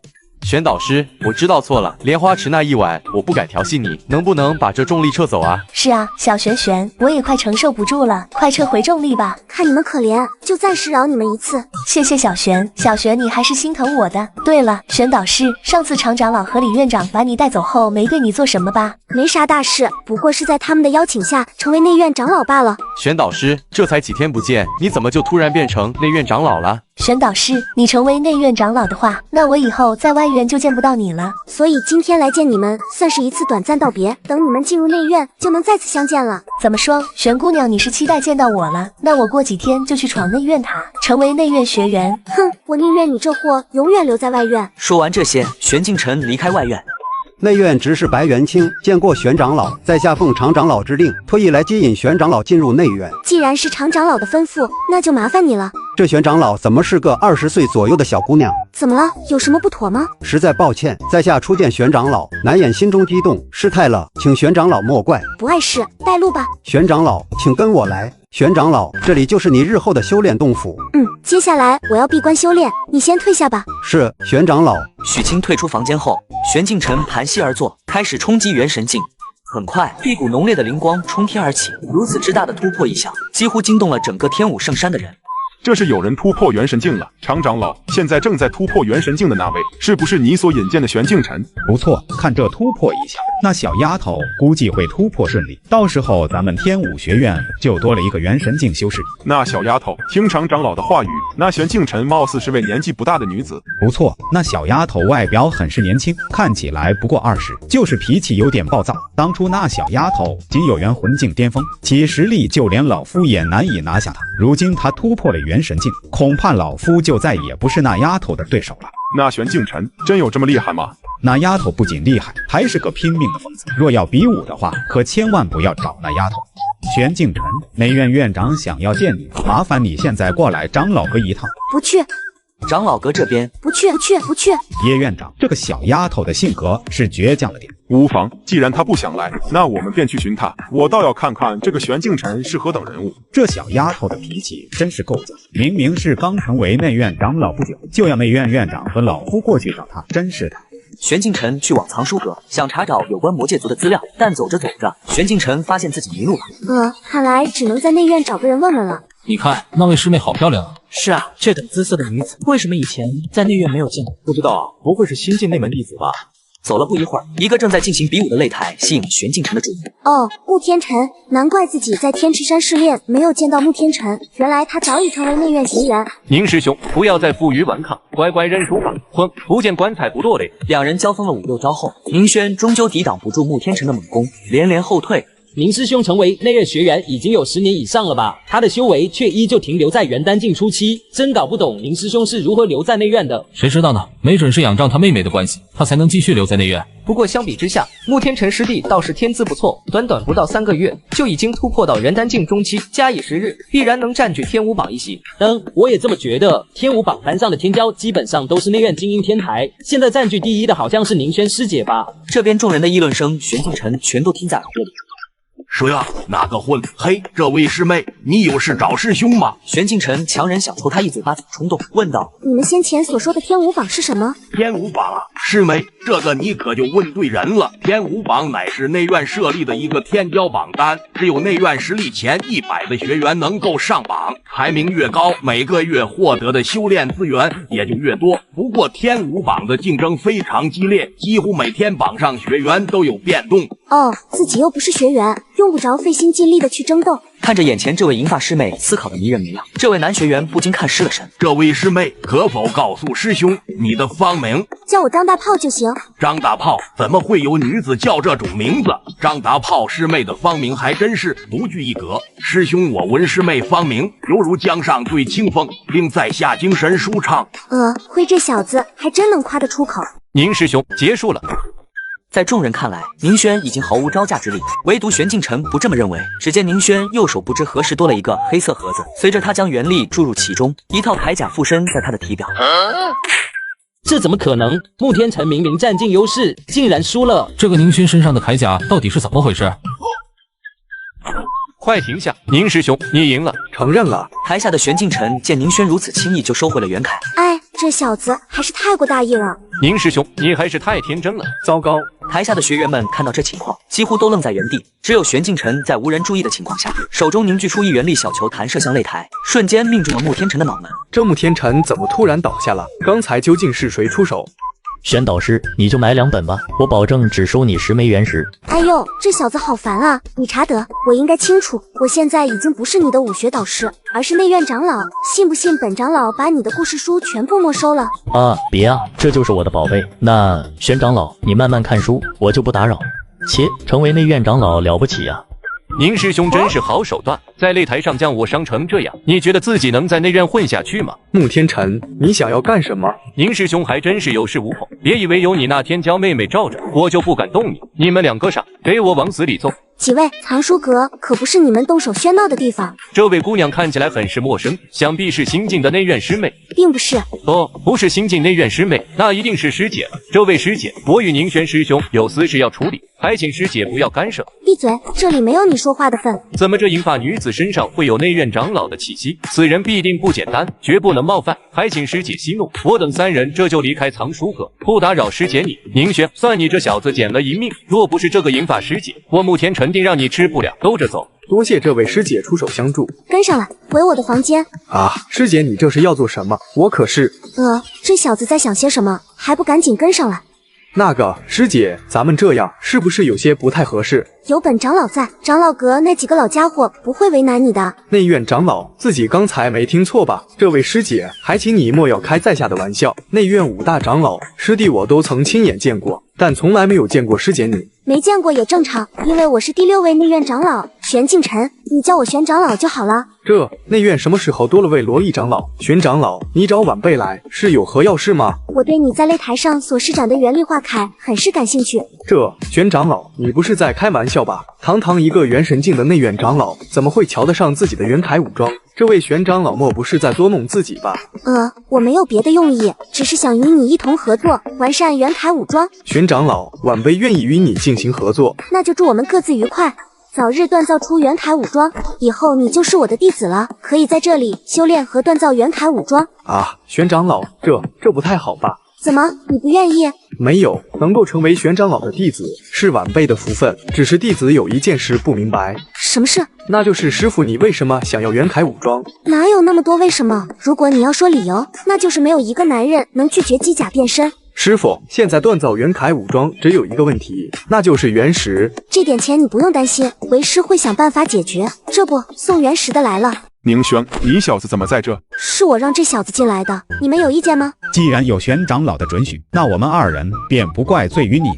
不怪罪于我。师傅的面子这么大的吗？长话短说吧，你们二位来找我有何要事？常红觉和叶文光先是同时瞥了宁轩一眼，宁轩瞬间心领神会。弟子忽然想到其他事需要办理，就不打扰三位前辈交谈一时，恕小子先行告退。去吧。待宁轩退下后，玄丫头，老夫身边这位就是如今的内院院长叶文光。见过叶院长，不过二位今天来登门拜访，恐怕不仅仅是客套一下这么简单吧？你这丫头还好意思提？本来应该是你来长老阁觐见叶院长和老夫，结果却变成了老夫和叶院长来拜访你。既然两位来了，那就坐下来喝茶吧。算你这丫头有点良心。可惜他们并不知道，玄镜晨让他们二人坐下喝茶，是想打他们原石的主意。叶院长，我身为内院长老，怎么连一点原石俸禄都没有？这丫头怎么突然向学院讨要原石起来了？嘿嘿，元铠武装肯定要投入不少原石，这些资金就从天武学院中讨要就行了。反正自己这个内院长老每个月应该能领到不少原石吧？嗨，玄长老，内院长老每个月都可以从学院领取10万原石，但前提是加入5大圣堂之一。若是不加入呢？不加入每个月也有1万原石，毕竟你也是个内院长老。那你们随便把我分配到其中一个圣堂。这个我们恐怕暂时做不到。哦，这是为何？内院5大圣堂一直都是5大长老掌管，如今多了一位长老加入，必然要开展会议商量。所以我就只是一个挂名长老。玄长老还真是聪明伶俐，一猜即知。这个可恶的老狐狸，他一定是故意的，想让自己当个挂名长老，不仅节省了天武学院的原石，还增添学院的战力。这个小丫头怕是没辙了吧？还想要原石？妹们，当个挂名长老，留下来给天武学院做事吧。这个可恶的臭老头，不行！为了帅气的元铠武装，我必须做些什么。对了，我怎么忘记蓝思和这个千年灵草大户？那小子身上一定有不少原石。与此同时，正在喝茶的蓝思和忽然感到一股凉意。咋回事？怎么突然有种不好的预感？玄长老，你这是去哪？找原石去。啥？那小妮子该不会是去抢别人的原石吧？这间小店有什么特殊的吗？竟然这么多人排队！猫娘咖啡厅，怎么天武学院会有这种玩意？想到这，玄镜晨继续盯着店门口的牌子。这两小子真会玩，居然在内院开启了咖啡厅，还是有猫娘女仆服务，难怪这家咖啡店吸引了不少学员前来排队。于是玄镜晨用神时看到了咖啡厅内的场景，理查德和兰斯和两人正一脸享受地坐在躺椅上，接受身边2位可爱女仆的投喂和按摩。这两小子的生活还挺滋润的。看着理查德和兰斯和这2人享受着猫娘服务，玄镜晨竟有些羡慕。不对，我来，这是找兰斯和这小子借原石来的。哦，这位师妹，你可不能插队哟。哦，你们这些女学员也对猫娘感兴趣？怎了？不可以吗？还有你也不是女的吗？玄镜晨想要反驳，却发现自己这具女子身子没有说服力。这位师妹，我想你也是为了这家咖啡厅的蛋糕来的吧？蛋糕？我现在是越来越怀疑兰斯和理查德是穿越者。理查德，亏你想到在内院开猫娘咖啡厅，这下我们俩可以赚麻了，很快我们就能成为内院首富了。不，蓝兄，你才是内院首富，小弟我只是第2富。都一样，我们以后就是有钱人了。二位的日子过得挺逍遥的嘛。蓝兄，刚才那是玄长老的声音，应该是幻听吧？玄姑娘，滚！好过分，玄姑娘，你就这么不想见到我吗？店内的客人听到这3人的动静，也齐齐将目光转移到他们身上。店长，你身边这位银发美女是新来的女仆吗？什么时候可以在店内服务？本公子要点名她。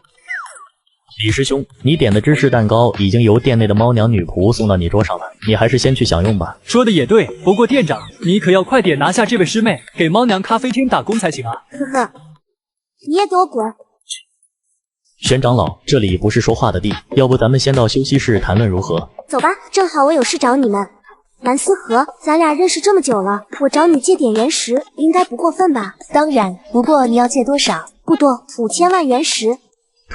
玄镜晨，你当我是原石制造机不成？哎，终究是错付了。平时一口一个玄姑娘，现在真正需要你帮忙的时候，你却狠心伤透了我。原石不是不给你，只是5000万原石太多了，好歹让我知道你是做什么的吧。不告诉你，蓝思和，你就借给我好吗？这女子今天怎么了？为了原石，竟然不惜装起了柔弱伤心少女。思索了片刻，蓝思和看着眼前正盯着自己，满脸都是小星星的玄镜辰。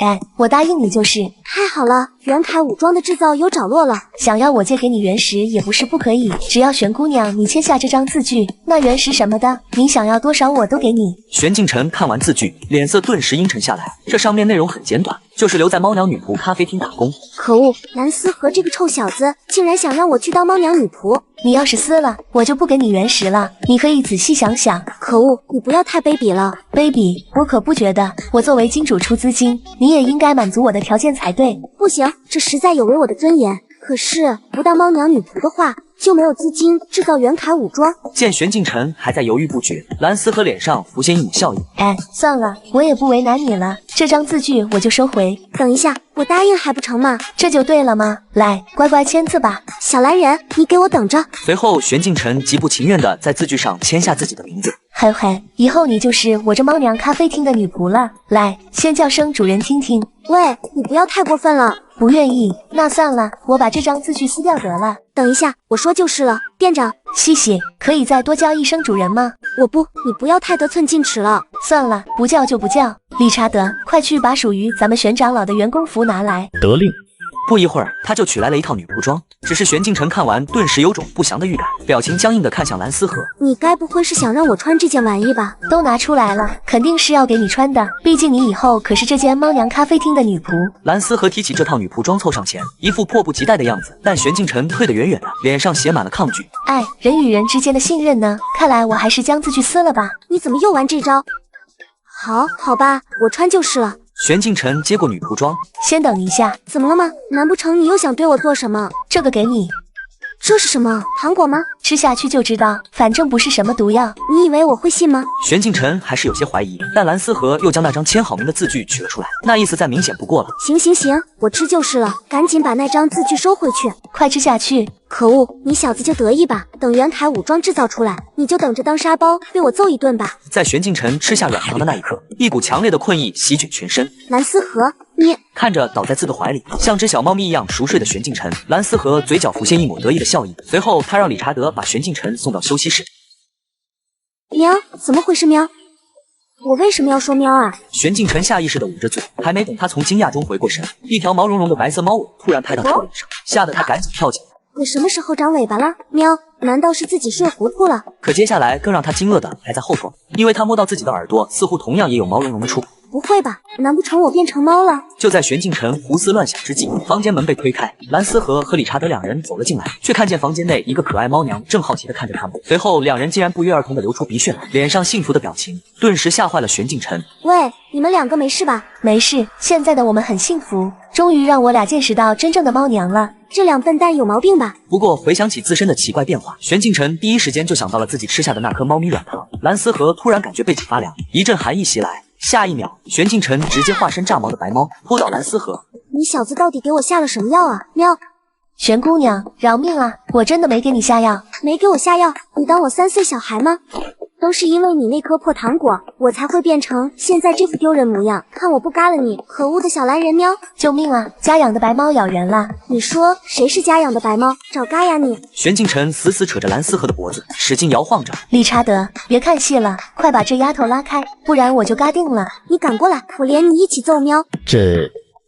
靠，理查德，你这个叛徒！而理查德尴尬地站在原地挠了挠头，他是真心想要救蓝思和，但又担心被玄镜辰暴揍。那个玄长老，你先放了蓝思和吧，你若是真把他折腾嘎了，那他就借不了你原石了。听到这，玄镜辰才松开蓝思和的脖子。玄姑娘，你这是要谋嘎我啊？谁让你下药害我的？喵！那糖果明明是你自己吃下去的，怎么能怪我呢？你说什么？没什么。玄镜辰越看这小子越觉得生气，又看了看自己身后那长长的白色猫尾，这副模样可真是丢大脸了，这让我日后怎么见人啊？玄姑娘，别生气嘛，那软糖是有时效的，只要时间一过，你就能恢复原样。是啊，玄长老，你也不必太过担心。废话，变成猫娘的又不是你，你当然不用担心啊。玄长老，请您冷静一点，蓝思和不也说了，等时效一过，你就能恢复原样。对啊，你放心吧，最迟3天后应该就能恢复了。3天还好不算太久，但这3天内自己就要顶着这对猫耳朵和小尾巴被其他人注视，这种感觉别提多糟糕了。看着玄镜晨失落的模样，蓝思和很想伸手去抚摸他的猫耳，但还是忍住了。其实3天是不确定的，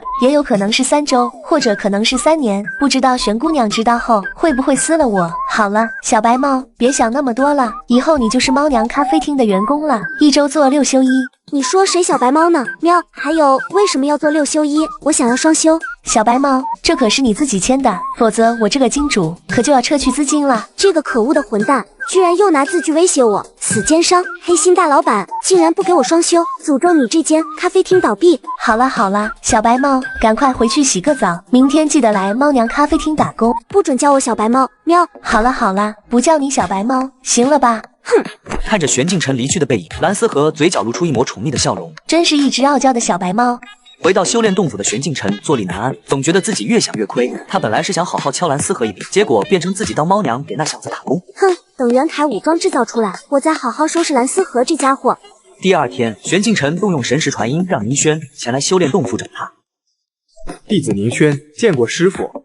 喵！宁轩不由一愣，我刚刚是不是听到师傅喵了一声？随即他抬起头来望向玄镜晨，整个人顿时呆若木鸡。那个师傅，你很冷吗？师傅这是干嘛呢？在洞府里还穿得这么厚实？不冷。喵！这次宁轩是确确实实听到自己的师傅像个小猫一样发出喵的声音。奇怪，怎么一天不见，师傅怎么突然学起小猫叫？看着自己的徒弟，玄镜晨也感到羞愧丢人。哎，自己这副猫娘模样，要怎么在徒弟面前立威？那个师傅，你这是……见宁轩一脸狐疑的盯着自己，玄镜晨连忙转移话题。原石的事，为师已经替你解决了，现在你只需要提升修为和锻造元台武装即可。宁轩闻言有些懵，这才1天时间，师傅竟然将锻造元凯武装所需要的原石都搞定了，难不成师傅其实是一个隐藏的富婆？宁轩估计想破脑袋也猜不到，这些都是玄镜晨出卖尊严，选择去猫娘咖啡厅打工得到的。这几天你就安心研究元凯武装就行。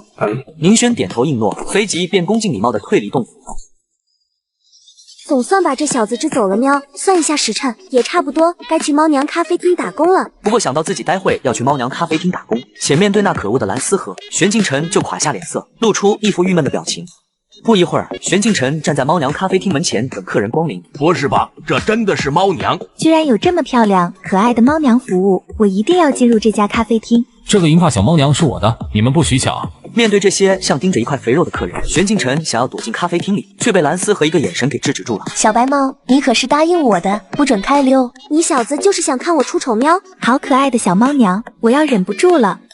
看着这些贴上前来的顾客，玄镜晨吓得花容失色，像只小猫一样躲到蓝思和背后，只探出一个小脑袋瓜，警惕地看着他们。各位，请遵守秩序。今日猫娘咖啡厅新开张，只要消费达到100原石以上，即可获得与小白猫的1张握手券。我特吗？蓝思和，你什么意思？喵！我要小白猫的握手券。我也要，不就是100原石吗？难得见到猫娘，握手不亏。店长，那如果我消费1000原石，是不是就能获得10张握手券了？当然个屁咧喵！臭奸商，黑心大老板！继续吗？我喜欢听。我特喵！可恶，蓝思和，你给我等着！好了，小白猫，去工作吧。小蓝人，臭奸商，我要辞职！你试试。哼，你等着喵！玄镜晨气呼呼地瞪着蓝思和，这才不情不愿去欢迎客人。一整天下来，玄镜晨仿佛干了半辈子活，他从未如此累过。怎么样，还好吗？小白猫，谁是小白猫？小心我挠你呀喵！好了，小白猫，工作去吧，今天可是很忙的。哼，你给我记着。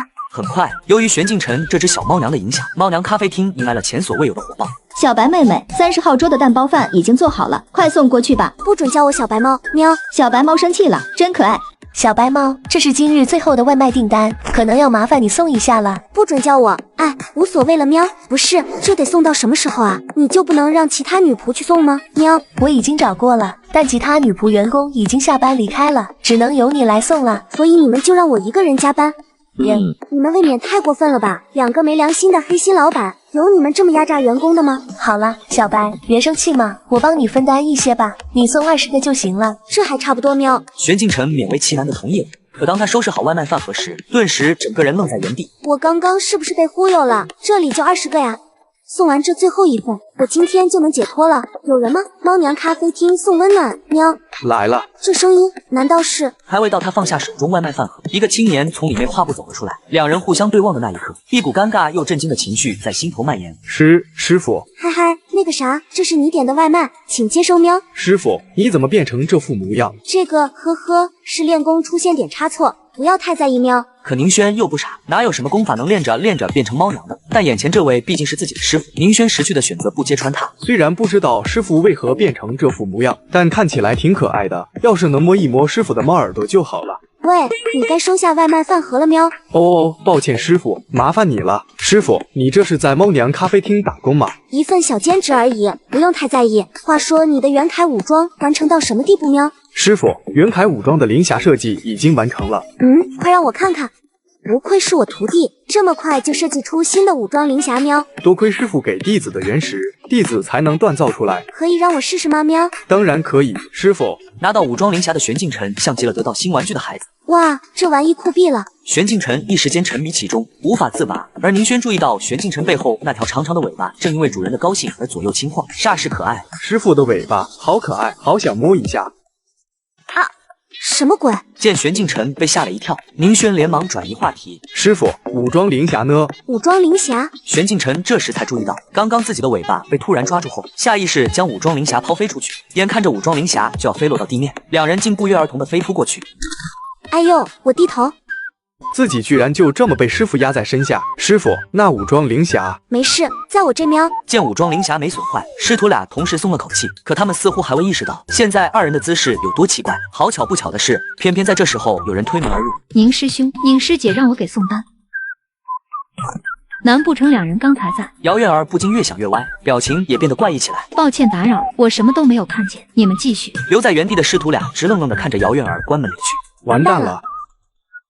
你误会了，不是这样的，快回来！可惜姚月儿已经跑远了，锻造室内只留下互相尴尬的师徒俩。师傅，抱歉，弟子刚才好像冒犯了您。算了，也不是什么大事，一个小意外罢了。刚才那个小姑娘是何人喵？刚才那是镇雷堂的姚月儿师妹，她刚才过来应该是替我妹妹送丹药来的。你妹妹宁轩吗喵？没错，那个内院天武榜排名第1的天骄就是弟子的亲妹妹。哦，我知道了，刚刚没来得及测试一下这武装灵匣，现在自己可以好好研究一下。所以接下来你就搬到我的修炼洞府居住吧，这样一来我也好指导你修炼，让你早日突破修为喵。和师傅住在同一个修炼洞府，师傅这么做岂不是要与我朝夕相对？想到这，宁轩脑海中瞬间浮现刚才师傅趴在他胸膛上的画面。不行，不能对师傅产生邪念。你不能拒绝，这是为师的命令喵。师傅既然已经这样安排，那我只能顺其自然了。他并不知道，玄镜晨之所以让他住进自己的修炼洞府，其实是为了能够第一时间实验锻造出来的元凯武装。这个储物袋中是为师替你寻求到的原石，足够你锻造出元凯武装喵。谢谢师傅。不用谢，只是为师可能要辛苦点喵。这个储物袋是蓝思和给他的，一想到今后的女仆生涯，玄镜晨内心就莫名的感到悲伤。今天就到此为止吧，为师先回去了喵。时间转眼过去1个多月，又是猫娘咖啡厅忙碌的一天。不过这次在咖啡厅内工作的却变成了蓝思和。别给我偷懒，赶紧把桌子擦干净喵！真是的，变不回去就变不回去吗？当个小猫娘多可爱啊！打我做什么？不许偷懒喵！说好的3天，可这小子竟然敢骗自己，一定收拾他才行喵！这只可恶的小白猫，怎么给了原石就不认人了？内院，一道高挑曼妙的身姿在院落中练习剑技。出来吧，姚师妹。嘻嘻，宁师姐，你剑法又精进了呀。上次我让你送的元辰丹，你可否送到我那哥哥手上？当然有送到，只不过什么？那个宁师姐，你真的想知道吗？再不说我就走了。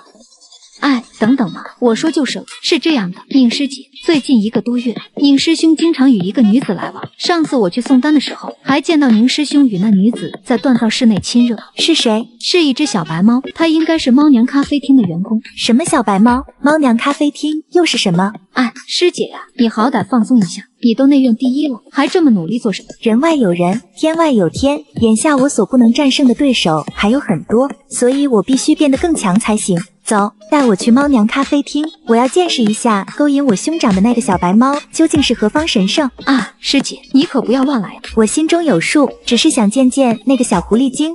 不错，这猫娘咖啡厅倒是挺干净的，就是这里面没什么人过来接待。还不是宁师姐你来的时候练剑太久，现在猫娘咖啡厅都快关门歇业了。那今天还能见到那个猫娘师妹吗？这店里的女仆一个都见不到，估计那个小师妹也不在。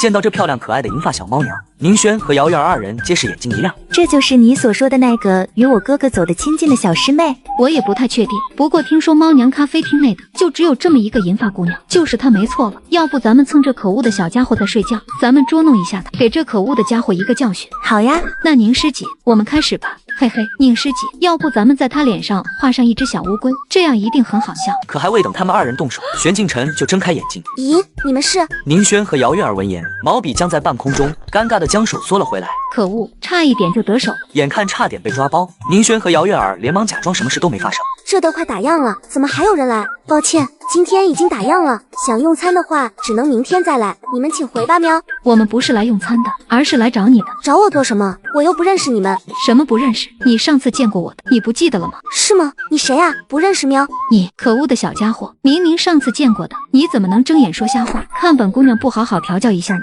姚师妹，你先退下，让我先与这位师妹谈谈。可是宁师姐，你又是谁啊？我现在很忙的。喵，这小白猫虽然表面乖巧可人，但谈吐无礼，真搞不懂轩哥为何会喜欢这个不礼貌的小姑娘。在宁轩打量玄静晨的同时，姚月儿也在偷偷观察他。虽然这只小白猫长得很是漂亮，即便是宁师姐，在容貌上也稍微逊色于她，难怪宁轩师兄会心动。见宁轩迟迟不说话，姚月儿有些担心。宁师姐该不会要亲自动手调教这只小白猫吧？我叫宁轩，你应该认识啊。宁轩师姐这是干什么？居然主动与这小白猫示好。这个漂亮小女娃，难道就是自己那个傻大个徒弟的妹妹？长得确实挺标致的，不过这小姑娘来找自己做什么？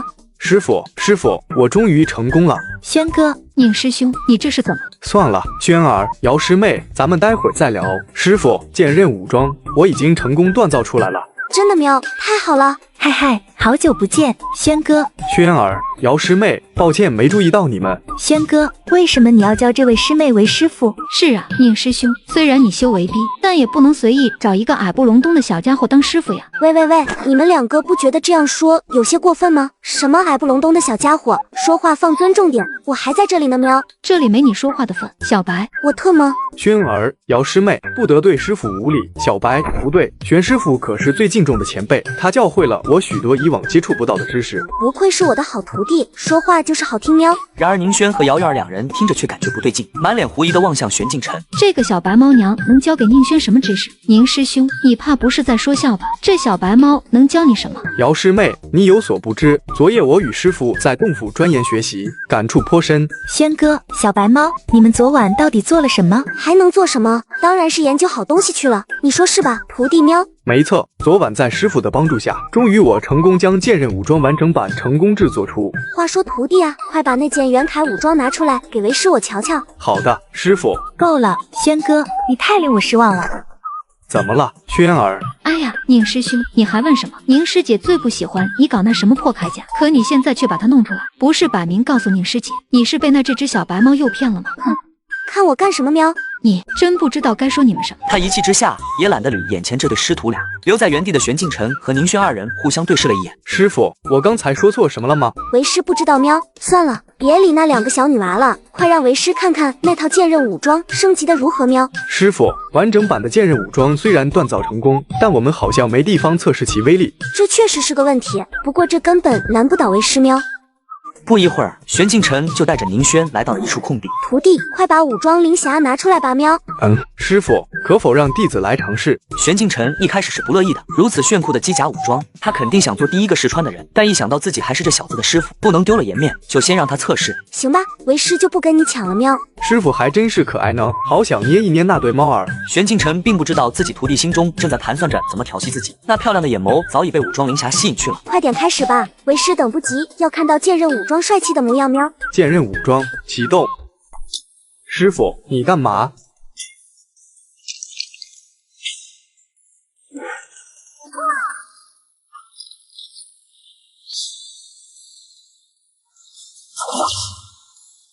你是何人？喵。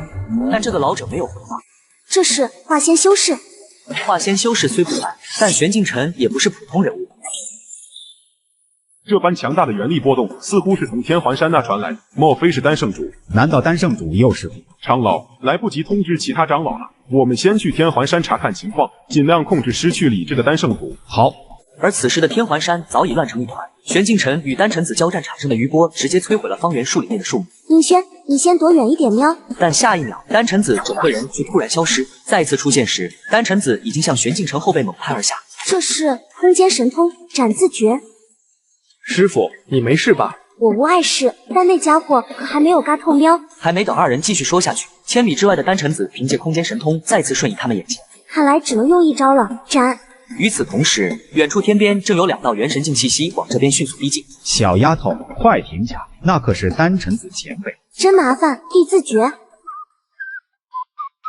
怎么会这样？太清真灵液不可能无效。难道丹圣主身上有伤？长虹觉察觉到了问题，眼眸深沉地看向玄镜尘和宁轩这2个闯祸精。你们2个小鬼到底在天环山搞什么名堂？知不知道这天环山是丹圣主闭关之地？然而这对师徒俩却动作神情同步，皆是歪着脑袋，一副无辜样。这我们还真不晓得。常长老，先想办法令丹圣主恢复神智要紧，这些事等解决完丹圣主的事后再追究。可恶，这次丹圣主的入魔比以往每一次都严重得多。师傅，叶院长好像没有办法帮助丹尘子前辈恢复神智啊，我们接下来怎么做？玄丫头，你可别乱来啊！那可是咱们天武学院的创办者丹尘子前辈，千万别伤害到他。常老头，什么叫我伤害到他？你就不怕他伤害到我似的？哼，给我醒来！成功了！见丹尘子恢复神智，长虹觉和叶文光皆露出惊喜之色。师傅还真是神通广大。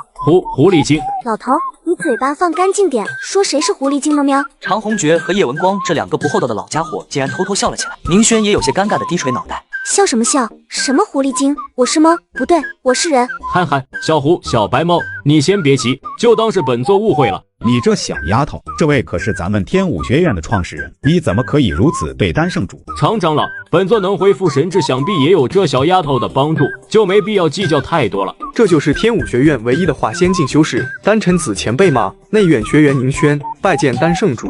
你是内院学员，怎么才元丹境中期？你师父是何人？我师父，他不就在这吗？啊，这小白猫是你师父？咋了？我是他师父，你有意见啊？丹前辈，这位是天武学院新晋的内院长老玄镜尘。这小白猫是内院长老，没想到这小白猫年纪轻轻便达到了元神境，还是内院长老，也不知道这2个家伙是从哪里拐来这个宝贝疙瘩的。什么嘛？怎么就坏掉了？师傅不用担心，弟子会尽快修复好元铠武装。看来又要去小蓝人那里要些金属材料了喵。没过多久，蓝思和看见玄镜尘居然带着一个男子走进咖啡厅。不可能，玄姑娘不可能背叛我。玄矮子，这位是在下宁轩，很高兴认识这位师弟。都说了不要叫我矮子喵。可是我们明明已经成为朋友了，为何不让我说？朋友，师傅，他们自己那可爱的猫娘师傅，居然被这个小蓝人提前1步拿下了，实在是太让我难以接受了。你又皮痒了是吧？我错了，玄姑娘。喂，理查德，你在看什么喵？内院美女榜。哦，自己那个徒弟的妹妹宁轩好像是这个什么美女榜的第1。可当他想要凑近看一眼时，理查德忽然将这份美女榜单藏到身后。这没什么好看的，小白。没什么好看，你会看那么认真？少骗人了喵！玄镜尘才不信这小子的鬼话，于是直接一把夺过卷轴。完了，蓝兄弟，你可不要怪我，是小白自己看到的。玄镜尘大致扫了一眼，发现宁轩竟排在第2。那小姑娘不是内院第1美女吗？怎么突然变成第2了？我倒要看看第1是谁。那画像是一名猫耳娘。看到这张画像，玄镜尘一副吃惊的表情。这不就是我吗喵？可恶，到底是那个混蛋搞的鬼。说，你小子一定知道是哪个刁民想害我喵？但心虚的理查德下意识瞄了蓝思和几眼，这个小眼神被玄镜尘捕捉到。此时的小蓝人还不知道自己死到临头。小白猫，给我按摩一下肩膀。可他话音刚落，就发现玄镜尘正满眼杀气地盯着自己。那个小白猫，你为何这么看着我？你说呢？小蓝人，又是你这小子出卖我喵！玄镜尘愤恨地瞪着蓝思和，正打算扑过去挠他时，咖啡厅外忽然传来一阵喧闹声。各位师弟师妹，这里就是小白猫打工的地方了。只要加入我们小白猫教，日后我们都是守护小白猫师妹的教徒。什么小白猫教？这是什么玩意？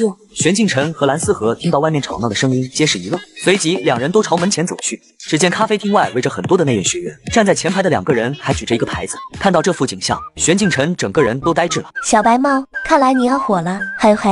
火你个大头鬼喵！都是你这个家伙害的喵！你们快看，是小白猫。真的耶，小白猫师妹好可爱，快让师姐亲一口。面对这些疯狂的小白猫教徒，玄镜晨十分无奈。蓝斯和这损人却还在偷笑，笑什么笑？还不快把他们挡住，别让外面那些家伙冲进来喵！但外面那些学员实在太过疯狂，拼了命似的想要往咖啡厅内挤。蓝兄，我快坚持不住了，要不我们开门？我擦，小白猫呢？快让我们进去，我们要见小白猫师妹。这可怜的俩人还没反应过来，咖啡厅的大门就轰然倒塌，他们二人直接被压在门下。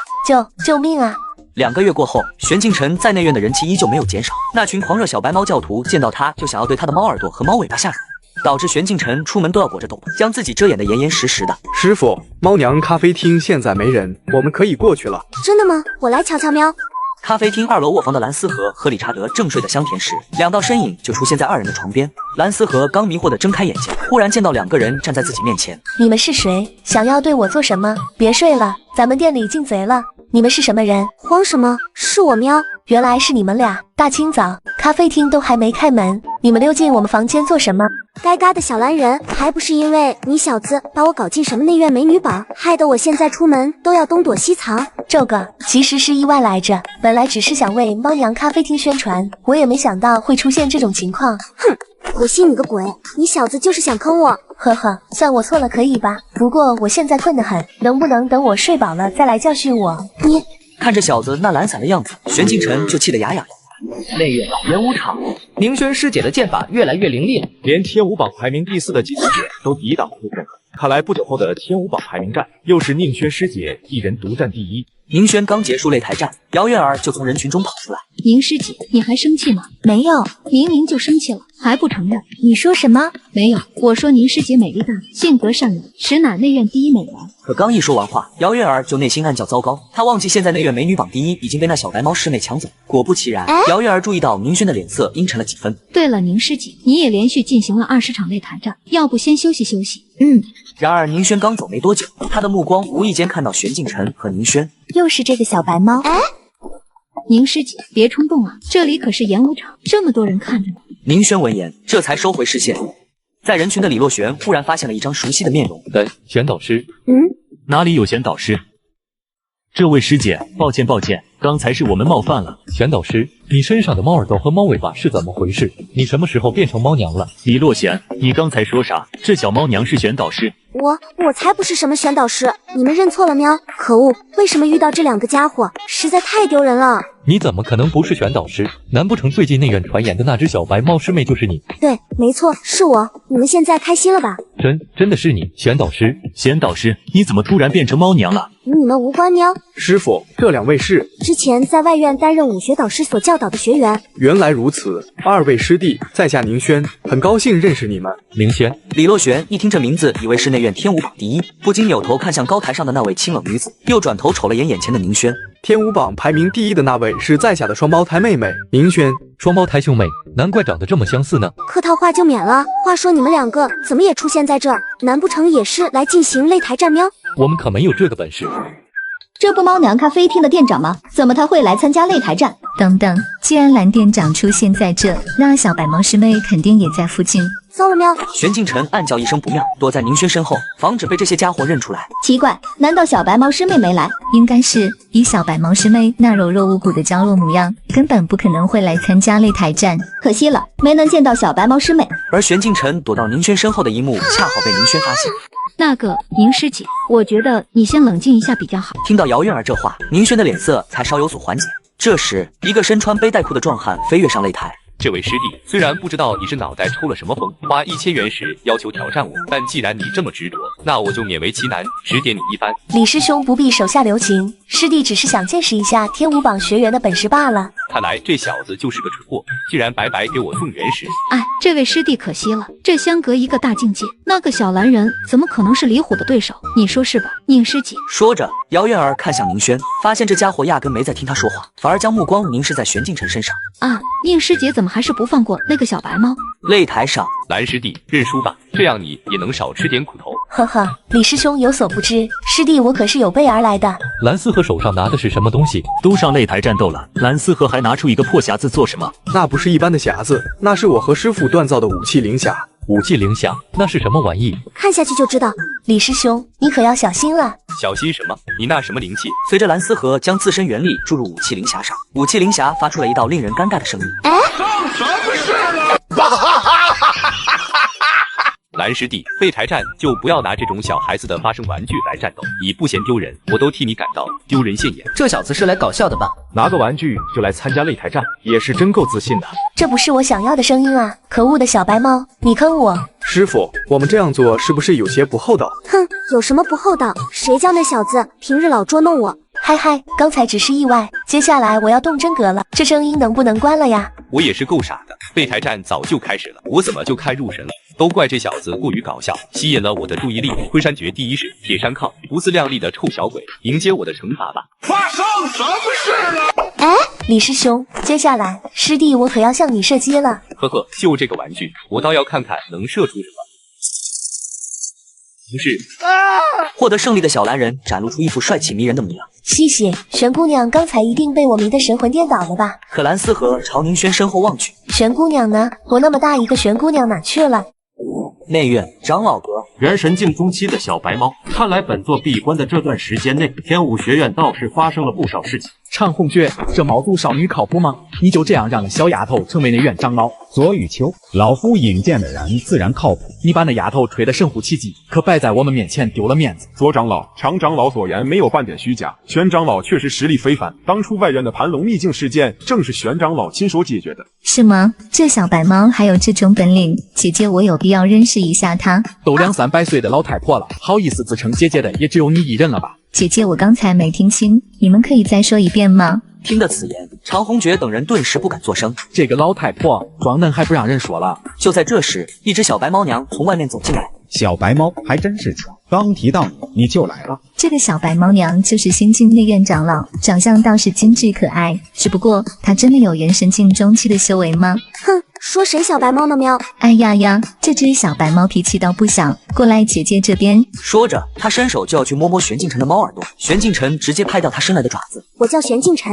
不是什么小白猫，别乱喊。摸一下都不给，真是一只小气的小白猫。好了，玄长老，今日你来长老阁所为何事？玄镜晨没有废话，一只幼虫呈现在丹晨子等人的眼前。这是元虫，你怎么会有这只灵虫？这几个月来，内院陆续有学员弟子体内莫名出现了噬元虫，而且数量还在不断增加。玄镜晨的言外之意，他们岂会听不懂？显然是有人故意传播噬元虫，并暗中使用噬元虫残害天武学院的弟子，定然是昨日魔徒。常长老，你先稍安勿躁，我觉得事情不像我们猜测的那般简单。没错，我怀疑天武学院内部有人与昨日魔徒勾结，想要在内院造成混乱，夺走8魔兽石像。左长老、林长老，你们2位就暂时镇守在外院，注意8魔兽石像的变化情况，至少在这半年内，绝对不能有任何闪失。一切听丹圣主的安排。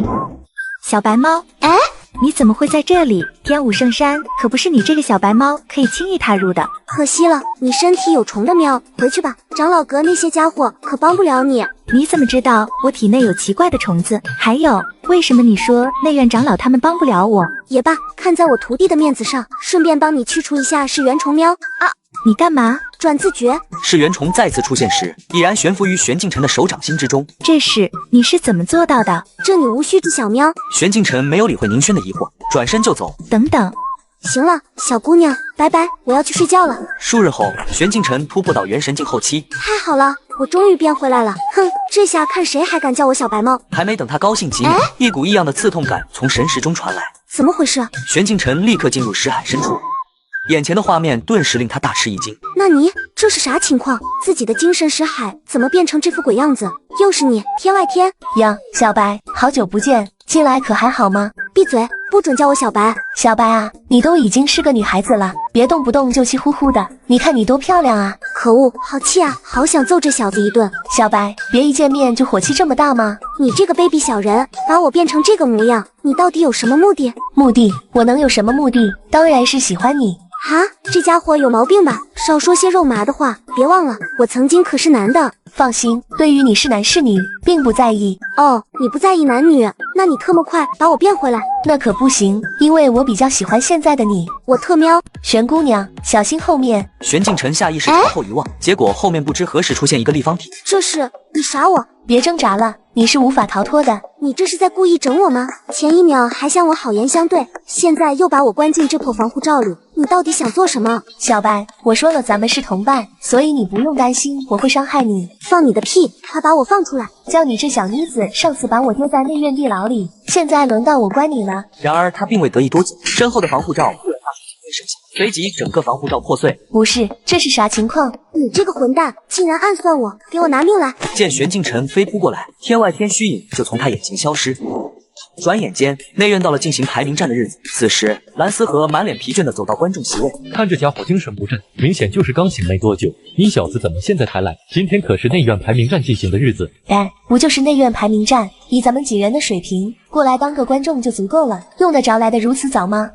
理查德哪去了？他不应该与你一同前来吗？不知道，没准那小子又去哪鬼混去了。倒是有这个可能。看来内院长老们都来了。闻言，众人齐刷刷朝高台上看去。爷，这老家伙是谁？为什么我从来没见过？难道他就是前不久传言的新晋内院长老？有这个可能。一瞬间，众人议论纷纷。这群小兔崽子，身为天武学院的学员，竟然连丹圣主前辈都没认出来。无妨，毕竟本座也闭关许久，这些小家伙们一时半会儿没认出本座也是正常。奇怪，长老都到齐了，为何不见师傅呢？宁轩没发现玄镜晨的身影，又仔细观察了一下桌子上方。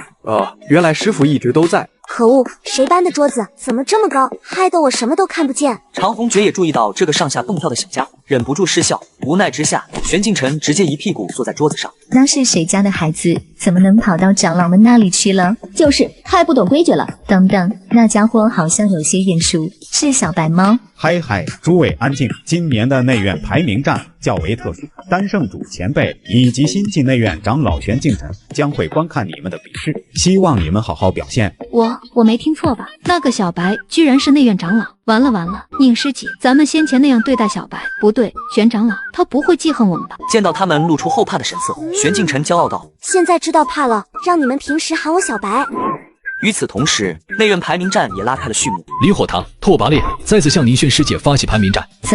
拓跋师兄还真是坚持不懈，他这都第783次挑战宁轩师姐了，可不是吗？拓跋师兄都当了8年的天武榜第2，心里多多少少有些憋屈。我猜今年他又要输给宁轩师姐了。宁师姐，那个大块头都挑战你多少次了，怎么就不认清自己的实力差距呢？宁轩闻言瞥了眼拓跋烈所站立的方向，随即一个跳跃落到天舞台另外一侧。宁师姐，请指教。拓跋师弟，我认输。哈，不是吧？宁轩师姐这就认输了？难不成宁轩师姐有什么把柄被拓跋烈师兄抓住，并受到威胁被迫认输了？看，你们别污蔑我可什么都没做。宁轩，你什么意思？为何不敢与我一战？拓跋烈对战宁轩，拓跋烈胜，晋升天武榜第1。你们看，那是什么东西？什么情况？这是要下雨了吗？谁知道呢？上空那个黑色漩涡诡异的很，不会是什么妖兽吧？众人心中疑惑万分，纷纷抬起头朝天空望去，只见10几个人影竟从上空的漩涡中飞落下来。裴万山、萧长河，竟然是你们这群祸害！此时，天空中的漩涡下一刻便消失不见，而身为昨日魔徒首领的裴万山脑子似乎宕机了。这是啥子情况？这些人本来在昨日教会吃饭，正当他们喝酒吃菜时，忽然天空中涌起一团漩涡，将他们全部吸收进去。随后，他们便莫名其妙地出现在这里。萧长河、裴万山，你们这群昨日魔徒真是好大的胆子，竟然再次进犯天武圣山！既然如此，那你们都给本座将性命留下。叶文光一声暴喝，一道元力从掌心激射而出。虽然不知道发生了什么，但裴万山和萧长河还是齐齐站在前方，运转元气。叶文光、长虹诀，还有丹臣子等等，难不成这里是天武圣山？你们这群人，想必又是来盗取魔兽石像。今日本座绝不会放过你们。他手掌一翻，化仙境级别的元力便向下碾压而来，咔嚓一声。等等，这一定是有什么误会。没有误会，你们就是想来抢走魔兽石像。放屁！你们这是纯纯的污蔑。我等就算要抢魔兽石像，那也是去外院，谁会这么蠢跑到内院给你们送？你们这群混账，快说，魔兽石像在哪里？冤枉啊，我们没有。二人几口否认，一时间感觉自己简直比窦娥都冤。他们也不清楚情况就被传送至此，还莫名其妙背了个大黑锅。给我拿下他们！满了，说话不好使是吧？我跟你们拼了！快走，要打起来了！可是刚走几步，两人又发觉有什么东西被他们遗忘了似的。蓝思和那小子呢？只见蓝思和正趴在观众席上呼呼大睡。靠，这家伙怎么还睡觉？二人连忙过去，将其从地上拽了起来。怎么了？是不是排名战轮到女孩子打架的精彩时刻了？打你个头啊！赶紧走！此时的玄镜晨正在隔绝外院的原力屏障前，在他看来，这群灼日魔徒之所以拥有不死之身，完全是依靠这层原力屏障的力量。玄小白，在我这暴力拆解法可是没有用的。不过看在蓝思和的份上，就给你一点提示吧。在玄镜晨的视角看来，请用一笔画完成三角形。啥？难道想要破解这个屏障，就必须解开这道题？但这未免有些过于简单了。玄镜晨拿出毛笔，一笔画成三角形。切，这么简单，瞧不起谁呢？然而下一秒，原力屏障上又出现下一道题目，请画出清明上河图。我去你的，这是什么鬼题目？神他喵清明上河图，有种你画给我试试，到底是哪个变态混蛋设计的禁止？真是丧心病狂！小白，就算你骂我也没用。然而下一秒，他就被玄镜晨打脸。怎么会这样？我还真是小看你这只小白猫了。虽说计划有变，但拖住小白目的还是达到了，差不多该将萧长河他们转移离开。可恶，这些魔徒怎么突然跑这么快呢？与此同时，左雨秋和林秀婉二人也总算赶到。丹圣珠，大事不妙了！外院墨像广场上的7尊魔兽石像全被灼日魔徒夺走了。什么？我们这是离开天武学院了。是谁？快给我滚出来！很快，草丛里走出来一名少年。老大，这小子是天武学院的弟子。不是吧？怎么天武学院那边这么快就追上来了？不用过度紧张，只有我一个人。老大，不能让这小子离开，否则我们的行踪就暴露。可他话音未落，只见这人的身体却悄然无声地倒下。看到这一幕，萧长河和裴万山不由吓得浑身颤抖，而理查德也在此刻展露了自己身份。这是魔界族第4界主理查德。界主大人恕罪，小的一时间没认出您的身份，还请您原谅小的。都起来吧。这时，理查德手中出现7尊缩小后的魔兽石像。这难不成是昔日与昨日大人一同被封印的那几位？没错，本座接下来会安排你们办一些事，你们几位可愿意？愿意，界主大人尽管开口。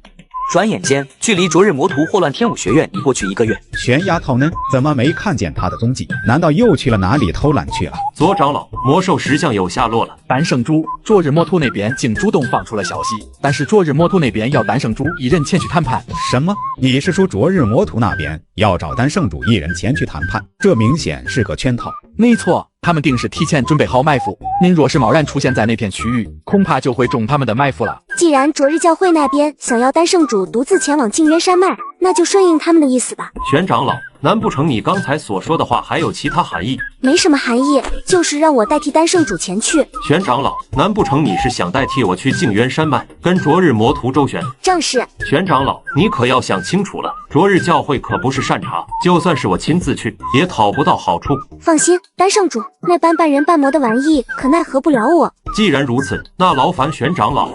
待玄镜晨离开天武学院后，身处猫娘咖啡厅内的理查德却是一副尽在掌握的面容。小白啊，小白，你的想法倒是不错，殊不知我真正引诱的对象不是丹晨子，而是你玄小白。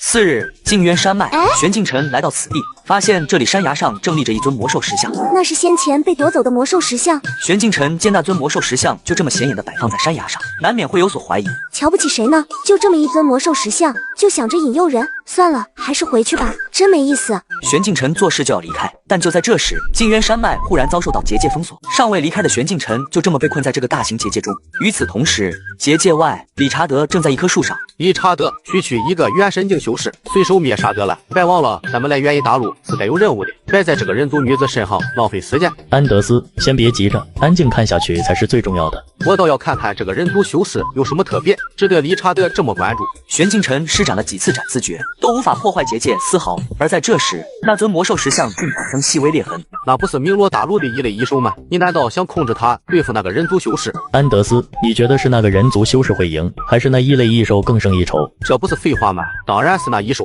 那个人族修士不过元神境后期，那异兽可是化仙一阶的魔兽。你认为那人族修士打得过吗？化仙境的化形魔兽，区区元神境的修为，就想挡得住本王的攻击？是吗？风自绝。晕，这是怎么回事？不给他回过神的机会，玄镜晨已然顺身到他身后，一记斩字诀，他就被玄镜晨的斩字诀给七零八碎。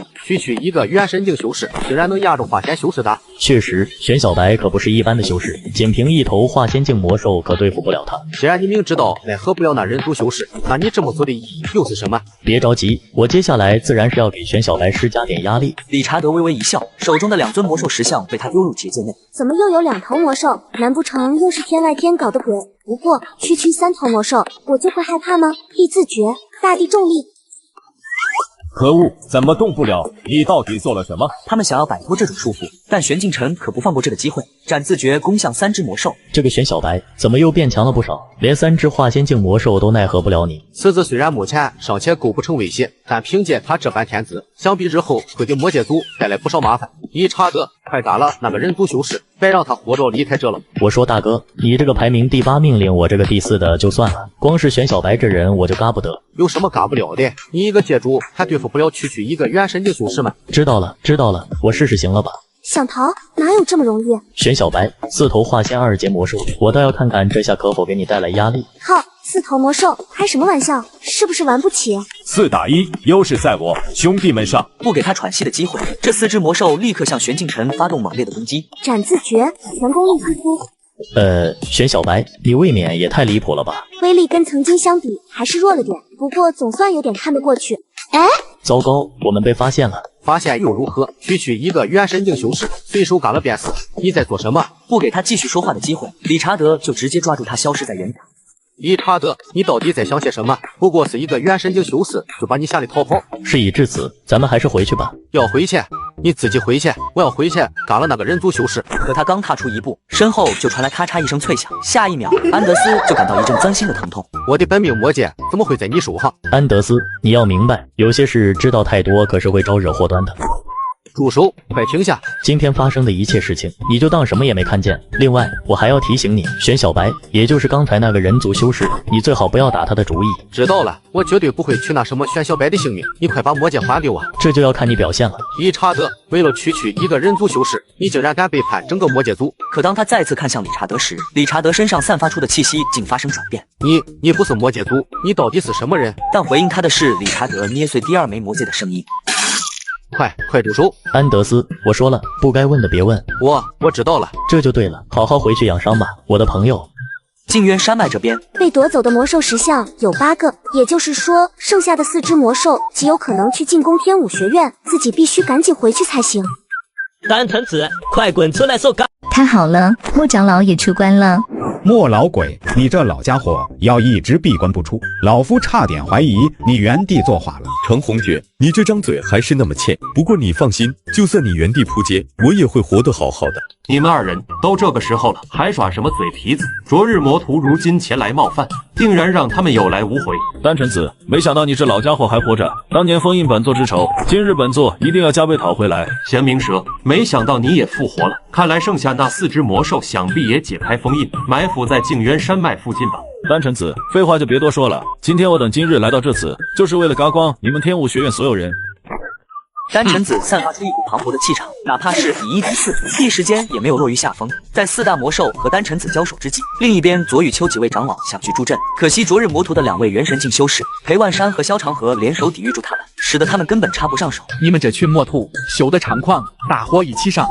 在双方交战激烈之际，有2个人却坐在学院建筑上。蓝老板，您请喝茶。哎呀呀，他们打的还真是激烈啊！不知道玄小白能不能及时赶回来阻止呢？刚一说完，就有3个昨日魔徒跳上了屋顶。这里还有2个天武学院的废物，竟然还有心思喝茶，真是不知死活！大家一起上，嘎了他们！然而理查德只是打了个响指，那3名昨日魔徒就瞬间消散在原地。单圣主，没事，不用担心我。单臣子，没想到你一个寿元将至的人类修士，还能跟我们4人打这么久，难怪100年前能将我等诸位封印。不过今时不同往日，现在的你身边可没有段星河等几位化仙境修士相助，想要再次封印我们，可就没那么容易了。看来想要扭转局面，只有这一个办法了。单臣子，这招暗星陨灭，你应该很是熟悉吧？100年前，8大魔兽就是凭借这招毁灭了元州境内数10个国家。底下的昨日魔徒见上空的暗黑星辰即将落下，个个吓得惊慌失措，一个个争先恐后的离开天武圣山。萧长河和裴万山二人见状也想逃离，可眼前5大内院长老联手，他们2人根本无法逃脱。可上空的巨大暗黑星辰又即将落下，裴万山只好向高空的4大魔兽求救。昨日大人，我们还在天武圣上，先收了神通吧。可对于裴万山的呼喊求助，上方的4大魔兽却连看都不看他。难不成昨日大人是想让我们与天武学院的人陪葬？那4只小魔兽是不是闹大了？我可没有让他们摧毁天武学院。理查德，咱们戏也看够了，你去把那4只魔兽给嘎了。遵命。然而还未等理查德开始行动，一道人影已经出现在半空之上，正面迎上那颗恐怖星辰。元剑虚无吞并。刹那间，漆黑的黑幕将丹晨子和4大魔兽一同带到他所创造的元界之中。丹晨子，别以为区区一个空间神通便可困住我等，只要嘎了你，天武学院终将落在我们的手中，而你这个元州最后的顶梁柱也该入土了。哈哈哈哈哈哈！你们这4头畜生是不是忘记什么了？同样被带入元界的，还有你们那一条暗黑陨灭啊！丹晨子，这也在你的计划之中吗？可恶，这丹晨子这是想牺牲自己，与我们同归于尽。本座能在生命的尽头再次庇护天武学院一次，也算是尽了天武圣山之主的职责。元剑崩坏术。你丹晨子，你疯了！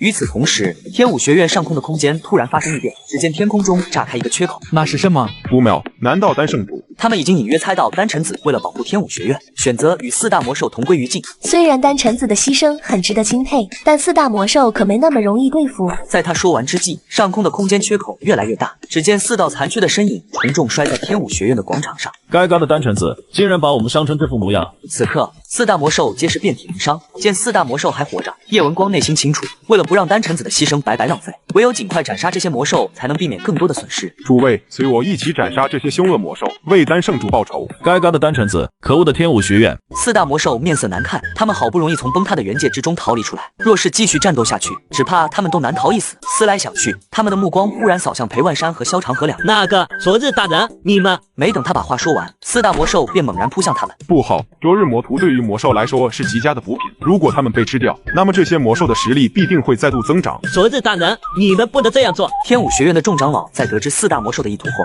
立即上前去阻止4大魔兽的行动，但瘦死的骆驼比马大，4大魔兽只是释放威压，就将5大长老瞬间逼退。紧接着4大魔兽一同涌上前，活生生将萧长河和裴万山2人给嘎了。看得天武学院的众人一脸心悸，他们没想到4大魔兽对自己人下手竟如此狠毒。吃完饭的4大魔兽力量再次恢复。再见了，天武学院！哈哈哈哈！我觉得咱们好像要嘎在这里了。就在这时，一道熟悉的白影转瞬来到天武学院上空，是玄长老回来了。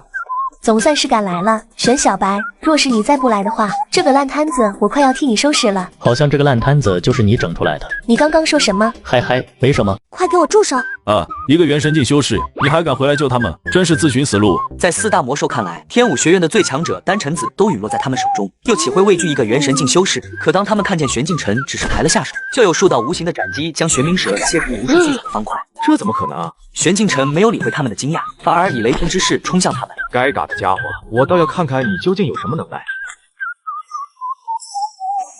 只见玄镜辰的身影再度出现在另一侧，又是一记巨大斩击挥出，刹那间就将3大魔兽斩杀。这一刻，在场的天武学院之人无不是瞠目结舌。原来玄长老的实力竟如此强悍。大战结束后，天武圣山之巅，众人汇聚于一棵苍天古树之下。丹圣主，感谢您为天武学院所付出的努力，我等弟子学员绝不辜负。对于丹晨子的牺牲，玄镜辰也表示哀悼。待葬送仪式结束后，长老阁收到了一封邀请函。当日4大魔兽与昨日魔图袭击天武学院，森罗殿那群混账选择了袖手旁观。如今丹晨子的葬送仪式才刚刚结束，森罗殿却还好意思邀请我等去参加什么鉴宝大会？闻言，叶文光也是脸色微沉。各位，现在天武学院被重创，森罗殿趁机提出邀请天武学院的事情，分明就是确定丹圣主是否陨落。可恶！若是丹圣主还在，这森罗殿又岂敢如此嚣张？我认为天武学院有必要参加鉴宝大会，即使丹圣主不在，也不能任由森罗殿踩踏天武学院威严。就在叶文光安排那位长老代表天武学院前去参加森罗殿的鉴宝大会时，玄镜辰忽然开口了：这所谓的鉴宝大会，可否让我作为天武学院的代表人物前去参加？叶文光看向玄镜辰，可转念一想，这位玄长老的实力，即便是森罗殿的殿主段星河，也未必是他的对手。玄长老愿意去，那自然是再好不过了。不过按照以往的惯例，至少要有2位内院长老前往参加，所以除了玄长老外，我们还需另找一人。说着，叶文光的目光有意无意地扫了长虹绝一眼，长虹绝被正眼看，以为是要选择他。我明白，既然如此，那就让左长老一同去吧。好你个叶文光，既然一开始就不任命老夫前去参加鉴宝大会，那刚才的眼神是什么意思？这次鉴宝大会虽说是森罗殿心存不轨，但我们天武学院也不是过去砸场子的。你和玄敬晨，一个脾气暴躁，另一个更是性情周末不定，若是生气，直接动手灭了森罗殿也不是不可能。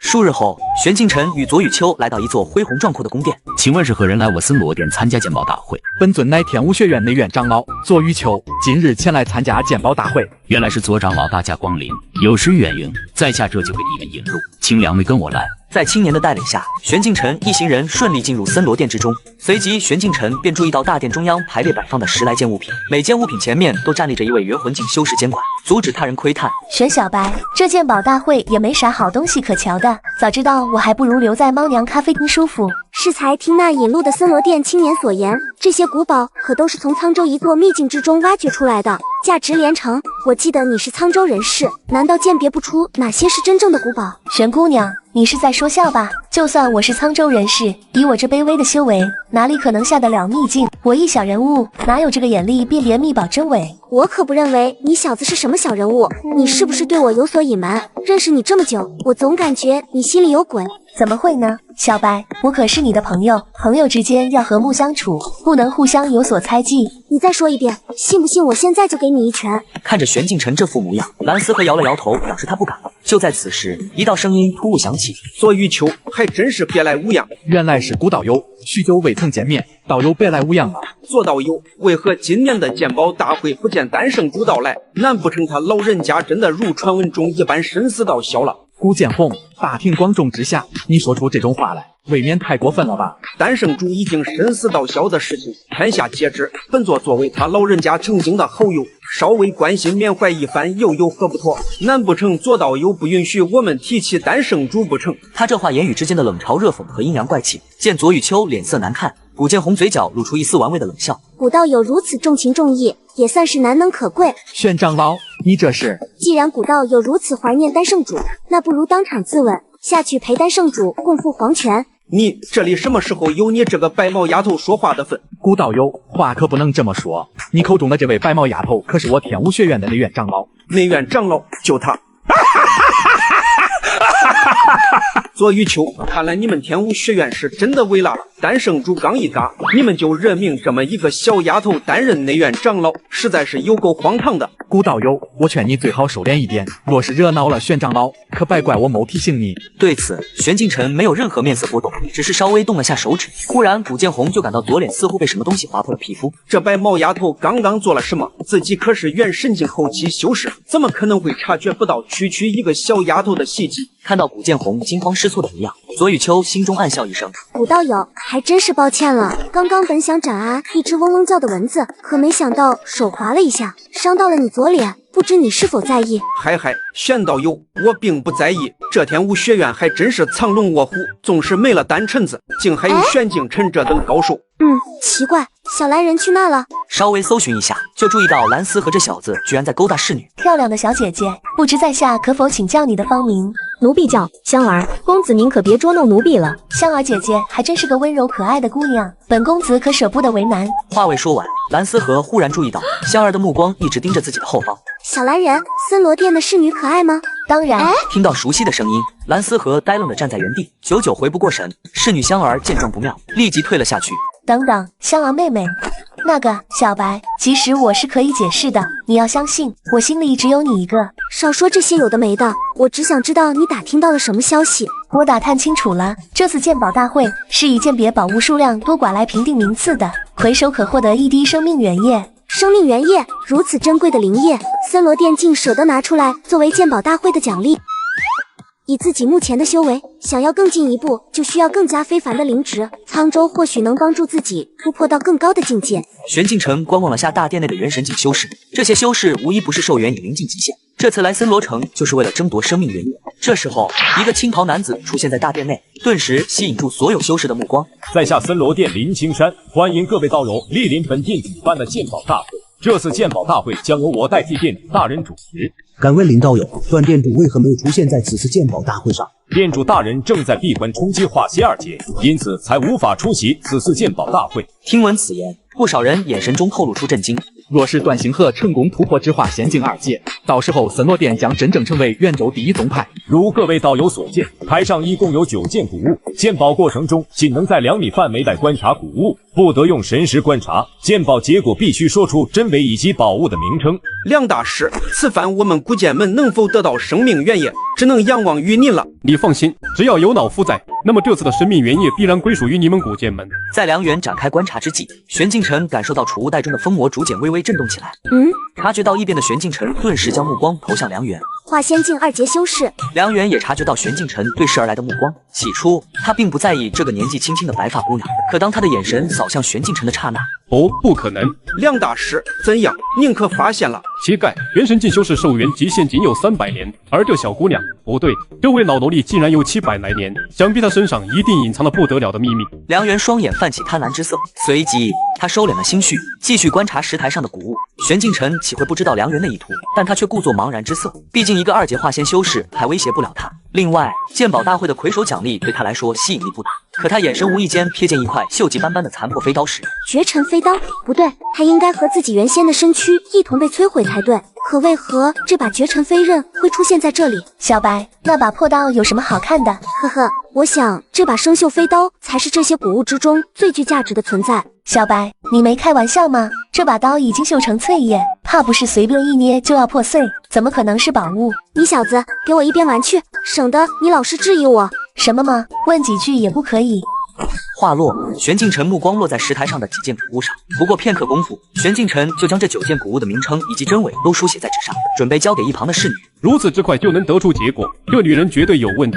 不久后，森罗殿的侍女已经将所有人的鉴宝结果收集，上交给林青山。天武学院，玄镜晨，8个无误。太好了，小白，这下子生命原液就是我们天武学院的了。蓝丝和下意识想要揉一揉玄镜晨的脑袋，却被他冷意的眼神瞪了回去。8个无误，这个女子倒是有几分本事。梁大师，你可有把我取胜？急什么？纵使那白发女子有8个无误又如何？老夫可绝不会出错。那就拜托梁大师了。另一边，听到自己的结果是8个无误的玄镜晨，显然他对这个结果不是满意。嘻嘻，玄姑娘安静起来还是挺养眼的。你看什么看？哎，什么时候才能看到小白朝自己撒娇娇的一幕呢？这个可恶的小蓝人一定又在想一些猥琐的事情。台上，就在众人认为玄镜晨会取得这次鉴宝大会的魁首时，古剑门，梁元9个无误。此话传入众人耳畔，顿时掀起轩然大波。哈哈哈，这生命原液，我古剑红就勉为其难笑纳了。而梁元也是故意看了一眼玄镜晨，看来论鉴宝本领，还是老夫更胜一筹。既然是梁道友取得本次鉴宝大会的魁首，那按照规定，生命原液自然属于古剑门。随即他手掌一翻，将一枚玉瓶扔给古剑红。生命原液，果真是生命原液。而还未等古剑红高兴几秒，他手中装着生命原液的玉瓶忽然不受控制的飞脱出去。不，我的生命原液！下一刻，玉瓶却出现在玄镜晨手中。你敢抢本做东西？不好意思，按照规则，此物应该归我所有。胡说八道！老夫的鉴别结果明明比你完美，生命原液自然就归古剑门所有。玄长老，切莫冲动，咱们可不能败坏天武学院的名声。天武学院就这么输不起吗？真是太令人失望了。小姑娘，劝你还是乖乖将生命原液交还给古道友，莫要因小失大。呵呵，生命原液就在我手上，我若是不交出去，你们又能奈我何？玄长老，我求求你别再说了。哼，老夫劝你还是识趣些吧，不然休怪我们对你不客气。玄道友，你这是要在我森罗殿的地盘闹事？倘若我真要闹事，你们又如何能抵挡住我？在下只是按照你们鉴宝大会的规定，正常取走生命原液罢了。玄道友，你这是当在场众人是傻子不成？不，我只把你们森罗殿当成瞎子，连其中一件古物的真伪都辨别不成。好，那敢问玄道友，你认为我们森罗殿是哪件古物鉴别有误？随着林青山话音落下，众人的目光齐刷刷转移到玄镜晨身上。只见玄镜晨手掌轻挥，石台上的残缺飞刀竟主动朝他飘了过来。这不就是一把普通的飞刃，有什么好奇怪的？玄道友，这把飞刃只是一件凡器罢了，而你之前的鉴别结果中唯一的错误就是这把飞刃。是吗？那你们可看好了。随着玄镜晨往绝尘飞刃注入原力，飞刃表面闪现而出耀眼的光芒。好恐怖的刀芒，这是怎么回事？身为此次鉴宝大会主持人的林青山自然也注意到绝尘飞刃的变化，他也没想到这把锈迹小刀还有这般特殊之处。而玄镜晨随手就将解封后的绝尘飞刃弹飞至林青山面前，这股原力竟如此精纯，与寻常修士的原力完全不同。这下你们还认为这把小刀是假货？众人闻言面露尴尬之色，一时之间谁也不知该如何辩驳。既然如此，此次鉴宝大会的真正魁首其实是玄道友，而生命原业自然也就归天武学院所有。生命原业经过一番周折，再次归属于天武学院，而古剑红的表情却像吃了苍蝇一样难受。抱歉了，古道友，看来你们古剑门终究是与生命原业无缘，哈哈哈。梁大师，生命原业对古剑门至关重要，可不能让天武学院获得。古兄放心，无论是生命原业，还是那个白毛萝莉，都无法安然无恙离开森罗殿。听闻梁元此言，古剑红瞬间就明白他的意图，两人似乎谋划好了什么计策。诸位，鉴宝已经结束，稍后我森罗殿将会在外殿布下宴席，款待各位道友。待天武学院那白发小姑娘来内殿见本座。玄道友，还请留步，店主大人想要亲自接见你。段前辈想要见玄长老，尹道友可否让在下一同前往觐见段店主？可以。那我呢？我也想要去见段店主。你去什么去？给留在这里待着。好的。玄道友、左道友，请随我来。很快，在林青山的护送下，三人便赶到内殿中。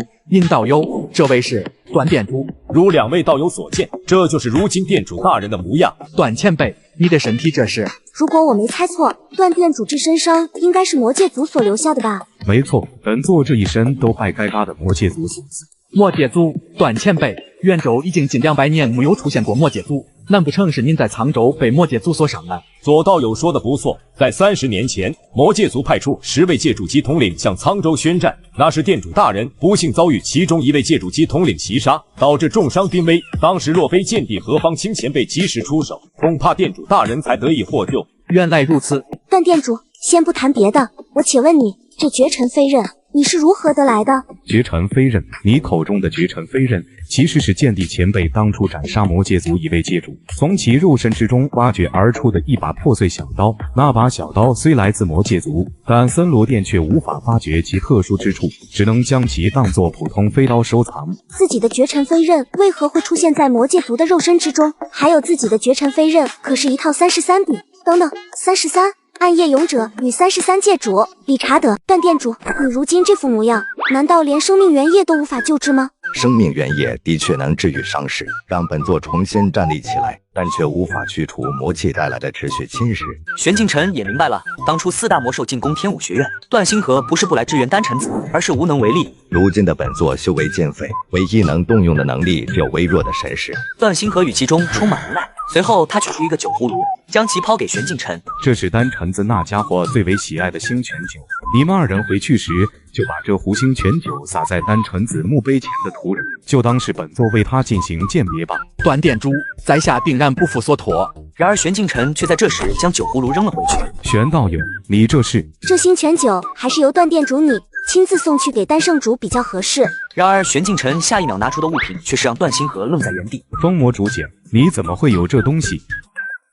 玄道友，你这是做什么？快停下！左雨秋顿时大惊失色，担心玄镜晨惹出大麻烦。然而玄镜晨并未理会他们2个。转自觉，乾坤挪移。随着玄镜晨将神识注入段星河体内，将他体内所有的魔气悉数转移到封魔竹简当中。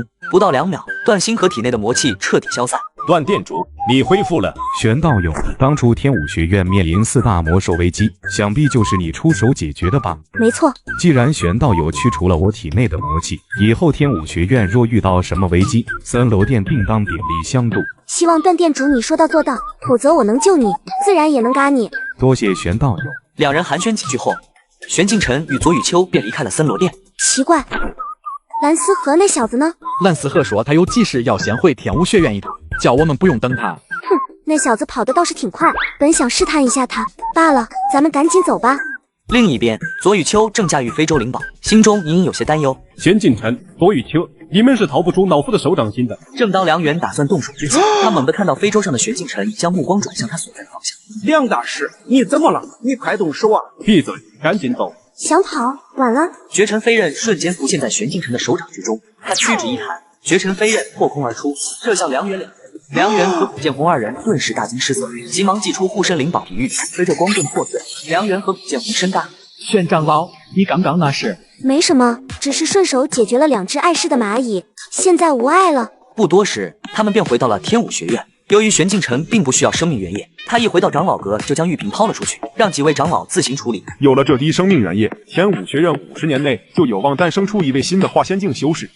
转眼过去了10日，玄镜晨继续在猫娘咖啡厅打工。即便知道蓝思和和理查德有猫腻，玄镜晨也只是假装不知晓。不过蓝思和早发现玄镜晨对自己有所怀疑，于是他趁玄镜晨在洞府睡觉之际，特意找来理查德商量计策。你确定要这样做吗？我也是无奈才出此下策，说起来还都要怪你。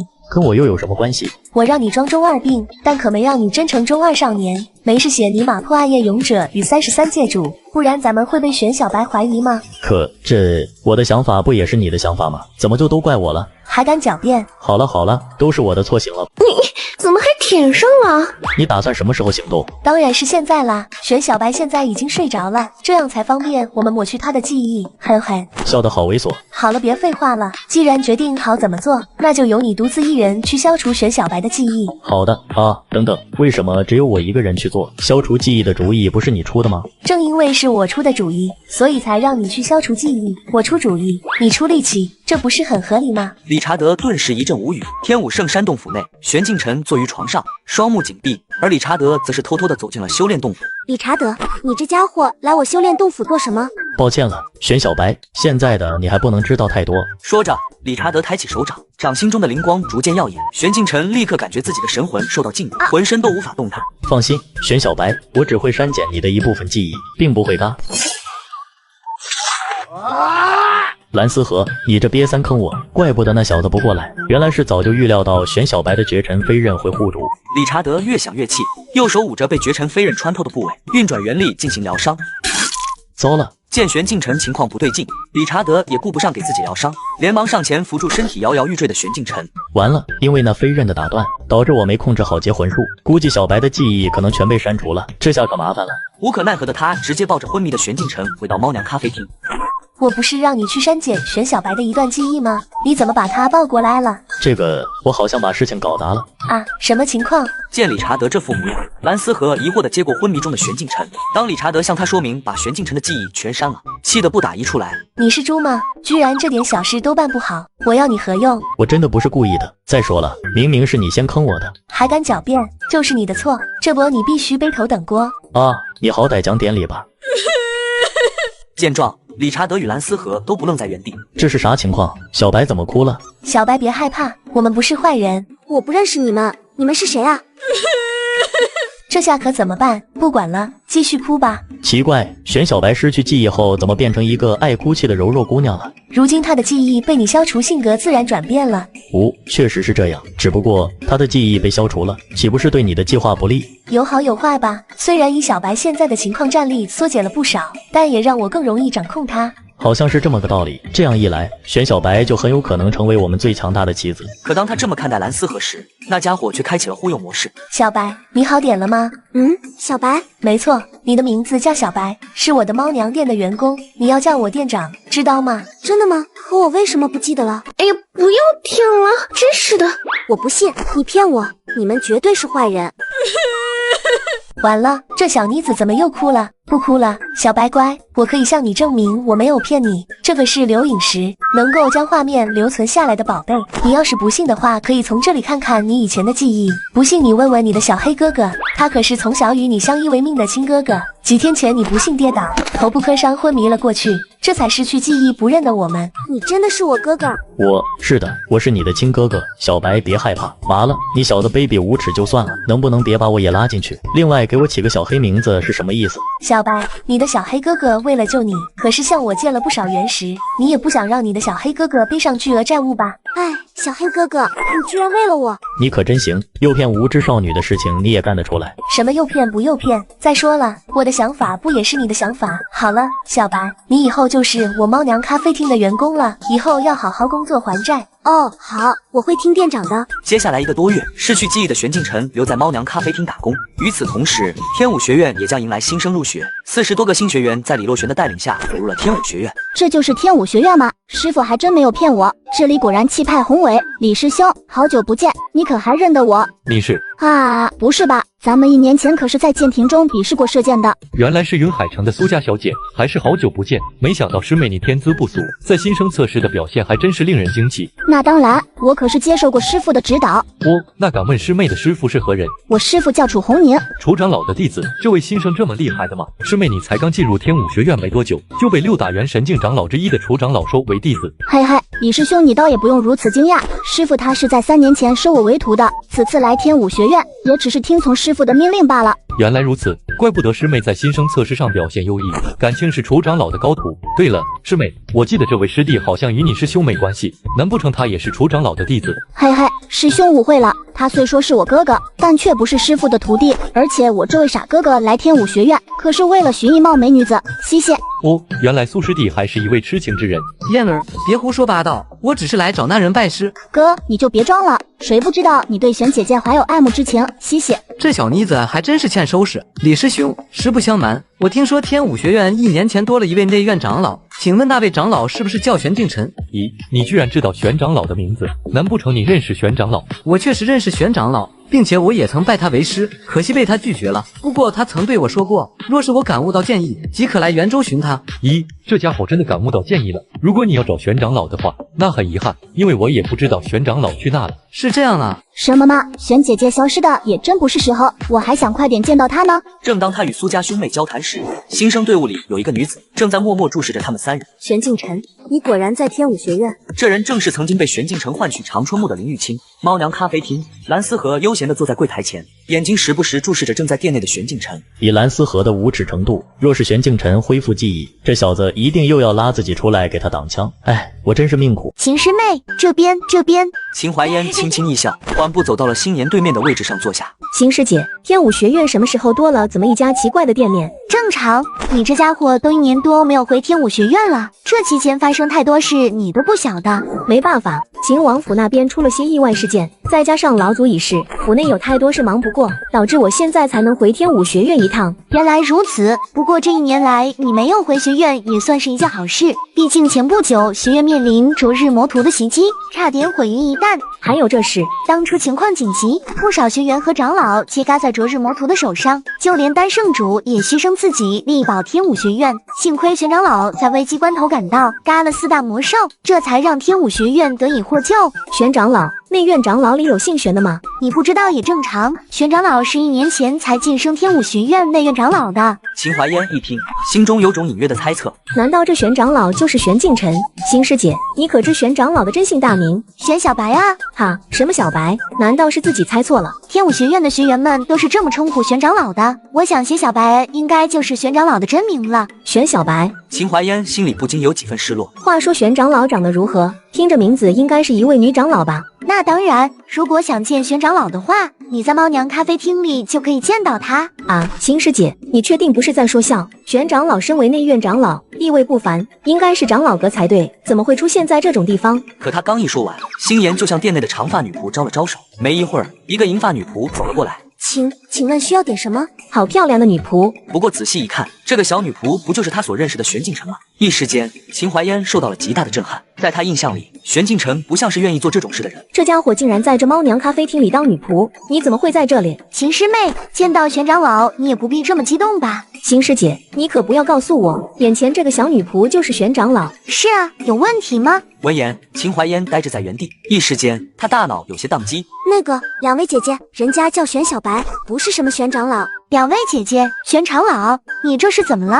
自己刚才没听错吧？这个小家伙是不是说了人家一词？玄敬晨，你什么时候变得如此娇弱了？而玄敬晨却是有些害怕，后了下身子，不知所措地看着他们2人。难道是自己认错了？眼前这个小女仆其实不是玄敬晨，可是她明明和玄敬晨长得一模一样。一时激动的秦怀嫣直接伸手抓住了玄敬晨的手腕。玄敬晨，你是不是吃错药了？亦或者是脑袋出问题了？以前的你不是这样的。好痛，放开人家！抱歉，不对劲，我也没握多紧。你这家伙那变态的力量，应该没什么感觉才对。你还是我认识的玄敬晨吗？怎么会变得如此娇里娇气？玄敬晨，你能不能别这么娘里娘气的？好不适应了，你那斩杀魔兽的霸气呢？可是店长说了，女孩子家说话不能粗鄙，也不能动不动就打打杀杀。店长玄敬晨，你给本小姐解释一下，你刚才说的店长到底是谁？放开我！店长救命！店长救救！这2位姐姐好可怕！这就是你的店长。那个小蓝人，你可否解释一下，玄长老现在是什么情况？这个嘛，小白他前阵子不小心跌倒了，然后就失忆了。失忆？那你小子趁玄长老失忆哄骗他，让他当女仆。你们干嘛这样看着我？蓝思和被秦淮烟和新年二人盯得有些不自在，总觉得自己像是在做贼心虚似的。玄敬晨，你给我清醒点，不要被这小子蒙骗了。胡说，店长他绝不会骗我。还有我叫玄小白，不叫玄敬晨。怎么这小妮子失忆还带变傻的，这么容易就被这个小蓝人欺骗？你给我等着，若是玄敬晨恢复记忆，他绝对不会放过你。眼下失去记忆的玄敬晨被蓝思和拿捏，他也没办法对付这两人，只能去请求内院长老帮助。秦师妹，等我一下。天武学院集市区，燕儿，别乱找了，再不吃的话，你的面就凉了。玄姐姐，玄姐姐，你在这里吗？见草丛里一无所获，苏幼烟又去翻开木桶的袋子。玄姐姐，别躲了，快出来！燕儿，你别再乱翻东西了。李师兄都说过玄长老不知道在哪，他怎么可能出现？哥，你看我找到了什么？一只野生的玄姐姐。原本只想找个安静地方躲着吃糖葫芦的玄敬晨当即愣在原地，苏子秋也傻愣住了，一副不敢相信的模样。玄姐姐，真的是你呀！我的糖葫芦。哈，这是我认识的玄姐姐吗？我记得她以前没那么容易哭来着。难不成是咱们认错人了？正当二人疑惑不解时，玄敬晨那相貌吸引了街上的众人注意，很快，几乎所有人都朝这里聚拢过来。苏子秋或苏幼烟二人顿时觉得一阵尴尬。玄姐姐，别哭了，他们都在看着呢。快放开我，我根本不认识你们。他这一闹，围观的人更加确定苏家兄妹二人是坏人。你们这两个混蛋，竟然敢欺负玄长老！玄长老这么漂亮，你们也敢欺负，实在是太过分了。大家上，绝不能放过他们！完了，哥，咱们现在怎么办？还能怎么办？当然是快跑啊！玄敬晨也在这时得以脱困，往另一个方向溜走。不知不觉，玄敬晨已经集市区外的小林子中。谁在那里？一声清亮悦耳的女音从前方传来，吓得玄敬晨立即躲在树后。出来吧，我都看见你了。胡说，你没有看见我。玄敬晨这回应直接给对方整沉默了。玄长老，竟然是你！你躲在树后做什么？放开我！你这个坏女人！我不是什么玄长老。玄长老，冷静一下，是我。坏女人，人家叫玄小白，才不是什么玄长老。还有，我根本不认识你。玄长老这是在搞什么名堂？怎么现在却像是失忆了一般？难不成是修炼出现了什么意外？必须想办法让玄长老恢复记忆才行。想到这里，宁轩一把将玄敬晨拎起，将其带到了长老阁。长老们正围绕在玄敬晨周围，每个人都以异样的眼神打量着他。你们干嘛一直盯着我看？玄长老，你真的不记得我们了吗？老爷爷，你是谁啊？看着玄敬晨一脸呆呆的模样，叶文光等人不禁陷入了思考之中。玄长老怎么会变成这样？长虹绝不太相信，想要对他进行搜魂。然而在指尖触碰到玄敬晨额头的一瞬间，我的脑袋好痛。长长老，先停手吧。而在长虹绝收手的瞬间，玄敬晨也因为脑袋疼痛昏迷了过去。诸位长老，玄长老究竟是怎么了？玄丫头的情况很是诡异，明明精神识海没有受到任何损坏，但记忆却不知为何变得空荡一片。如此情况，她甚至记不清自己是谁。记忆被清除是吗？看他这个模样，忽然觉得玄长老失忆不是一件坏事，至少现在的他比之前可爱多了。我可不认为这是件好事。如今的天武学院失去丹圣主这个化仙境大能的威慑，元州其他宗门势力恐怕又该蠢蠢欲动了。倘若让那些家伙知晓玄长老失去记忆，天武学院恐怕又会引来不必要的纷争。诸位长老，可有恢复记忆的方法？想要恢复玄长老的记忆，除非什么？如果能找到玄长老失去记忆之前的一缕分魂，兴许可以帮助他尽快恢复记忆。听叶文光这么一说，众长老不由陷入为难之际。他们也没有见过玄敬晨使用过灵气。有了？什么有了？作老鬼，你一惊一乍的干嘛呢？叶院长，玄长老在鉴宝大会上炼化过一把残破飞刀，说不定飞刀上面有他的一缕神识分魂。什么飞刀？玄丫头还有这东西？是的，那柄飞刀威力惊人，能够轻易斩杀化仙境大能。如此重要的飞刀，想必玄长老会将其带在身上。宁轩，就由你去搜一下玄长老的衣服，看看能否找到那柄飞刀。弟子遵命。随即宁轩摸向玄敬晨腰间的储物袋，可他刚一触碰储物袋，其表面的元力禁制顿时闪烁起光芒。诸位长老，那飞刀古堡很有可能在储物袋中，可惜储物袋设有元力禁制，估计只有玄长老自己才能解开。叶文光闻言皱起了眉头，一时也没有任何办法。宁轩，在玄长老恢复记忆之前，你就暂时守护在他身边，时刻注意他的安全。弟子谨记。玄长老失忆一事，诸位切莫将其传出去，并调查清楚已知晓玄敬晨失忆状况的学员，让其严格保密。是，叶院长。哎，难道这就是绑架？不要啊！我不要被卖掉，快来人救我呀！你醒了？你是谁？玄长老，叶院长有令，你暂时由我来照看。弟子劝你还是冷静下来，不要白费力气挣扎。又是你！都说了我不是什么玄长老，你为什么还要抓我？玄长老，抱歉了，为了避免你醒来后乱跑，我只能暂时绑住你。玄静晨还想挣扎，忽然看见宁轩手中的宝剑，一时间他立即老实下来。没想到这个不可一世的玄长老，竟然有一天能这样被自己轻易拿捏，想想倒是有几分好笑。待玄静晨彻底老实安分后，宁轩给他松绑，恢复自由身的玄静晨第一时间就想着溜走。玄长老，你这是要去哪？我就是随便溜达溜达。玄长老想要出去活动也不是不可以，但必须让我一同跟随。你是跟屁虫吗？为什么要跟着我？宁轩只是淡定的看他一眼，没有说话。接下来连续好几天，无论玄静晨去往何处，宁轩都会紧跟在后。好烦，这家伙怎么甩也甩不掉。就在这时，一颗鹅卵石突然从远方飞来。可恶，是哪个坏家伙溅我一身？玄静晨，你还真是让我好找。然而玄静晨只是看了一眼，他便撇开视线。他谁呀？你认识吗？不认识。好你个玄静晨，本姑娘找你这么久，你居然就这样把我忘记了。玄静晨满眼茫然的反驳，完全没记得林玉清。宁轩也在这时默默将玄静晨护在身后。这位师妹，不管你是不是玄长老的旧识，还请你离开这里。林玉清虽然进入罡天武学院没几天，但对于这位宁师姐的威名早已听闻，所以不敢造次。哼，没劲，玄静晨，没想到以你的本事，居然需要靠宁师姐来保护。林玉清刚要转身离去，忽然意识到哪里不对劲，迅速回眸望向玄静晨。奇了怪了，躲在别人身后，这可不像你以前的性格。还有宁师姐警惕的神色，好像不让其他人靠近玄静晨一样。难不成有什么秘密？这位师妹，你可还有其他事情？哎呀，宁师姐不必如此戒备。师妹，我只想向玄长老询问一件小事。既然是小事，那你问问也行。玄静晨，你可还记得你在玉凤楼那一事？玉凤楼那是什么地方？看他那茫然无知的模样，不像是装出来的。那你可还记得从我那交易而来的长春木？长春木是什么东西？能吃吗？这位师妹，无聊问题也该结束了，还请你离去，否则别怪我对你不客气。原来是失忆了，玄静晨，你居然也有今天。听闻此言，宁轩眼神一冷，看来是不能放这家伙离去了。宁师姐，别急着对我动手，说不定我有办法帮助玄静晨恢复记忆。就你，我不信。通过这几天的暗中观察，我察觉到你似乎试图在指导玄静晨修炼，尝试破解他身上储物袋的元力禁制，所以我猜测恢复玄静晨记忆的方法就在他的储物袋中。只是这家伙现在一点修为都没有，根本打不开储物袋。说到底，你还是没有办法恢复玄长老的失忆。谁说我没有办法？林玉清狡黠一笑，指尖微微闪烁，从那指尖传来的元力波动。这是玄长老的元气，你怎么会？不错，当初玄静晨为了抹除我体内的邪隐追踪术而留下的一缕元气，如今这缕元气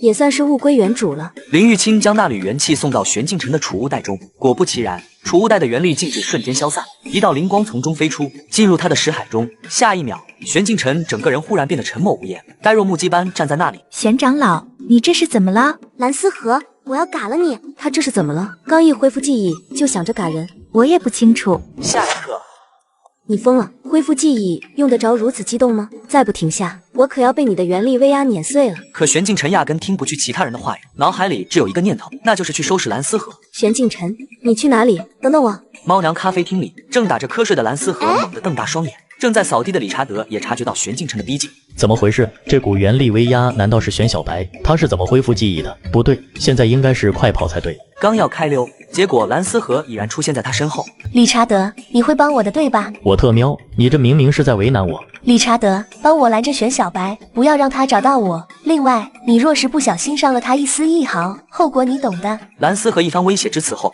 立即闪身离开。既要我拦住玄小白，又不要我伤到他，你要不要再离谱一点？险险避开斩击，这玄小白下手还真狠。如此密集的斩击，猫娘咖啡厅软弱豆腐渣公司很快就被毁得七零八落。理查德身子出现在高空，看着底下猫娘咖啡厅的惨状，这家咖啡厅我也投入了不少资金啊，就这么毁了？玄小白，你太过分了！然而回应他的铺天盖地的斩击袭来，理查德不慌不忙地抬起手掌，黑色的魔力如同水波般浮现在他面前，抵挡了迎面而来的无数斩击。蓝思和在哪？玄小白，好歹咱们认识了这么久，你就这么防备我？你觉得我像是会害你的样子吗？何况前不久你还一口一个小黑哥哥叫的那么亲热呢。闭闭嘴！你再敢提我失忆时所做的荒唐事，我一定会嘎了你！小黑哥哥，你实在是太帅了。那个其实还挺不错的。混蛋，你找嘎！大胆魔界族，竟然敢擅自闯入天武学院！长虹诀以及长老阁诸位高层齐齐现身，站在虚空中俯瞰理查德。玄小白，这里太吵了，要不咱们换个地方聊吧。话毕，只见理查德随手打了个响指，随即二人周围顿时出现一个扭曲黑洞，将他们二人吞噬其中。理查德，你想做什么？玄小白，好了，这次我会控制好，不会把你所有的记忆抹除。你真以为能再次消除我的记忆？看着玄镜晨有恃无恐的姿态，理查德眉头一皱，还未等他有所行动，只听啪的一声脆响，绝尘飞刃瞬间穿破理查德的手臂。能在同样的招式下2次中招，你也是够愚蠢的。表现不错，玄小白，希望下次见面，你的实力还能更进一步。休想逃！可随着理查德的离去，魔元空间顿时消失，他整个人也凭空出现在仙鹤湖上空。混蛋！某处山洞内，蓝思和正静静站在那里。看来你是失败了。你别笑得那么轻松好不好？那玄小白可是一点旧情都不念，下手还真狠，废了我的右手就算了，还想当场嘎了我。如果玄小白下手不狠，他就不是玄小白了。他本来就不是玄小白，而是玄镜晨。别打岔，让我装逼。得，你是老大，你说了算。玄镜晨，先别走。他脚步微顿，扭头向后望去。玄镜晨想起自己这次能恢复记忆，还要多亏这女子。你这家伙休想跑！别忘了，你能恢复记忆，可是有我一份功劳，所以你欠我一份人情，你就必须帮我一次。我现在没空，以后再说。喂，你怎么能这样？我可是你的恩人，对待恩人你就这种态度吗？你说吧，让我帮你做什么？简单，我要你送我回沧州。你是沧州人？那当然，我是为了躲避血杀阁的追杀才来到元州，可谁知道那群家伙也跟着追了过来。那血杀阁为何要执着于追杀你？那是因为有话直说。行吧，我可以告诉你原因，但你必须保守秘密，不许向别人透露半句。可以。血杀阁之所以追杀我，是因为我身上有开启大列王朝古遗迹允仙宫传承的钥匙。大列王朝允仙宫传承钥匙怎么在你身上？因为我曾是列国三皇子身边一名不起眼的小侍女。2年前，三皇子陛下为了防止钥匙被二皇子夺走，命令我带走钥匙，逃离大列王朝。我大致明白了，不过你只是那什么三皇子身边的一个小侍女，用得着为他如此卖命吗？因为三皇子殿下对我有恩，若非他，我也不会活到现在。所以你想让我护送你回列国，帮助三皇子登基称帝，成为新任国君？林玉清沉默不语，算是默认了。我答应帮你，真的，但是我有一个条件。你这家伙该不会是惦记上允仙宫里的宝物了吧？怎么，不可以吗？当然不行，别忘了你还欠我一个人情。送你回沧州是还你人情，但帮助三皇子成为新任国君，报酬就是另一回事了。你什么你了？前面是你自己说过送你回沧州就行，这样的话，哼，总之你想进入允仙宫这件事我做不了主，无法答应你。放心，我也没打算与你谈判，等送你回沧州后，我自己进去拿便是。见玄镜晨笑着的眼眸里尽是腹黑。你这个矮白毛，你若是敢打劫三皇子陛下，我一定饶不了你。半个月后，玄镜晨双眼缓缓张开，总算炼制化仙境了。时间流逝，距离玄镜晨踏入化仙境已过去10日。在这10日期间，天武学院因庆贺玄镜晨的晋级而举办了特大的盛宴。当然，对玄镜晨的修为晋升感到高兴的人还有林玉清。这样一来，三皇子殿下夺权就更有希望了。沧州烈阳城皇宫殿之中，参见殿下。血印，允仙宫印可有下落？启禀殿下，据属下打探，另一枚允仙宫印被侍女林玉清带到元州，以血一位的搜查能力，相信很快就能。哼，本王可没有那么多耐心，不管你们付出什么代价，必须把允仙宫印拿回来。是，属下遵命，属下一定尽快将允仙宫印寻回。此时，在非洲上的一间房间之中，按照这样的速度，大约还有1天时间就可以抵达沧州。离开了这么久，真不知道列国如今的情况如何。可恶的玄白毛，不是说好这一路上保护好我的安全吗？怎么还睡起来了？就在这时，门外传来敲门的声音。2位客官，你们点的菜肴已经备好，可否现在就送进去？可以，送进来吧。紧闭的房门被推开，一个青衣小厮推着一车菜肴走了进来。客官请慢用。不好！反应过来的林玉清使劲地拍打着玄镜晨的脑袋，凭空出现的无形利刃早就将他的身体斩塌。不久后，非洲抵达沧州。终于到沧州了。奇怪，你在非洲上明明睡得跟猪一样，为什么还是一副疲惫不堪的模样？你才睡得像猪，我只是有点头晕不舒服，想要休息一下罢了。头晕不舒服？哦，我明白了，原来你晕非洲啊？这不可能，我可从来没有晕过任何飞行灵气。等等，头晕，身体不适，一定又是他蓝思和搞的鬼，这个卑鄙无耻的小人。喂，玄镜晨，你怎么了？不是，只是突然想起了某个混蛋，怪恶心的，没什么，与你无关。趁天色未黑，赶紧赶路前往烈阳城吧。林玉清虽然觉得有些奇怪，但他也懒得去深究。不过当他看见玄镜晨忽然抓住自己的肩膀时，等等，你这是要做什么？当然御空飞行赶路啊，不然还能做什么？等一下，虽说这里离烈阳城还有不少距离，但我们可以选择乘坐海船，完全没必要。少说废话，你给我抓稳了！不给林玉清拒绝的机会，玄镜晨直接拉着他飞跃而起。这个可恶的矮白毛，以你化仙境的飞速速度，我一个小小的元丹境哪里承受得住啊？不久后，二人来到列国的皇城烈阳城。用得着这么盯着我吗？这不比坐海船快多了？你这个臭白毛，说这么好听，明明就是怕头晕难受，不想坐海船罢了。胡说，我才没有头晕不适，只是这样赶路快一点而已。见这家伙还在嘴硬，林玉清轻哼一声，便懒得理会他。二人走到城门处，顺利的进入了烈阳城之中。还未等玄镜晨打量城内景象，他就被林玉清拉到一个偏僻的巷口深处。我记得你好像会易容术，现在立即帮我变换一下面容。你是说幻形术？你突然要变换面容做什么？还能做什么？当然是带你去见三皇子陛下，好吧？玄镜晨当即施展幻形术，将自己和林玉清变换成两个容貌平平无奇的女子。林玉清随即拿出镜子照看了一下，确认自己的面容发生变化后，把玄镜晨带到一家茶馆内。此刻在2楼一间包厢之中，殿下，如今朝廷上的局势对您越来越不妙，已有诸多大臣将军选择站队支持二皇子陛下登基。如果您再继续沉默下去的话，恐怕会有危险。我知道二哥之所以到现在还未对我下杀手，想必是为了剩下那枚陨仙弓印。可如今父皇病危，西燕国又乘虚而入，多次攻陷边关城池，现在正是内忧外患之际。比起争夺皇位，我更希望父皇能够醒来，让列国的百姓们不再受到二哥的压迫。禀告三皇子，李小姐已经来了。进来吧。奴婢参见三皇子殿下。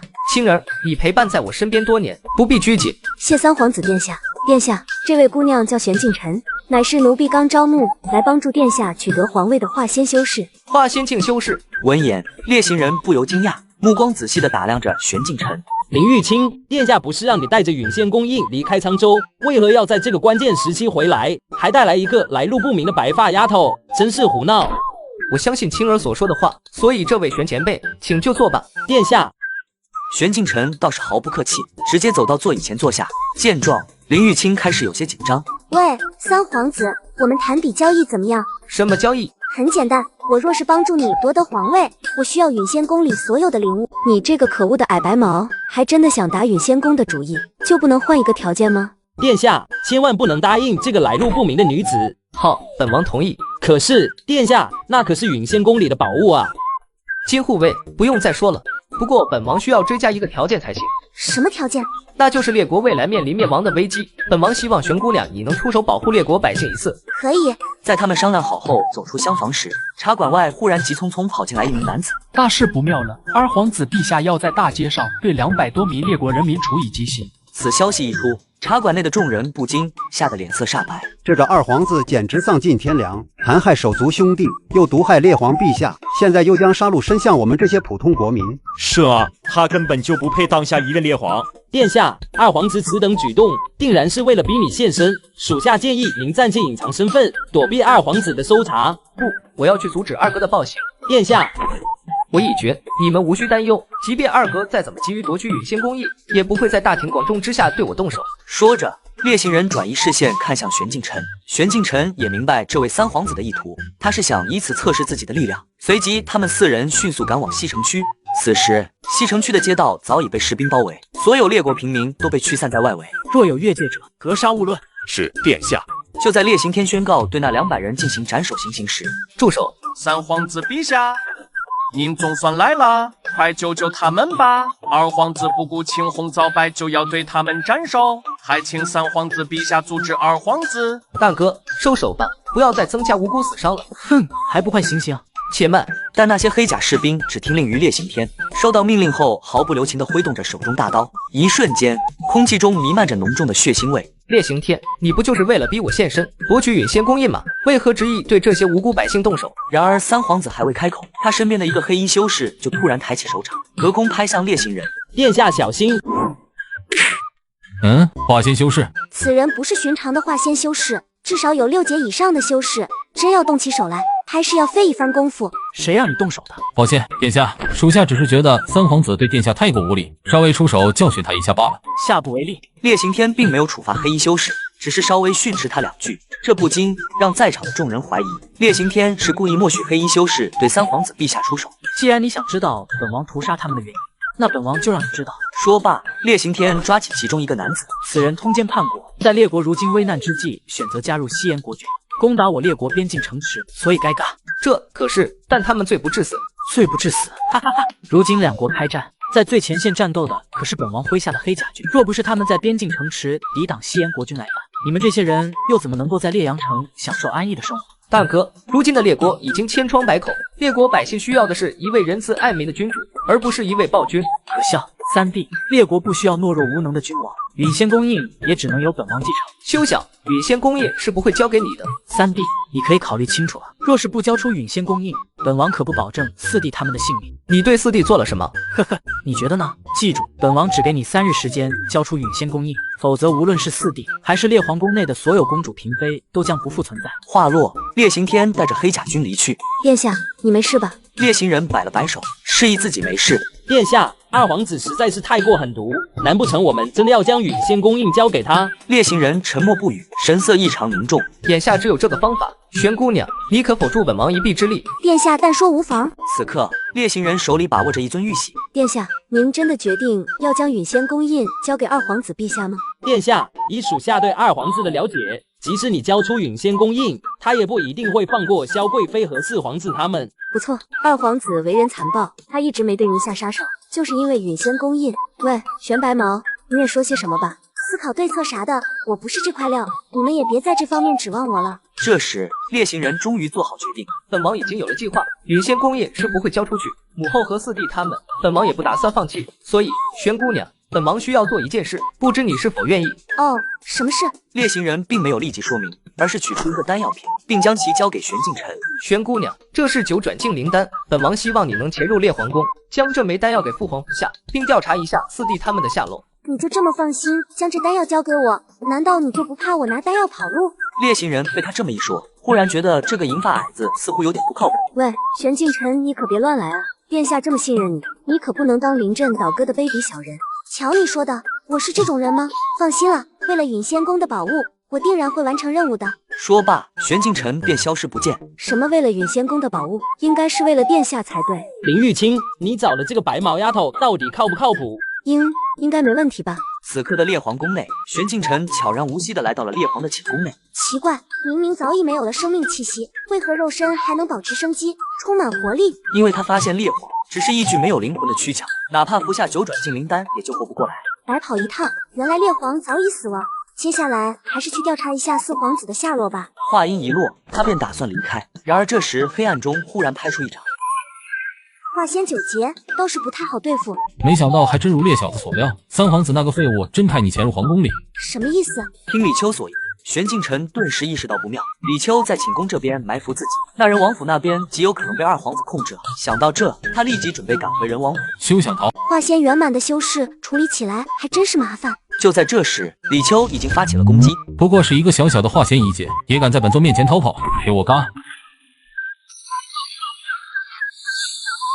微小蝼蚁，不堪一击。人王府3人皆被身后的黑甲军抓住双肩，无法逃离。身旁还有一个侍卫利用传引珠。播放的正是李秋嘎了玄镜晨的那一幕。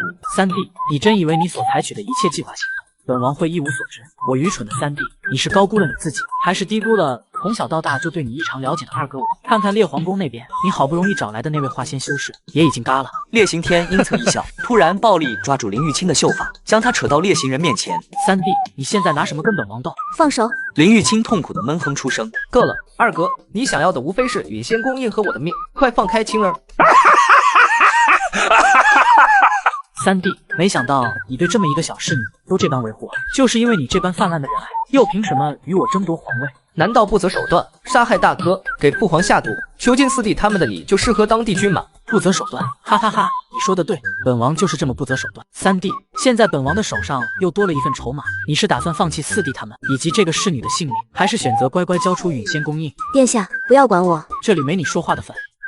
住手！烈刑天，你不就是想要允仙宫印吗？我可以给你，但你必须放了青儿和母后他们。你觉得现在的你有资格与本王谈条件吗？其实你的选择只有两个，要么主动交出允仙宫印，要么别怪本王不顾兄弟之情打人，再亲手抢夺。好，我交出允仙宫印。殿下，这万万不可！掌嘴！烈刑天，你不要太过分了。三弟，若是你再不交出允仙宫印，更过分的还在后头。可恶！他只能从储物戒指里取出玉玺，将其交给烈刑天。得到允仙宫印的那一刻，烈刑天果断松开了掐住林玉清脖颈的手。三弟，看在你主动交出允仙宫印的份上，今日本王便饶你们一命。随后便带着所有黑甲军离开了人王府。烈行人看了一眼离去的烈刑天，心里很是不甘。没想到仅仅一晚上，我就彻底失去对抗二哥的机会。如此沉重的打击，使得烈行人整个人显得疲惫憔悴。不就是允仙宫印被夺走了，至于这么垂头丧气的吗？听到熟悉的声音后，三人惊讶：怎么是你？你不是嘎了吗？你才嘎了呢！玄镜晨，你现在是人还是鬼？不用这么看着我，我确实是活人。玄姑娘，你是怎么从烈皇宫里逃出来的？很简单，因为我本人压根没去烈皇宫。没去？这怎么可能？那刚才李秋杀的是何人？分身呗。话音一落，三人顿时愣在原地。所以你从一开始就一直在我们旁边观望？是啊，怎么了吗？好家伙，你到底是站哪一边的？殿下和我们受欺负的时候，你就不会出手救一下吗？更可恶的是，允仙宫印被抢走，你也无动于衷。谁说我无动于衷的？我看到他们往哪里跑了。玄镜晨的话让几人一阵恍然。烈刑天这么想要允仙宫印，无非就是想找到允仙宫，倒不如让烈刑天替我们打前阵呢。玄姑娘，你的意思是，我们可以暗中跟着二哥，一同进入允仙宫？玄镜晨点了点头。可是二哥身边那位黑衣修士实力非同一般，玄姑娘适才也用分身与他交战过，想必此人的修为已经接近大成期。玄姑娘，我们若是靠近，定然会被他察觉。合体巅峰确实难对付了些，但对于我来说还不足为惧。这么说，你打得过他？想啥呢？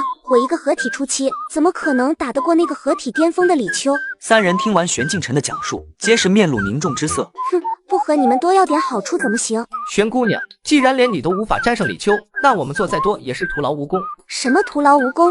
目前的我虽无法战胜那个李秋，但不代表我没有其他手段打死他。三皇子，你若是信任我，就按我说的做吧。好，我就信你一次。烈皇宫内，成功得到最后一枚允仙宫印的烈刑天，此时的状态异常的亢奋。本王终于等到这一天了，待本王得到允仙宫的全部传承，即可正式登上皇位，成为烈国新任君主。哈哈哈！随着烈刑天将两块龙首玉玺取出，悬浮在半空之中，紧接着玉玺中央的空间开始变得扭曲起来，竟浮现出一个通体呈现暗金色的拱门。烈小子，按照约定，允仙宫的全部的宝物可都要归本座所有。你想要就拿去，本王要的只有烈。殿下，只有李大人一人陪你进入允仙宫，恐怕有些危险啊。殿下龙体贵重，属下恳求殿下准许我等随同进入允仙宫，护卫殿下周全。不需要，李大人是合体巅峰修士，足够保护本王安全。你们守在入口处就行，禁止任何人靠近允仙门。